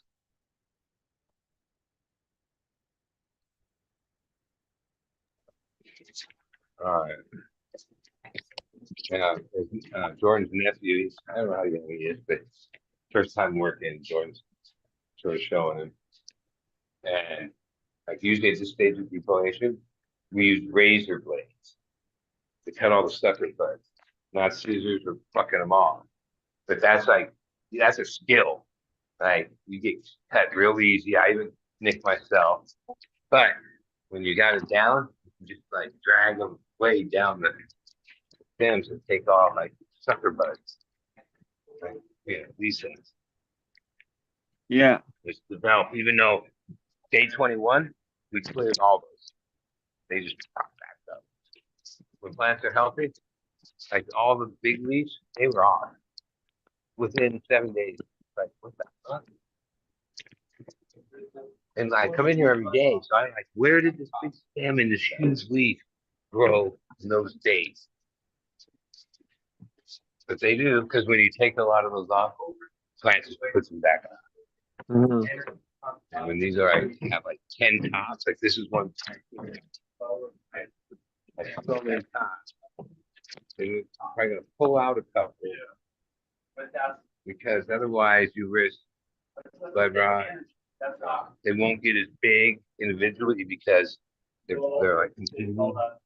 Even though you're like, what? That's perfect. No, like it still has a month to go.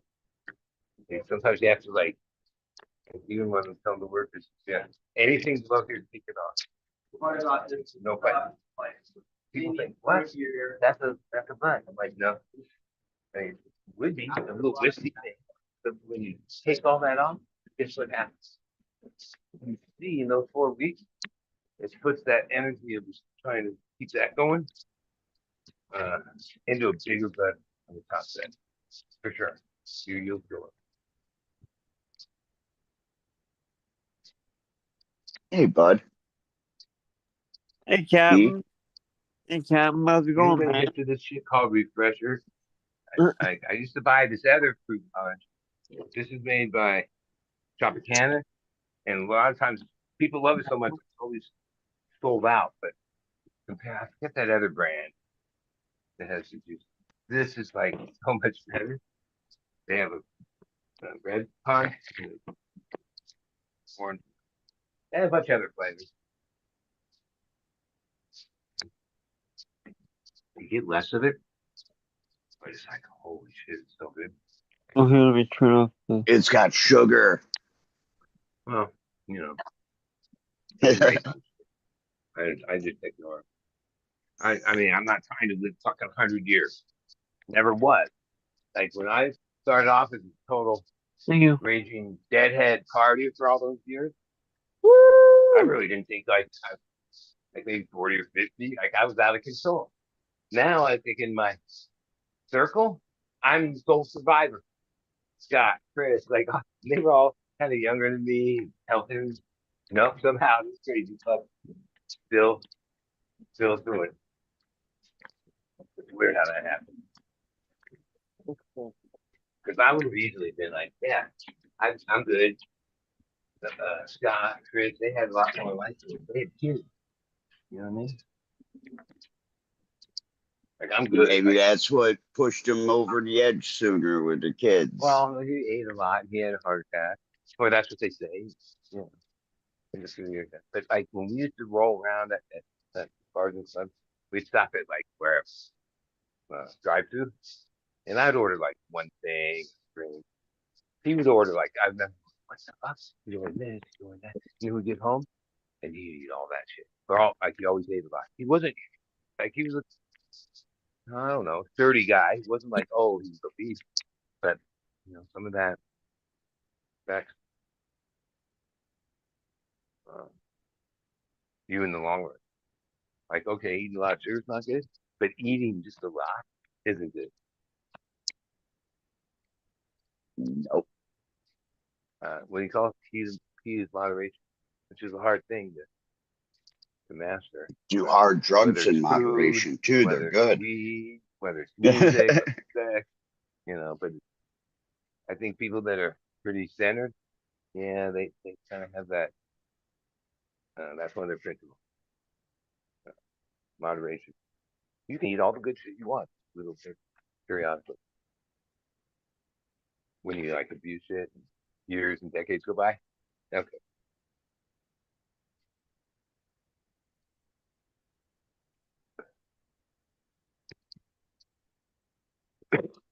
I actually think a lot has to do with alcohol too, because I Yeah. went to I've been out of the Ohio scene pretty much for a decade plus, and I come back and I see some of the people and they've got a beer in their hand, and it's like, man, Well, I mean, the way they market it, the way it's social, um, yeah, it's like a thing. I don't but think it all. you I do look a at lot of them other like shit, 10, but I 15 don't drink years later and they're bloated and everything else, and it's like, yeah, I just have a couple beers every night. Well, how many's a Well, I couple? mean, Oh, six, seven. everybody has their own, like, what do you call it, metabolism and disposition. Okay. And, like, so then when you drink, even if you're not a problem drinker, you drink beer for, 20, 30 years, your liver was going to have a hard time going long haul anyway. oh, you add alcohol to it, or a lot of food, or not a lot of, you got to drink water. I'm bad at it, but I'm aware, like, oh, what it really is, you have to pay. Like good shit costs good money. Like, you go to certain places, you get a good juice. Yeah, that's not Like bullshit. Thailand, you That's the get a real shit. great deal. You come here and you're You like, know, oh shit, I just spent $10 on something I spent like a where buck that 50 juice for. I like is like 250, like 250 a bottle. You go to the good, like the health food, the good place, they're like 10 and up. But those are and smaller amount. But oh, that's the real shit. And if you got money, some of it is though. If I have money, and I'm down with that. But then when you like at a certain point, you're like, wait a minute, I'm trying to go to these shows. I'm trying to do this. I ain't gonna spend like that money on food. But when I would stock good food, I felt better. I had more energy. I was better. I mean, there's a That's correlation. Thailand for me. But Watermelons actually taste like watermelons. like I saw a thing that was like showing how bad it is for poor people because people like sit on food stamps or whatever. They go to a store and they buy a lot of these things like they're under $1 and like yeah everything's like just loaded with the worst stuff. But that's like you want to eat cheap and go to the store and like get a lot of stuff for like even those soups, a whole bunch of things. Yeah, cheap food isn't good I don't know. Well, I mean, you can get good stuff yourself and cook it and start with real stuff, but most of that stuff is funny the crap they have. Like sometimes I don't always eat enough vegetables, so like it's easier for me to go to the frozen section and get the broccoli with the cheese sauce on it, right? But like that's not eating more vegetables. You know what I mean? That's some nasty ass like those broccoli shouldn't even be sold. They're like thick. When steam up broccoli and all that, well, that's a little more work. You can just hit the other thing in the microwave and it's good enough. But it's better than nothing. Cause like, hey, I'll make a steak or chicken, whatever. And I'll just like kind of, oh, I might make rice or something like that. But no, a lot of times I don't dislike this. I like it, but like I don't think of it. Like I shop and I go through that and go, nah. I've been buying corn on the cob on the barbecue. Uh, but that's corn on the cob. That's not like That's you need to running. eat vegetables, leafy greens. You should grow them yourself too. That's the only way you're gonna know it's even some of the organic shit at farmers market is not all it's cracked up to be.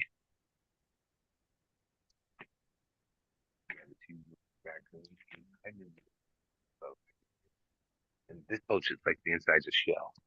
This boat, somehow he's in the cab and I can hear him scratching in there.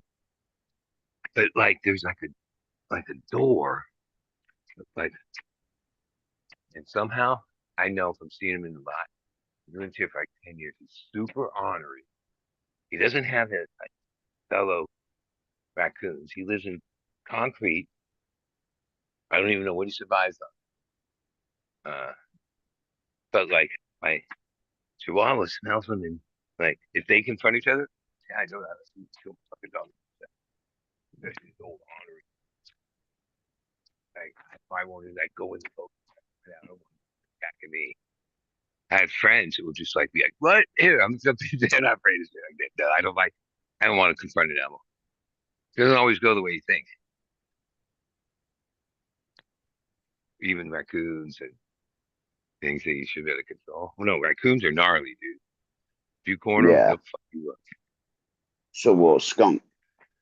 Like my dogs would go after him, and I was always worried my dogs would get the worst end of it. They might kill the thing, but yeah,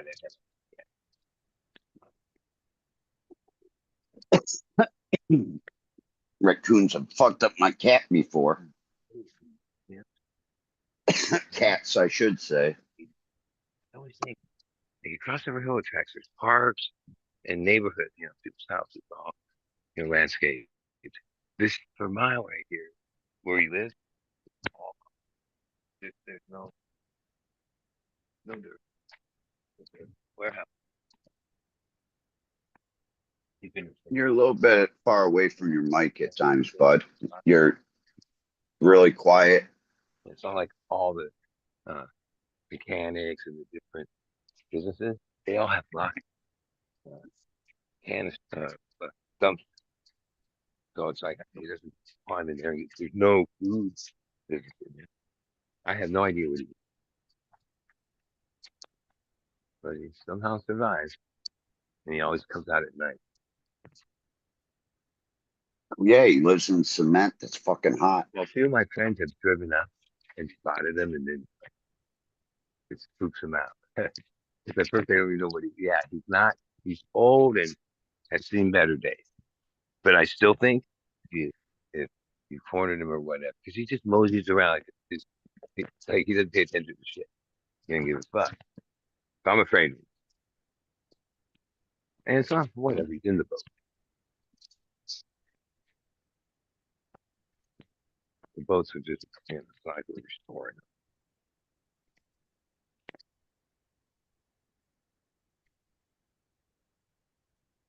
them. Yeah. So this one car they towed. I was out having a cigarette, and then the guy that owns the place was telling his worker lady, "Yeah, well, how's this car left outside? This has a like the cops put a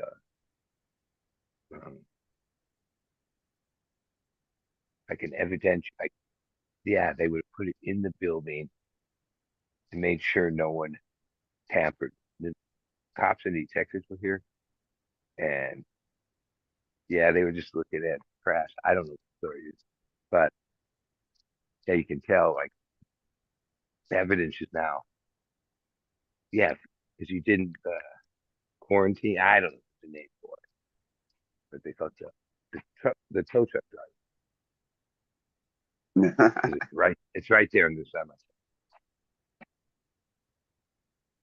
So it's not. Yeah, people could touch it or what. People that work there, like tow truck drivers, they go. Most of these cars get taken down the auction and sold. I hear that people when they come and then I face this reality that to get the car out, it's more money than the thing's worth. Car's worth. And the place is just basically hijacking your car. That's their business. Yeah. And then if it's CHP or cops that have it towed, that's like double the money. Like if it's a parking lot and they tow it, it's less. But if it's like on the freeway and CHP calls it in, somehow there's like this extra charge. It's highway robbery. They seem like nice people, but like they make their living off of like people's. There was a place like that here in Cleveland that did that, and one night it kind of went up in fire. Yeah, they have like a shit ton of security cameras and stuff and the fence because people, yeah, like another thing, you can't get anything out of the car. They're like, oh no, you can't access the car. Yeah. Like, what about my kid's death? They're like, sorry. It's like it's so fucked. Like don't get your car and that's it. But I feel bad for like that's people beat her car and they barely got that. Now they lose it. I'm surprised the offices haven't gone up in flames yet. Well, there's a ton of security. They have like what do you call it? Yards. All they're SNR. They're all over the San Diego. Like they have the contract SNR, and uh, the cameras they have mounted on the building, they move around. Like if somebody goes in there, it's all Yeah, well, we're talking about someone we just like we had a lighting a guy on the fire. roof, and then the cops rushed the place and arrested him because he was trying to break into the tow place. Which I was like, yeah, what the fuck is like, oh, they I'm for sure put their money in safe and can't just open these. I don't know. I never did find out. I just laid low. Didn't try to like find out what. But I could hear footsteps on the roof at about 6 o'clock, and then I heard like 20 cops walking around up there with their boots, like 2 hours, which there's like 6-foot minis on our side. They've been there for 10 years. So I mean, most cops would do because you know, I don't know. You never know. Yeah, We got a bunch of computers, things can man. happen. You never know. Like Jerry said, it can always go wrong. Hey, smoke break. All right.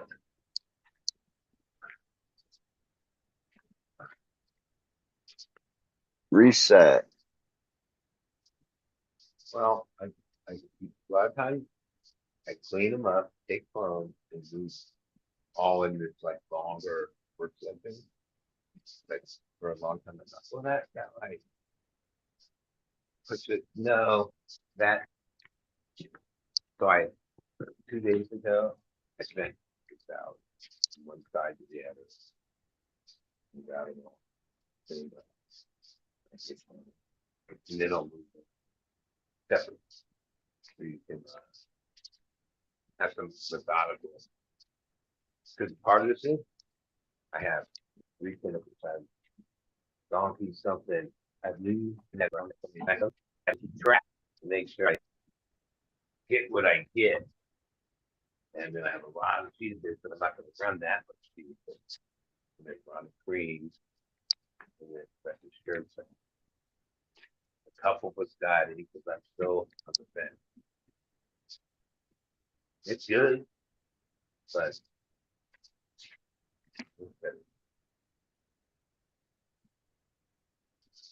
you know, but let me show you a lot of that's in the next book. So and July of it and run. But like even as they're fully in, they're planned. They you know, but you can tell when you got it. Yeah.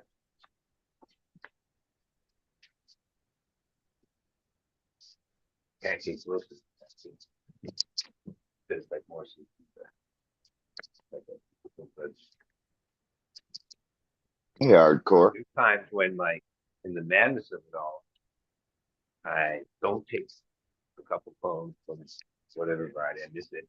And then in a few weeks that finishes. I'm like, oh wait, what that happened to the cream. And then my homeboy gave it back to me. Because like we tried to re-veg it, because when it finished, it was like, and I was like, I didn't say that. You can't say that was just too. If you're breeding, whatever. I'm back on. I try to have full trays, 18 plants for a same time. That's how you're gonna get the best view. If you mix up a variety of yields at the same height, you're not gonna get. I mean, you get a yield. It's not gonna rival if you had 18 same one, right? Still cooperates with each other's better. But sometimes some everything put on there, like crowds is dominated or gets dominated. Doesn't really perform like it could to other plants or more.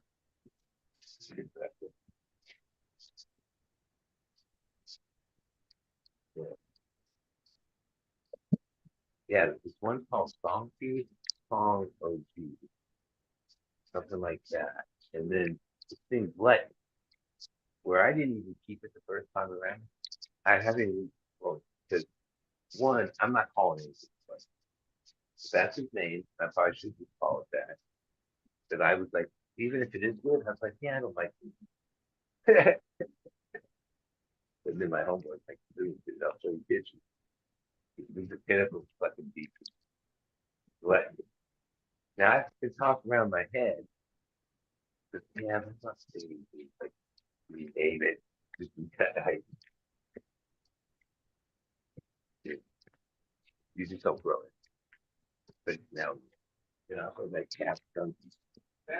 Yeah. About to move to another trade. Where you want?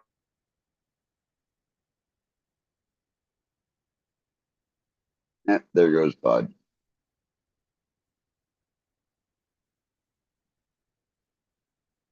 So how you doing tonight, hardcore? I'm okay. Ooh, you're talking a lot louder than Bud. Smoking on some swag. Sorry about your luck. Oh well. Haven't smoked swag in a long time. I was getting spoiled smoking on Bud's dank ass weed. No doubt. I don't know. You don't send me fucking shit. Yeah, I don't get nothing either, but I'm in Canada, so that's okay. I haven't even got my seed yet, bud. Well, I obviously drove to California to get it. I mean, Yeah, you were really high then. You give me the middle finger.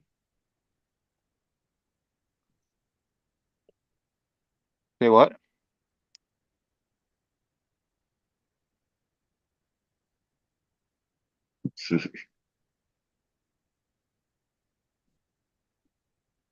Hello. Man, it's finally been warm the past couple days here.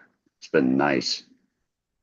Yeah, same here. We've been sitting on the porch out front lately. It's been nice. I had an event today outdoors. It was nice. Right on. These are the first three plants from Cap Junkie. Mhm. He sent me clones. He sent me some weed of it, and I smoked it. And it's like, damn, that's just fire. And he sent me clones, and these are the first ones.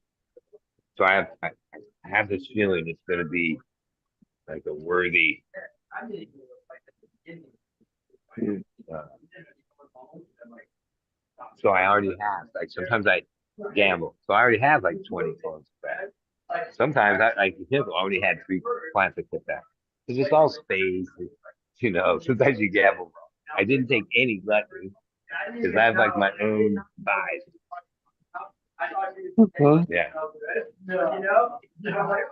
Like sometimes I just look at a plant and be like, no, like, doesn't do it for me.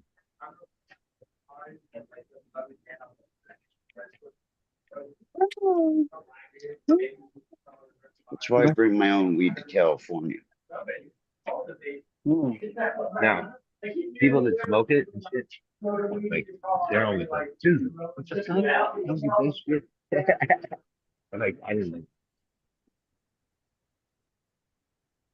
But these are here, these are straight. Because now it's like I'm doing half trades of pancake roasting nuts. Right. Chocolate. So I started with one plant, one plant. And then when I wanted to expand it, I only had a couple plants, and now I finally have a stock of it. Because it's like a sativa. Uh, I see how it stacks like more pointy and it's kind of super dense, and it's I got this star fruit. Underneath it, you get a little hint of tans, but it's not like bright tans, but you can tell like that's part of this. I don't know. It's a pancakes. But I don't really like sweet. That's not my kind. But people, like my friends and friends, they always ask me sativa. I'm more like, oh, he's having. That's what I'm with. So you have bias. Sometimes it's not that something's good. I just have bias.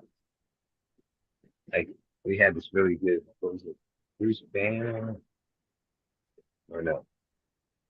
Bruce Banner. One of those strains from Colorado. And it was like strawberry. It it performed. Yeah, no, it's like I'm not going to Colorado. It's like nothing personal.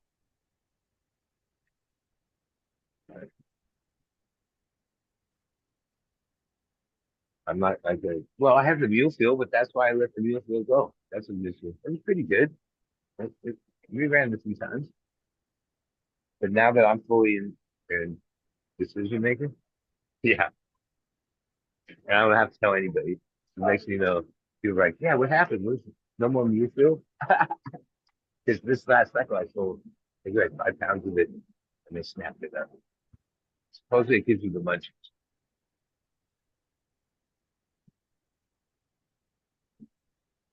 But it veggies slow, and I had to take clones like weeks ahead of it. And it doesn't have a stretch. So like, and the dang sick ass, I don't know, not good. Bronze. Um, but that's not. And German, you're gonna have to work hard to get weight.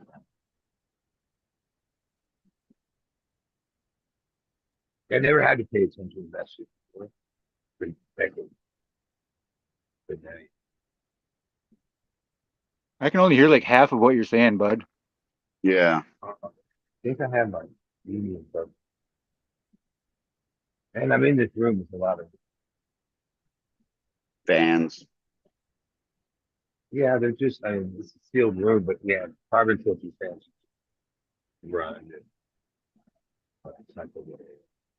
Not to try to bring my smell, just to like yeah, the air in these rooms, it's same air it's been here 10 years, except what you carry out.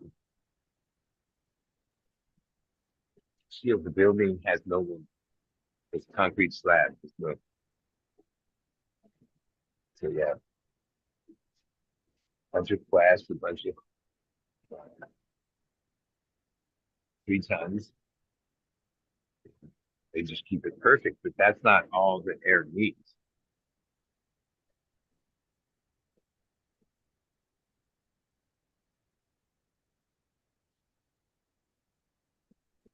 It's like kind of stale. Well, I don't know. I'm not a scientist, but I have things I believe. I don't. I'm not trying to get anyone to believe what I believe, but most of it's from just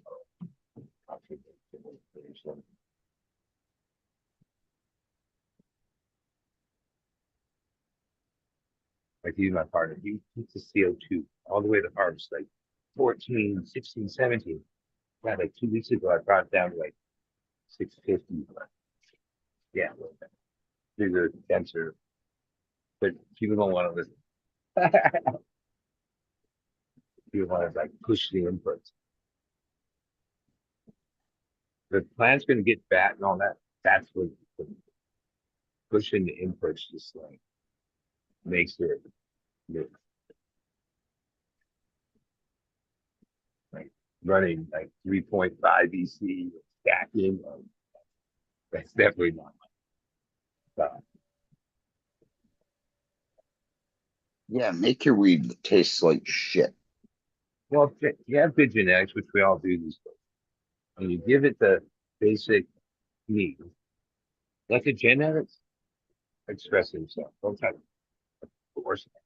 Oh, I'm going to do this and this and that. There's certain things you do that, like get, but yeah, you don't try to just blast it in food, CO2,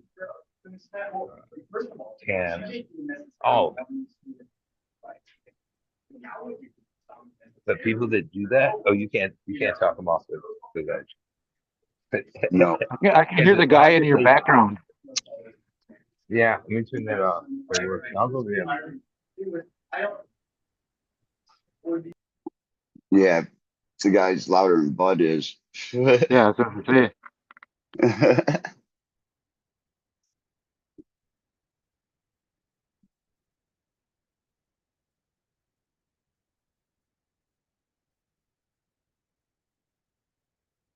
Man, I smoked some good herb today. Not me. Then that $6 slice of fucking cheesecake that put me to sleep for 2 hours.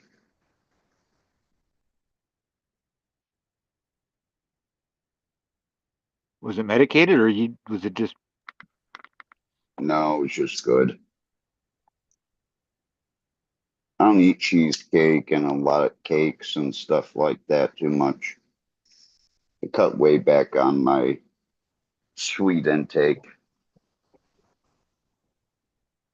The last, I don't know, 4 or 5 months I've had the smoker barbecue here, and I always barbecue big, just for myself, like corn, uh, steak, or whatever it is. Tri-tips. And then I eat this huge amount of food thinking, yeah, I got all this work to do tonight. I need energy. And then I'll eat it. It's like 8 o'clock, lights up on for till like 9. And it puts me in a food coma. Next thing you know, I wake up, it's like 2 in the morning. It's like counterproductive. You eat it like whole steak. Yeah, you don't feel I that had some much sirloins again. on the grill last night. I share with my dog. I don't eat the most of it.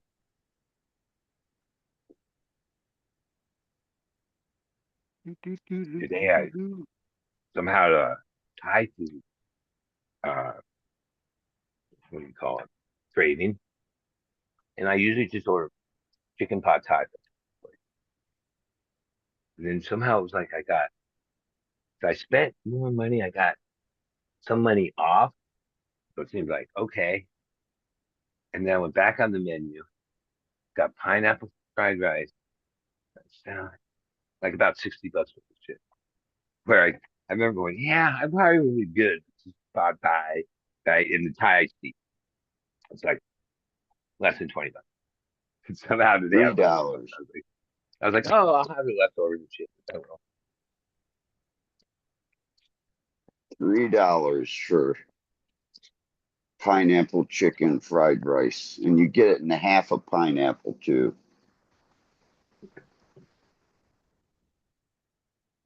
I mean, this is pretty decent Thai place. They have a few cities. Thai is called. There's some fall place. Yeah, but once you're in Thailand, you're eating that food every day, and you see how much it really costs. You're like, holy shit, I can't eat Well, this. that's how it goes. I mean, like most American versions of those things are like it's not like, oh, well, the pad Thai or Thai food's like way better in the United States or Chinese. No, Yeah, that's another I don't problem. know. I mean, when I was touring with the big Beijing acrobatic troupe, there was 16 performers and a chef, and they have these like condo, apartments, foreign apartment right next to Six Flags, wherever we were. And part of my job was whatever, like Houston, whatever city we went to, with the chef, go down to Chinatown, and hopefully he can like get what. No, like you go down there, and, like basically, I ate a bunch. It was like byproduct. Like it was like, yeah, that's the part of the meat we throw out. But you know what I mean? But that's Yeah, like, but it's got the fat to it, so it's got all yeah, the and the oils that they sauces. use to cook. But it wasn't like, oh, good, like what you think. It wasn't like chunks of like No, chicken. Yeah. Even though they could have bought all that shit, no, that's not what they ate.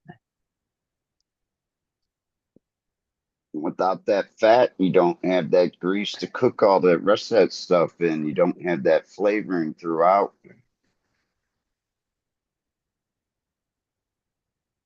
We used to have a food delivery truck service around here called Schwann's. I don't know if Yeah, that's something like around there or not. they had these drawers they pull Sean's. out, and they'd have tea cakes, like little square maple cupcakes. Yeah, they had a chicken casserole though that was basically a chicken pot pie that was like Yeah, they'd drive around and the like size of a basically cake. work. What do you call it? Stay-at-home moms of that era would be like, oh yeah, the truck comes in, pull out all the drawers, and they wow. Those trucks were cool, because those drawers are like all wooden. They're, they're out of business now though. They're no longer a thing. Yeah, well, a lot of businesses like that. Yeah, the world changed, man. I mean, now we have Uber and all COVID this must have other done it because shit. they still came around. I think I COVID mean, did it because they were I still could coming have around drove like over there. 2 years ago. It was like 5.5 miles. It was around 4 o'clock. Billy was coming on, and then it was a couple bucks more. I was like, because I've never had a bad experience where it's like, oh, it isn't hot. It isn't this. Boom on the map. Like, oh, it's ready. I pick it up. Boom. like, it works pretty good. Now they do charge you a little more, but shit. All right, your own time and all that. Part of it. That fucker out. Yeah, I just started doing it like a year and a half ago. Like people were doing it around me, but I always thought where I lived way out in the middle of nowhere. But no, they would have brought shit there. Like this morning, I was going to get a lox and bagel from the new Einstein's. It's like point less than 0.2 miles away. Just opened a week ago. So I Ubered it. It was pulling up the one like 5 miles ago, 5 miles away in Oceanside. And then I tried to search it. Yeah, I don't think that was on line yet. So I was like, oh no, I only want to not the one in Oceanside. I've never used the Uber Eat or Uber Eats. Never ordered Well, any of okay, that shit. I had food and I could have fended for myself, and then every once in a while, it's sort of like a treat. Like even this, I work today, tomorrow. I said, yeah, we should load up and eat good for yourself. And oh, it's a little spicy. It had some curry. It had, um, you know, it's healthier food and it's hot food. It had a lot of good shit in it, and I like it. Like it's, I treated myself to some sirloin on the grill last night. now I remember those like dishes were like $3, $4. Now they're like $20 for each one. And you go to Chinese, it's like, yeah, you better like if you want a few things, holy shit. Like real sit down Chinese. Like every item's 18 to 20 some bucks. For like I get the you orange. guys. I get the orange chicken. A lot of times if I go with like 3, 4 buck people, then we all like kind of yeah, get this, and then we all like kind of share each other. So we have um but then sometimes I opt out of that because like Gary and they would pick weird shit I didn't like. So I'd be like, no, I just want orange chicken I like, or what's that one? Uh, it's like a peanuts pie or I get no. It's a chicken dish. It has zucchini, peanuts, spicy though, pepper snap, Hi, Gao. pie out, yeah, I or whatever that. I have no idea. I feel healthy eating that. Like I don't like spicy shit, but sometimes I'm like, yeah, like the curry rice that was for the pineapple rice. Yeah, it was spicy for my mouth. But then I embraced it because I was like, yeah, that's healthy. I feel because I don't eat that shit. Most of the time I avoid it. I'm like sweet and sour guy.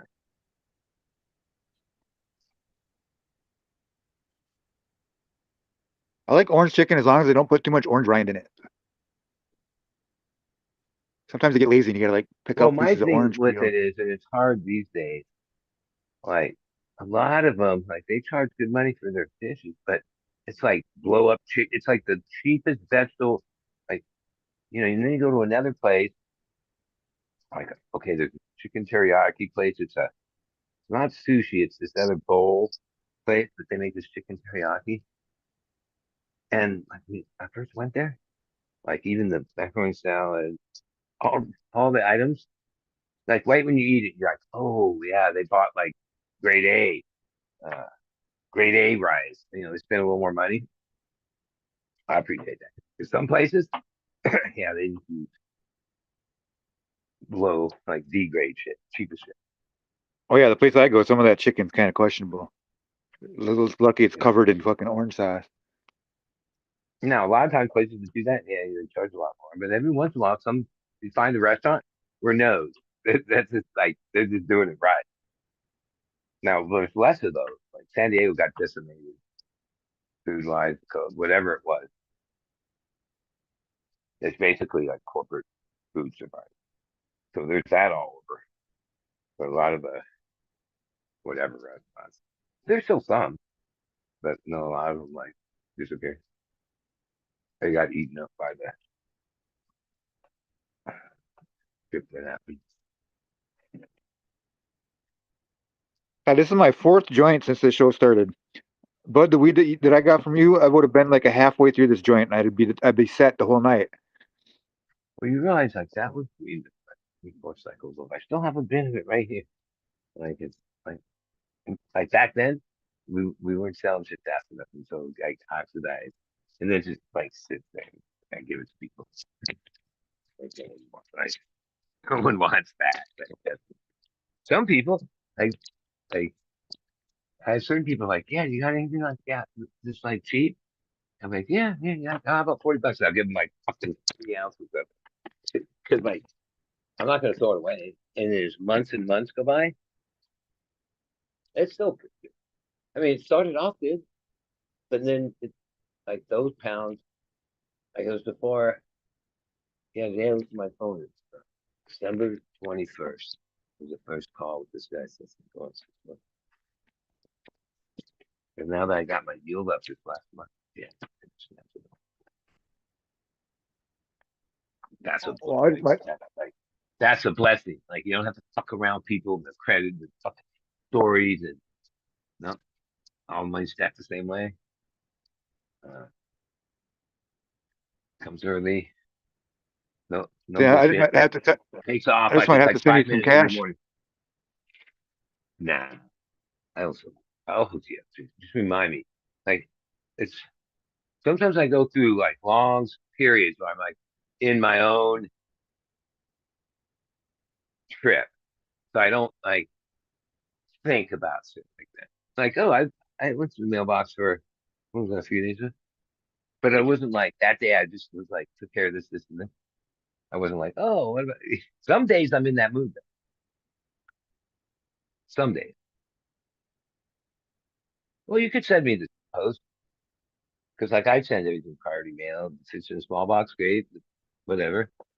But that's sometimes like that day. I'm like, yeah, I want to spend $20 on posters, but I don't want money. So somebody sent me money, and I like gave it back because I told him just give me the money for the postage. He sent me like $200. I was like pissed. Now my back then my partner's like, "What, dude? You're the one that needs money more than anybody." I'm like, "Yeah, but that's not how I do it." He's like, "You're crazy, dude."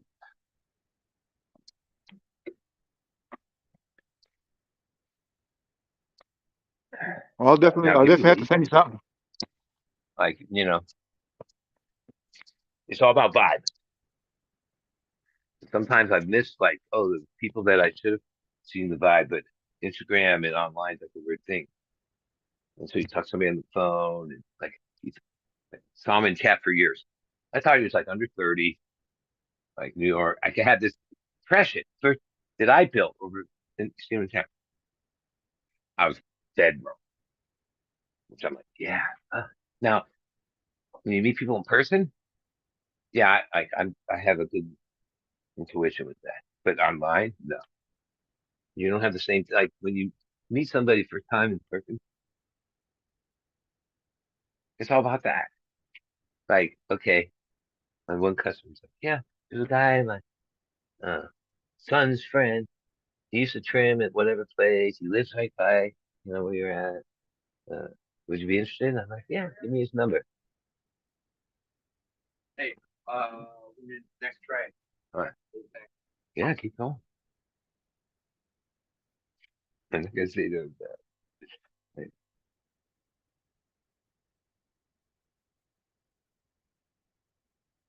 and I'm high as a kite because like last night I like that set better. But tonight, two in Chicago, and brought it. All right. Well, I mean, this one, like wherever's easy to get to. Well, I mean, because like this is the same problem. Right? Yeah. Okay. Like once you get most of it cleaned up, and that one's easy. You can't move it this way, but you move it. Yeah. I got this. Sure. Right.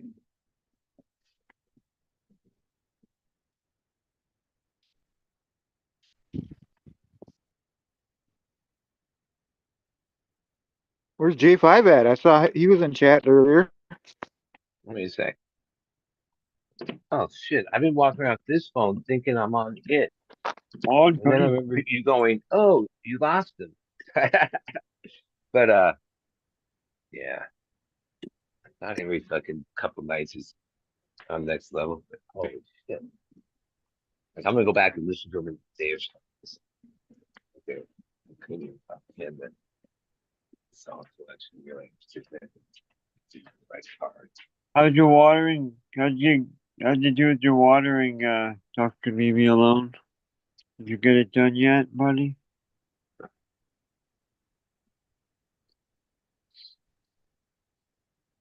I don't know if it's my camera or my internet that just went to shit. Well, the internet's been kind of spazzy.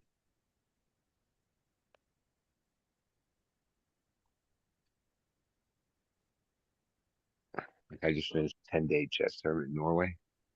Man, a couple of the days they had like glitchy shit. You just dealt with it. Magnus kicked ass. He actually was like halfway through left because he blundered. It was so like he's about to give up. I can't win. And then somehow it was Norway. I think that's where he's That's not clip of where he lost to someone and he just fucking like slammed oh his yeah. fists on the table and like got him pissed off and walked Well, away. like one, it's like a blunder, meaning the the fish, what do they call it? That's the AI. I sent my And so picture. they don't get the evaluation while they're playing, but the announcers and we get it.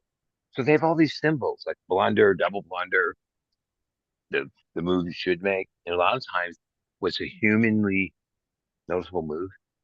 Oh no, you would have to like seen this other thing, and that's what the computer said. And then your eval bar will swing up and down. And then a lot of times they're both so good they get into the certain place in it, and if they like move like that, say moves three moves, then that's a draw, and they play draw. Like that's part of draw. And then every once in a while, yeah, it becomes a mono. And there are all these like men that have put their whole life into it. And like the world champ, he's only 18 from India. Good test. Yeah, Oh, he's the one that played Magnus Day. And thank oh, you. they were gonna have to My go to God. Armageddon because it should have been tough. Just like Magnus made a blunder, that guy made a blunder. One move, boom, over. And he Oh, he made a because bad since blunder. he won the world championship last year, which Magnus doesn't play in because he's won it like 30 times, the Canada, he hasn't lived up to it. Like somehow he played brilliant chess there, but he's only 18 years old. You ever seen that show, The Queen's Gambit? Yeah, I mean that's an opening, and like it's not that many people played it. And the Queen's Gambit denied. Like I don't No, have play you ever chess seen ever. it? I never It's a played chess. TV show. Yeah. That's like made chess popular.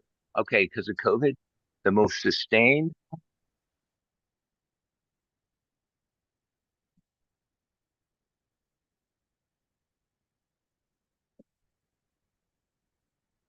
Stand by while we have technical difficulties. Testicle difficulties. Please stand by.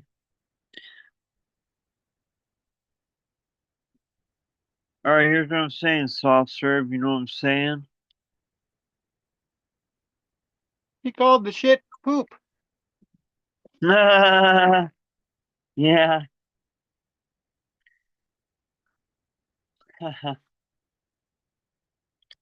Out here, I thought I was gonna be feeling all artistic today and shit, and now I'm not.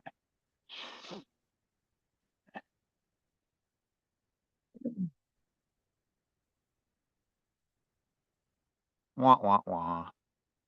Hmm.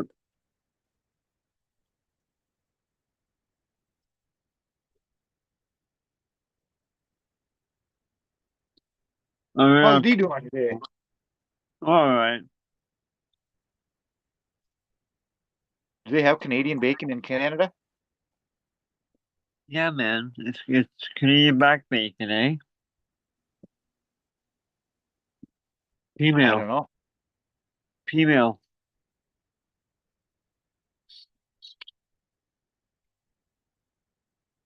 We just call that insulation in Minnesota. Mm.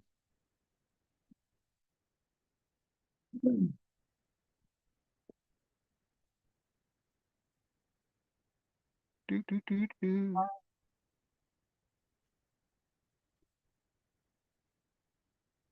Where's Jay Fizzle? I don't know. Or Johnny Five. He's still alive, Johnny Five. Or J5. I'm eating gummy worm. Before anyone says it, your mama likes to eat my gummy worm every night. I know. Thank you. Hello, Moto. Hello.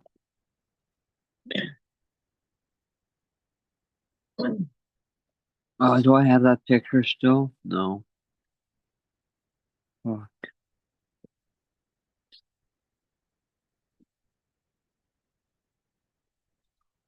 Hmm. Lost it.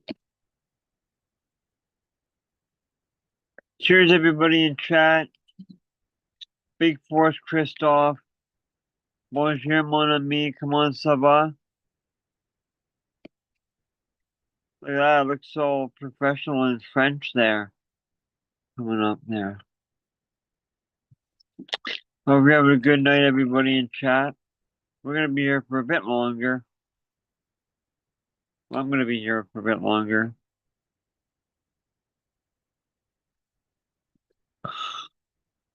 I'm saying. Yes, I know what you are saying.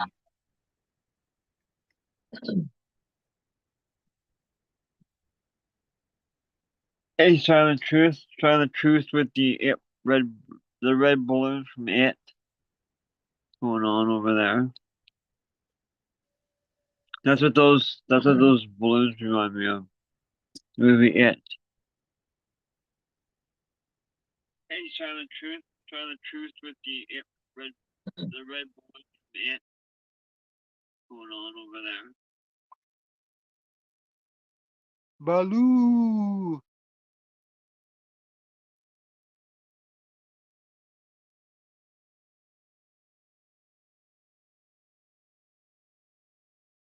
Yeah, you forgot to water them, Dr. Lieb.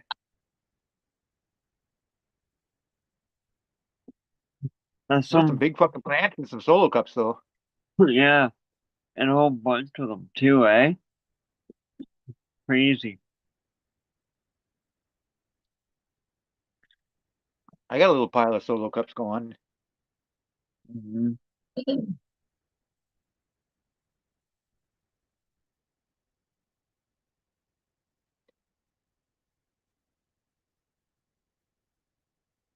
Oh. Oh.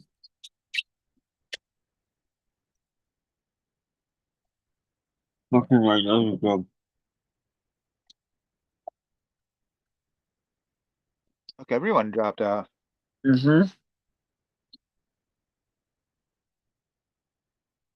We're gonna Huh. we're gonna end the show, I think, in a minute. So it's getting near that time, anyways. Alrighty then.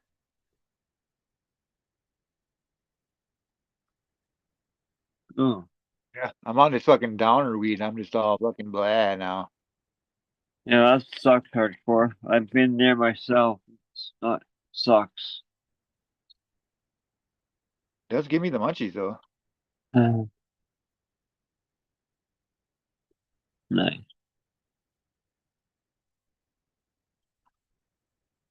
All right. Who wants to go first? Or go for it, hardcore. If I don't see ya, I won't I don't know. I don't have a good line. Wah, wah, Good wah. night. Goodbye. Later, hardcore. Later.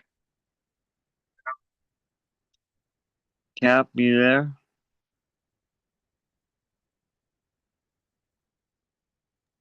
Yeah, I'm sitting here talking to myself, I guess. Go for it, Fuck. Cap.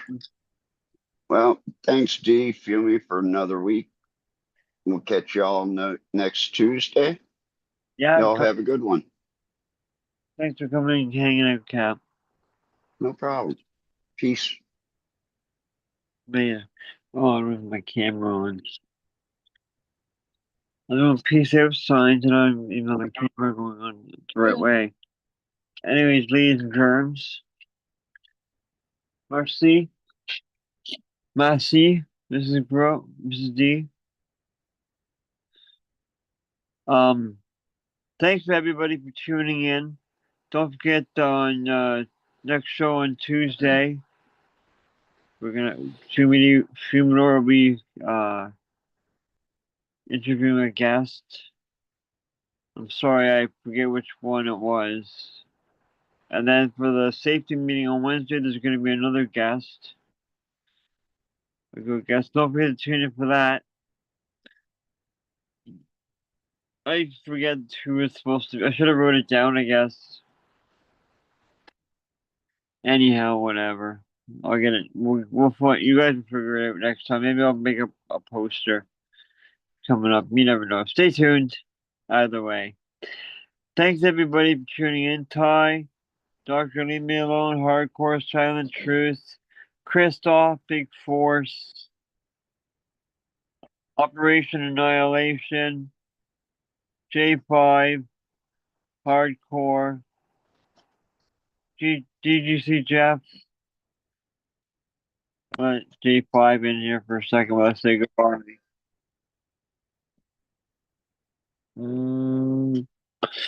Old fashioned. Well, Bud Kilowatt, None Denver. Well, you guys know who you are. If you've been shouted out, you've been shouted out. What's going on, J5?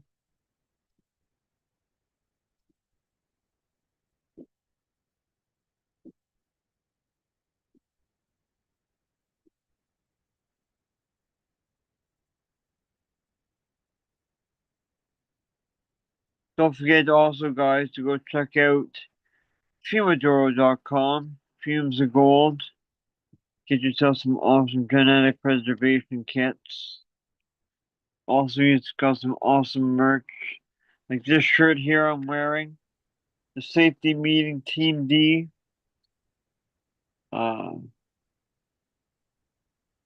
Hoodie. Be sure to get yourself one. I'll give you post a link. And don't forget to use that coupon code BRAINS for a discount. What's going on, J5? Oh, just about to smoke some hash. Figure I'd hop on and say hey. Mm. Would hardcore fall off or what? No, we're just saying goodbye. Oh, my bad. Oh, you're good. Where's hardcore? Is he here? No, he left. He said goodbye and he left. The fuck? Where the fuck was I? I don't know. We were asking the same thing. I know I heard you. I heard hardcore say whatever, and then I get my shit together, and I guess I didn't fucking Oh. catch that part that you were hopping off. Oh. Wait, So we're come on and smoke some Temple Ball, melt some fucking hash quick. Oh, this stuff just reeks. Right on. Out of this nice pipe that J. Patrick blessed me with. Quite the 420 gift. Right on.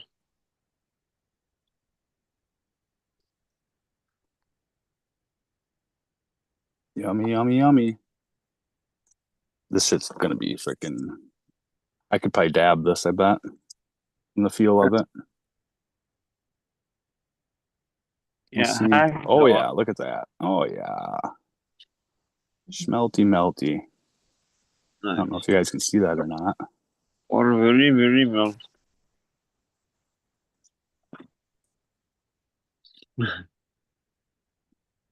Go, get up, man. Right on, J5. I love Ooh, that. ooh, ooh. Yep, it works. You heard it here first. It works.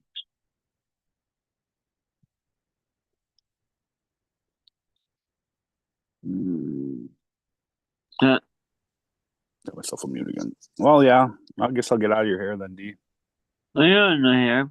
Thanks for coming and hanging out, J5. Smoking a bowl with us. Bubble, bubble, bubble. If it don't bubble, it ain't worth the trouble. That's right, man. What is it? Oh, yeah. Thank you. That's awesome.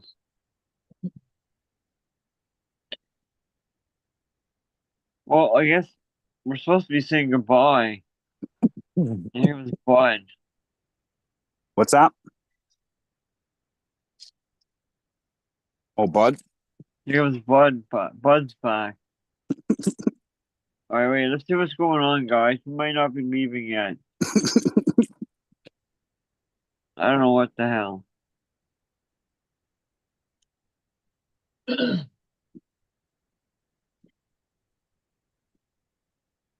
Look at that, man. Holy shit, J5. That looks awesome. Yummy, yummy. Mm-hmm. Smelty, Cheers. melty.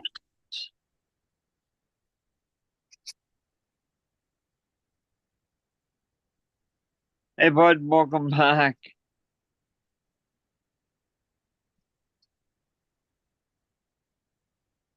Ooh, what's that? You're muted, Bud. You're trying to talk to us.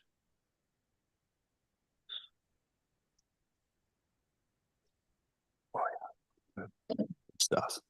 Of course, this one's not marked. It's usually how it goes. Mystery hash. Mystery melty hash. Right on.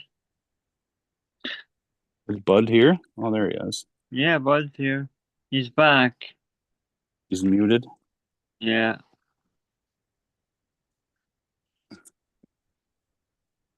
Is he rocking shades? Oh, yeah.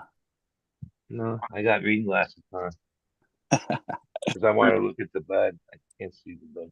Well, that time just I think I'm at 20. I'm excited to get glasses. I need them.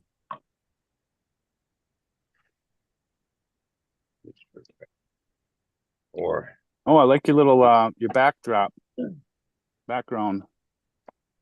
terrible. I've seen that on acid. Huh? I have that on my helmet when I was racing. What's his name? Is it Wolfie? Uh, that's Wolf. That's your Yeah, favorite. that's Wolf. Like that. Jerry had that guitar Wolf, and did that insignia was on it, or was it a sticker? I think at first it was a sticker, and then it became Yeah. Doug's worked it back. I don't know. Maybe I think I'm Did you ever have? Did you guys ever have sheets with that on it? no. No. He had okay before I came around. He had done like 5 years of dragons, every color of dragon, like in the 70s.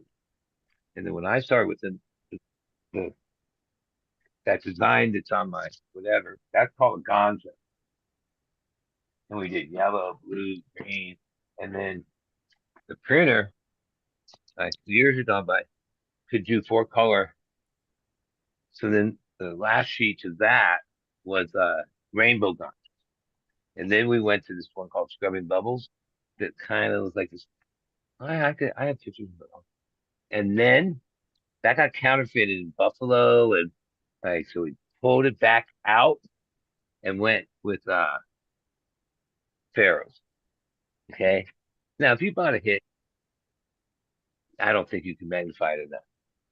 But like, yeah, you can pull up the Sphinx or Pharaoh. you zoom in, it's Nixon's face, his nose. Oh no shit. And when we got indicted in '87 by the DA and They didn't like that, I Douglas bet. Fraser, oh yeah, I remember the guy going like that was like a bridge too far. Did I hear the other day? Oh yeah, some conspiracy shit about Nixon's fucking impeachment and shit, and the reason why that they went through with all that Watergate shit, and Well, it I was think almost that. like it was like a setup I mean, as much because as that was like a big thing, like what yeah, Nixon really did, like like that's minor compared to shit Or, going down in or, the last fucking 8 years, yeah. 10 years. Well, they or, just And what this theory is that they were just using that. They were looking for any reason to get him out of there well, because he was gonna okay. tell everybody what the fuck was going on with JFK, and he was gonna try Yeah, to do well, it away seems with like this group has like faded, but from like Reagan to all that. If you look at those faces that were and they were around through all the presidents, yeah, that's called the neocons. Like, no. and so oh, those guys had control, and they were like, the military want to have war. They're neocons. Cheney, there was like they had, yeah, now, yeah, it's like I don't even know. Is there neocons anymore? They kind of just got old, and but that was like a political um wing, like and they were responsible for like yeah how we got in the Iraq War. That's neocons. Those are those people that advised them. Okay, they started way back when what was that senator who like accused everybody of being Russian, whatever, had all these hearings. They McCarthy. were like fresh out of high school and like had those jobs during that era, and then that propelled them like Asheville.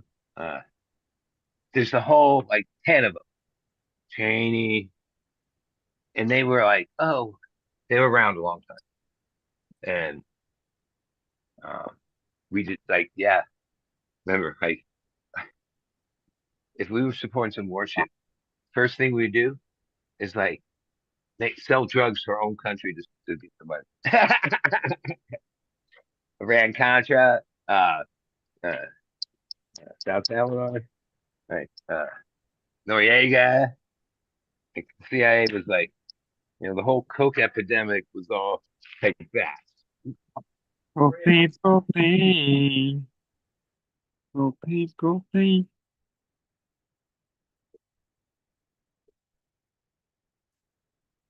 Hey, Silent Truth, how's it going, man? Hello, hello. Hello, hello. What up, Silent? Not It's weird. much, not much, This not guy's worked much. for me for like 20 years. We have this like weird thing. Well, he always aggroes me, but I just let it go. So like in the last hour, every time then he comes in and goes, should, should that be it? I'm like, no, you want to keep going, keep going. That's what I always say. Okay. He's like, all right, we'll keep going. That's why, like, when he shows up late, he's the only guy that, like, shit, we left here like that. Where, like, my other workers through the years, yeah, around midnight, they're like, yeah, dude, no, I can't do it. Like, if you keep me up all night, it'll fuck up my whole sleep. And because a lot of times when you start doing stuff, there's not like this clock that, like even he's like, yeah, what time is it? I'm like, I don't know. But that's like, okay, yeah. Because like, when I took over this place, I brought in some of my like old, but not everybody. Okay, because some people after 20 fucking years, like, but then there's a few of them they bust ass. It's like, oh, they get paid, and they want to make sure that it's like a like mutual. And they've been doing it like so many years. I don't have to fucking tell them how to fucking do this shit, even though I do. They just ignore it. Some And then people's like attention to whatever. detail isn't nearly on par And then with like most. sometimes like, oh, we're gonna start at this time. So the other worker gets here then. And then he starts working. And then he's the one pulling the I gotta leave, it's 11. All right. And for those hours where Jordan was, I don't know. He's like, wait, like, dude, yeah. But I just accept that. Um, But then when the other guy goes home, this guy's like, he never stops because he understands, like, yeah, let's get it done. And examples of fruit juice. Yeah. Oh,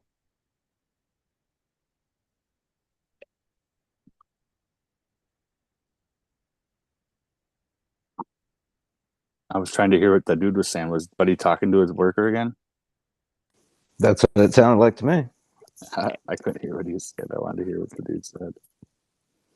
Pretty good. Yeah, he brought me this juice that I'd been digging called Refreshers fruit punch. So he came in and said, "Oh, let me try it." no And, reason to juice. It's good. No reason. It's better than that other brand. I forget the even name. It's kind of a square bottle.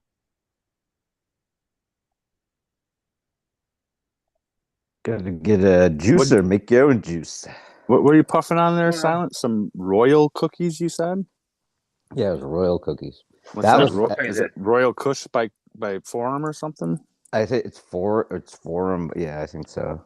Something like that. My friend's uncle grew it. I used to He do also- all that kind of shit, like make stuff. I'm 63 and like basically go, I'm going to I don't have no desire. Like especially with my wife. Me and my wife like we're a team with all this shit. Nah, like 7 years. I'm like, I know that shit's good. We owned a fruit stand for 20 years. Yeah. And I had access to killer fresh fruit. Yeah, you're in Yeah, you're like in the Mediterranean Yeah. of the United States. Well, I mean, we're Basically. on Highway 676 and the base, Townsend's there, and ton of tourism. We're the avocado capital of the world. Ugh. Right? But you don't grow avocados Yeah, that's what it anymore. says. No, I mean, lots changed. Mexico took more. But back then, On the people track. would pull up and they'd be like, yeah. And they'd ask us all these questions. My wife and I, like, how much should you mail them? Because people are like, yeah, I got to send them to wherever and whatever. And they'd buy a bunch. And yeah, we sell a shitload of those. We'd get berries, like, they would only be good that day. So we'd have to get the right amount of flats in the morning because they weren't going to hold overnight. But man, those like that meant they grew them to that point where, yeah, grocery store, you don't do that. But you would lose a percentage of them. Like, okay, a farmer's market, and my brother kind of hooked this up for the school districts over the years. Whenever farmers bring shit there, they're not hauling that shit back home. Yeah. And so now, because there's rules that so much of like high school, junior high meals that they feed kids has to be like organic or About time. and they just like have trucks that come pick it all up like at whatever time the market. Because like they're not going to like take it back. Like that's not like real fruit like that. That's how it's sold. Take it Like, and go. You like, even the good avocados, the Fuentes, the Dude, I'm fucking the lit. soft skin ones. They'll be hard for like days, and then within like a couple hours, they go from like Tastes so good though. I just want to keep it there. throw them away. Well, that's why people like gravitate to Haas. It's oil based, but like bacon and these other ones, water based. Holy shit! You make guacamole with that? It's a whole other. Fucking Most of the time now, the stores those aren't even on the farmers markets. Don't even stores. I ate a bad avocado tonight, and my mom's like cutting it up. She's like, "There's something wrong with this." I'm like, "Yeah, let me taste that." And I'm like, "Yeah, there's something wrong with it." Then she's No, if like it putting gets her like she put it in her black or salad. And she's whatever like, "Yeah, inside. there's something wrong with this." I was like, "See, you talked yourself into it tasting bad." it's not like In reality- avocado is super fucking tasty No, to begin no, with. I put a ton Oh of no, salt fuck, on dude. it. It's one of those I things I love just eat avocado. because I I've know it's loved good for avocado me. since I was a Yeah, kid. it's good for you, basically. It's just No, mush, dude. my It's just like favorite mush.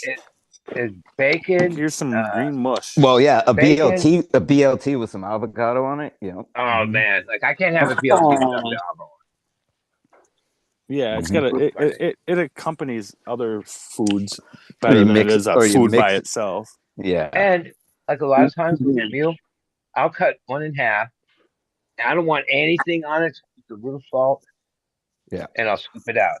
Yeah. If it's a good avocado. And you'll just eat it?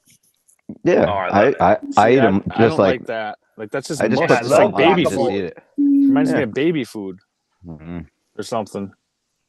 Well, okay. It's just But it's not. mushy. Like it's kind of bland and mush. You know what I mean? It's Yeah, just it like a doesn't have texture much. thing. It doesn't have much flavor to it Well, on its okay. own.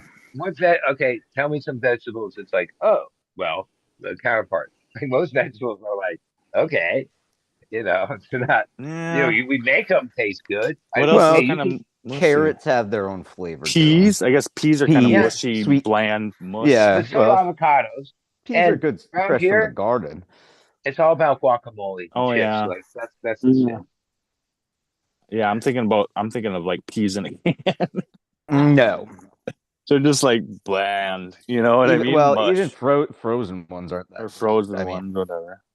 But yeah, like a snap pea pod out of the garden. That's fucking Yeah. different story. Another thing, Yeah. if you get like a real pasture pork burrito, oh yeah, you have to slice avocado in it. But I probably have never even had a good avocado, so who fucking knows, you know? Yeah, right.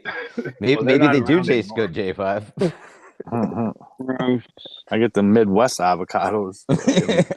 They're fucking abused and shit. Fucking straight from the fucking straight from the truck Peru. drivers tell them how fucking dumb they are on the way here, and I hate these fucking things. these fucking motherfuckers. They're all abused and fucking. They got PTSD. I got that PTSD fucking avocados over here in fucking Michigan. Mm-hmm. Sent away from the fucking warm. Well, actually, they're all Mexico now. You can't even say Cali because Cali doesn't even grow avocados anymore. No, we don't have an ag rate, and it was like a plan. It's fucked. Like we're short on houses, so they killed all the ag. We had nursery, we had strawberries, avocados. Yeah, without an ag rate, like farmers paid the same rate for water as like a $10 million beach house in like the same rate. There's no ag right in Temecula and you cross the border there. You're saying, oh, they have a great ag rate. You pull there and it's just like rolling hills, the citrus, avos, everything. You can't grow huge crops at retail fucking water price. And yeah, over the 20 years, they killed it. I'm a plant killer this year. Mm-hmm. Well, seedling killer. Fucking. Yeah. I must have killed. I thought I was gonna. I was exaggerating the other time, but the other day I was like, I'm gonna end up killing fucking 100 fucking fem seeds. But no, but I did dampen off or feed to snails, slugs, and fucking grasshoppers. Like about 40, Those things. 45. That many? Yeah. Yeah, sucks. What the fuck? Yeah.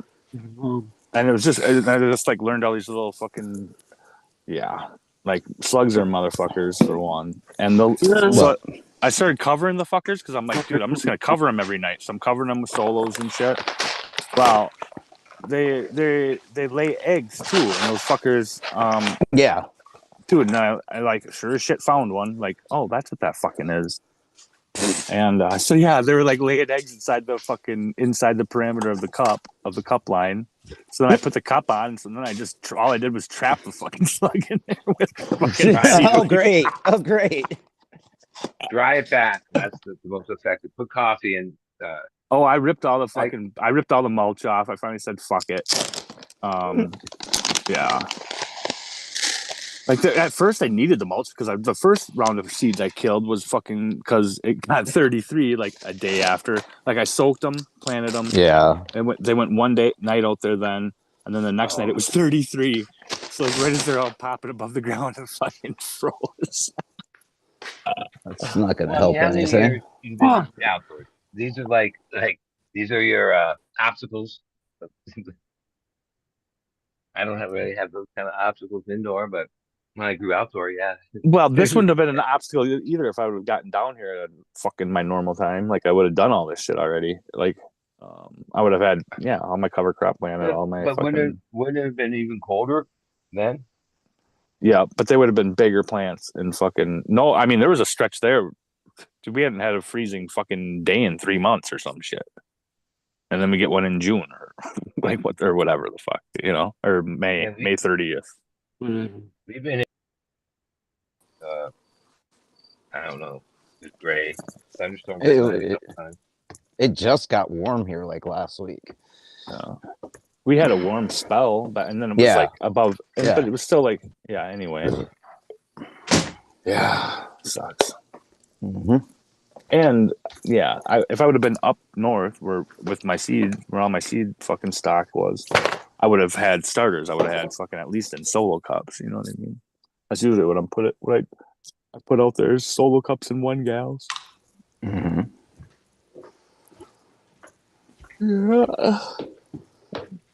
And even like a solo cup, fucking 3-footer, like overgrown solo cup, like a slug ain't gonna kill that. You know what I mean? Yeah, it's gonna do a little damage. Like I was so fucking discouraged to pull my fucking mulch back, but like once I started doing it, it was kind of fun because I'm fucking seeing all the fucking life and shit. Well, yeah. Except Fucking, for the stuff that you don't want to see. I don't. Oh, you don't see them. I didn't see any of those fuckers. They go down into the ground during the day.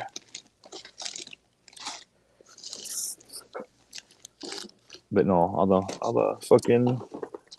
the shredders and the fucking fucking compost fucking makers essentially. Yeah.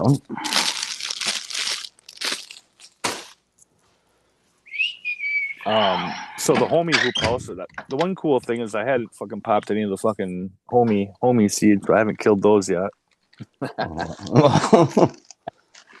Well, I won't now, because now the homie hoop house is like fucking got like the grade A treatment. I fucking raked all the mulch. I fucking whipper snipped. I did a mix of compost, like 3-year-old composted horse shit. Kelp. Like my kelp, like kelp that I like, freshwater kelp that I raked. Oh, okay.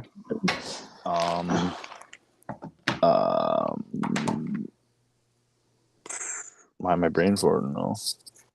You probably put some other stuff in there. Yeah, I did. I can't think of what right now. Guy. Okay, so then I mixed it with a bunch of peat moss and fucking Yep. What else did I put in there? Fuck, I know I put more shit in there. I just can't think of it.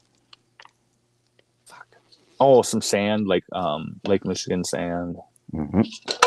And just the 2 composts. Oh, castings. Do some castings in there. And then, first I went through there, like I raked all the fucking mulch layer off. Pitchforked it off pretty much. And then I went through and I laid all that shit down. Oh, I put seed down. So I threw some, just whatever fuck I had here. I had grass seed, fennel, fucking red lettuce, poppy,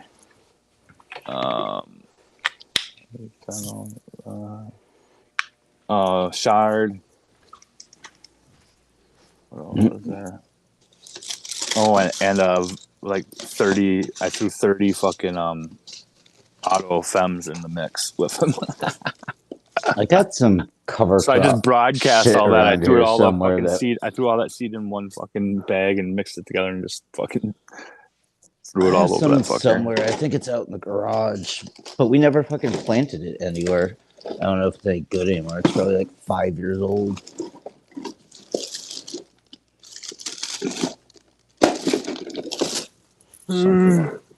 Something like that.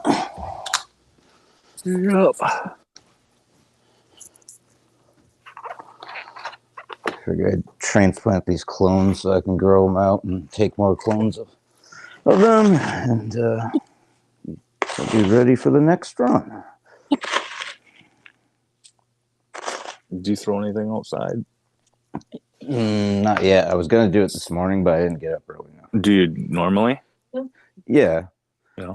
Usually just stuff I'm making seed with, but I've got other stuff this year. I don't know how serious I need to be making any more seeds. Mm. Got some nice clones here for now, you know. Grapefruit Chem. Dude, you see fucking hillbillies fucking which one was it? Not Freaky Dreams. Fucking shit. I want to say Sleepy Dreams. Sleepy That's Dreams? not what it is. I mean, he's got those videos about his dreams. That's not what it is. It's wow, fuck me, dude. If I can't remember, I'm shit. Freaky Dreams is like the father of the cross. Anyway, it's fucking his pineapple fucking haze hit with that Freaky Dreams, and he has a pic of one of the F2s on his Instagram. But fucking just a beautiful plant. The fucking leaves so sexy on that thing, dude. Just like the perfect fucking that fucking freak show's like the freak show's like it's like a quarter freak show, maybe. Oh, okay. Not even. I think it's less than a quarter. But just that little touch of the freak show throws some, like deeper serrations, more fucking like Okay. Just like it's kind of like the freak show. No, it's, like it's nothing broader. Like the freak show. Nothing like just, the freak show. It's but just you can deep. just yeah. You can just look at it and be like, yeah, that's kind of a special fucking leaf. You know what I mean? Like it's not. It's like in between a thin, like a narrow and a wide leaf variety, but I got no this more thin leaf. Ah, gosh, I should pull it up, huh? I can do that maybe, huh? You could. We shall see. I got this one sweet skunk, and it's definitely a mutant. It's pretty cool looking. Where's Hardcore? Is he in here? Oh no, he was, and then D said he was ending the show. Then he left, I think. Yeah, I was all confused when I hopped on. Yeah, we're gonna give it to the 20. We're gonna give it to the 20 guys, and then we're gonna get out of here. The 20. T-minus 8 minutes. Yeah, get your pipes, get your bongs, get your bowls ready. Get your booth, whatever you do. We don't discriminate. Mm-hmm. Get it in your blood. Get it in your blood. Blood clot.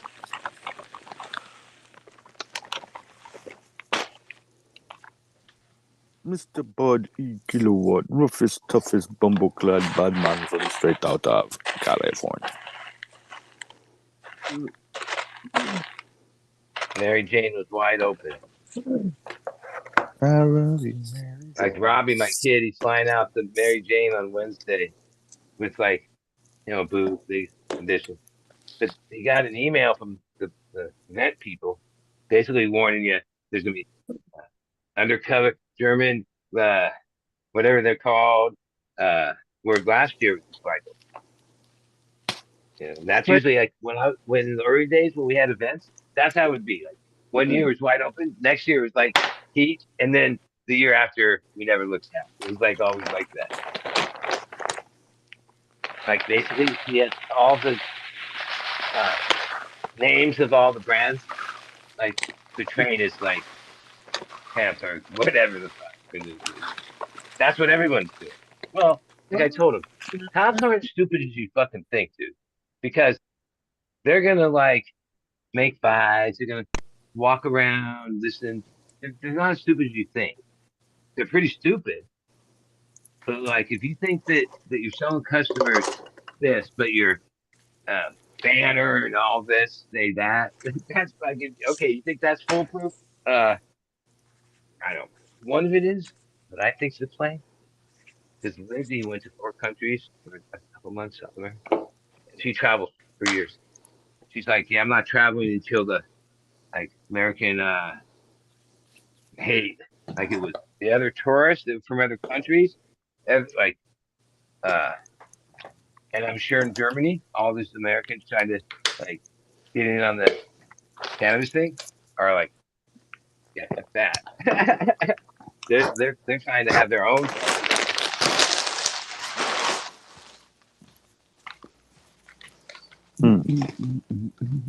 I can copy the link, but that ain't gonna do me nothing. And you just go advance and you like 5 by the seat of your pants.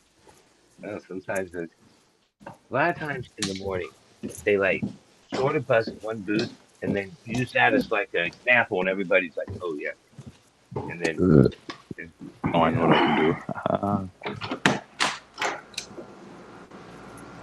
because the first one there wasn't even really stores or clubs.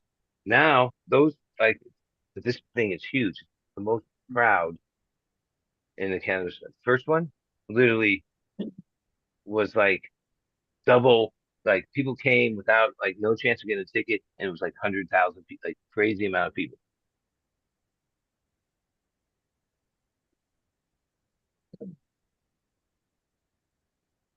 Like I'm not policy like that. I would like to go travel around this place, check it out, but there's too much going on. You don't even know.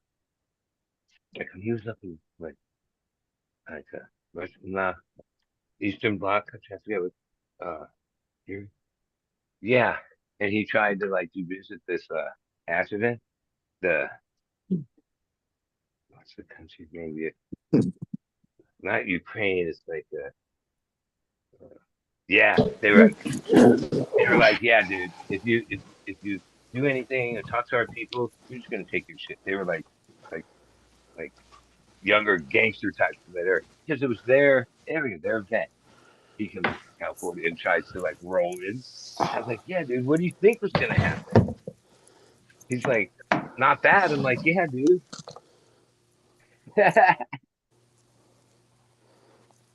Yeah, overseas gangsters are different. Well, I mean, one, The Americans used to real OGs. love. Like wherever we went, most countries loved us. Like the people, all this they came. Oh no, like it's not just Trump. Start with Bush. A lot of countries get it. They don't love us. Like oh, Americans, spend your money. No, no, they're not that. There's a vibe. Because I mean, I think that like just look at the chain of events we did, and how much look to them are like uh, whatever the relationship was. Like it's gotta seem fucking crazy.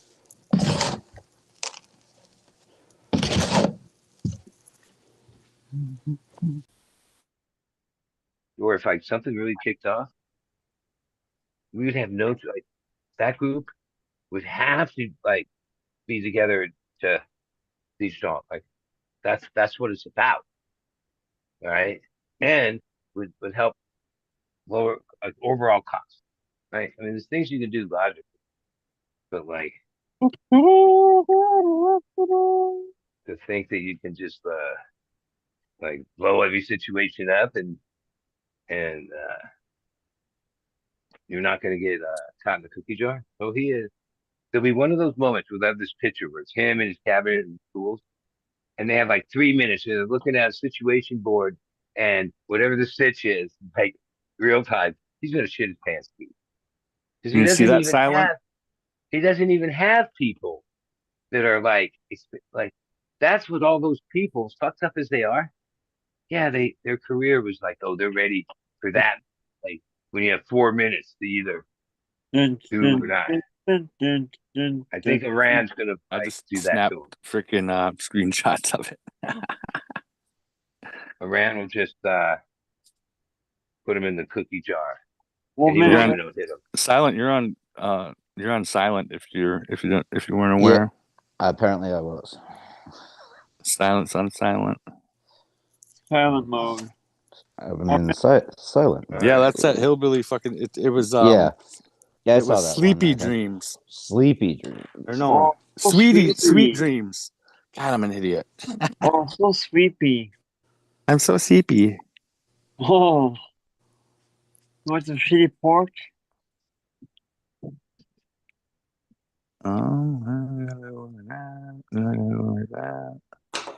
All right, I don't have enough dirt. I don't have enough I'm dirt. gonna. Now I need more dirt. Here's a good pick of it. That's kind of a fucking good one. Yeah, that's good. We'll go with that. Cheers, everybody. Ding, ding, ding, ding. That's it. That's all she wrote. Sucks. Go check out his Instagram. I will. But yeah, I like the looks of this plant.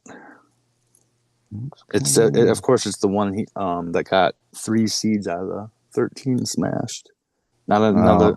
Dude, he sent me over like, I don't know, like 5 packs or something, and 3 beans just completely exploded too, like just freaking fragments of fucking. It's okay. Not like a cracked one, but like completely like it exploded. I was grinding up one of those strains that my friend dropped off. It was a cherry thunderfuck. How does that happen? There's a seed in it. I'm like, what? That was probably the only seed in this whole. It was in something similar to this. It was the.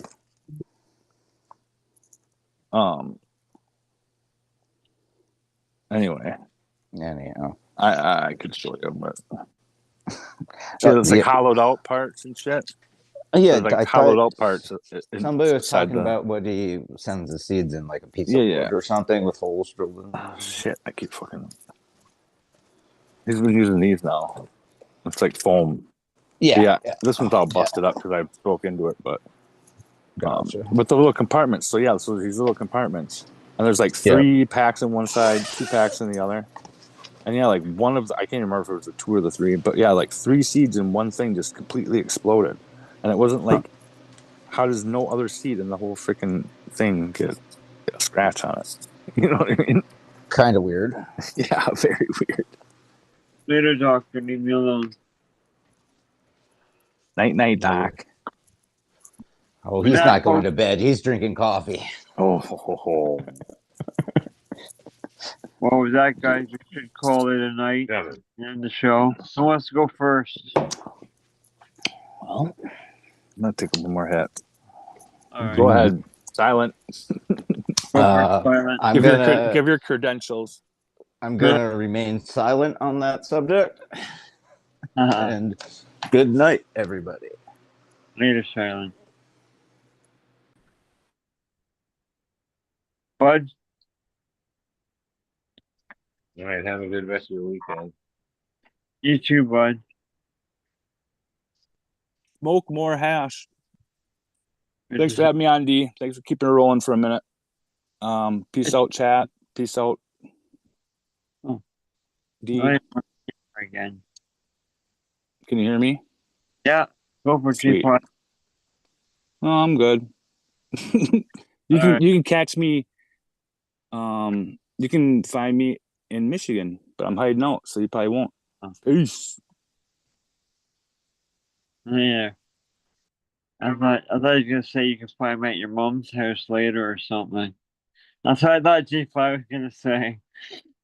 Well, we'll try this again, guys. Ladies and geraniums, like Fumi like to say, thank you very much for tuning in. Thanks everybody for hanging out.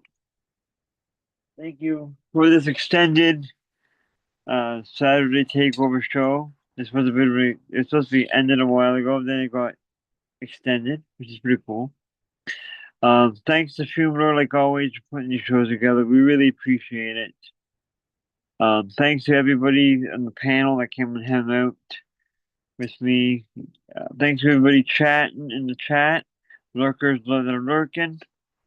And don't forget to, like I said earlier, don't forget to tune in Tuesday for the Tuesday show on the Fumadoro and the Flavors channel, the main channel, where Fumi will have a guest this week to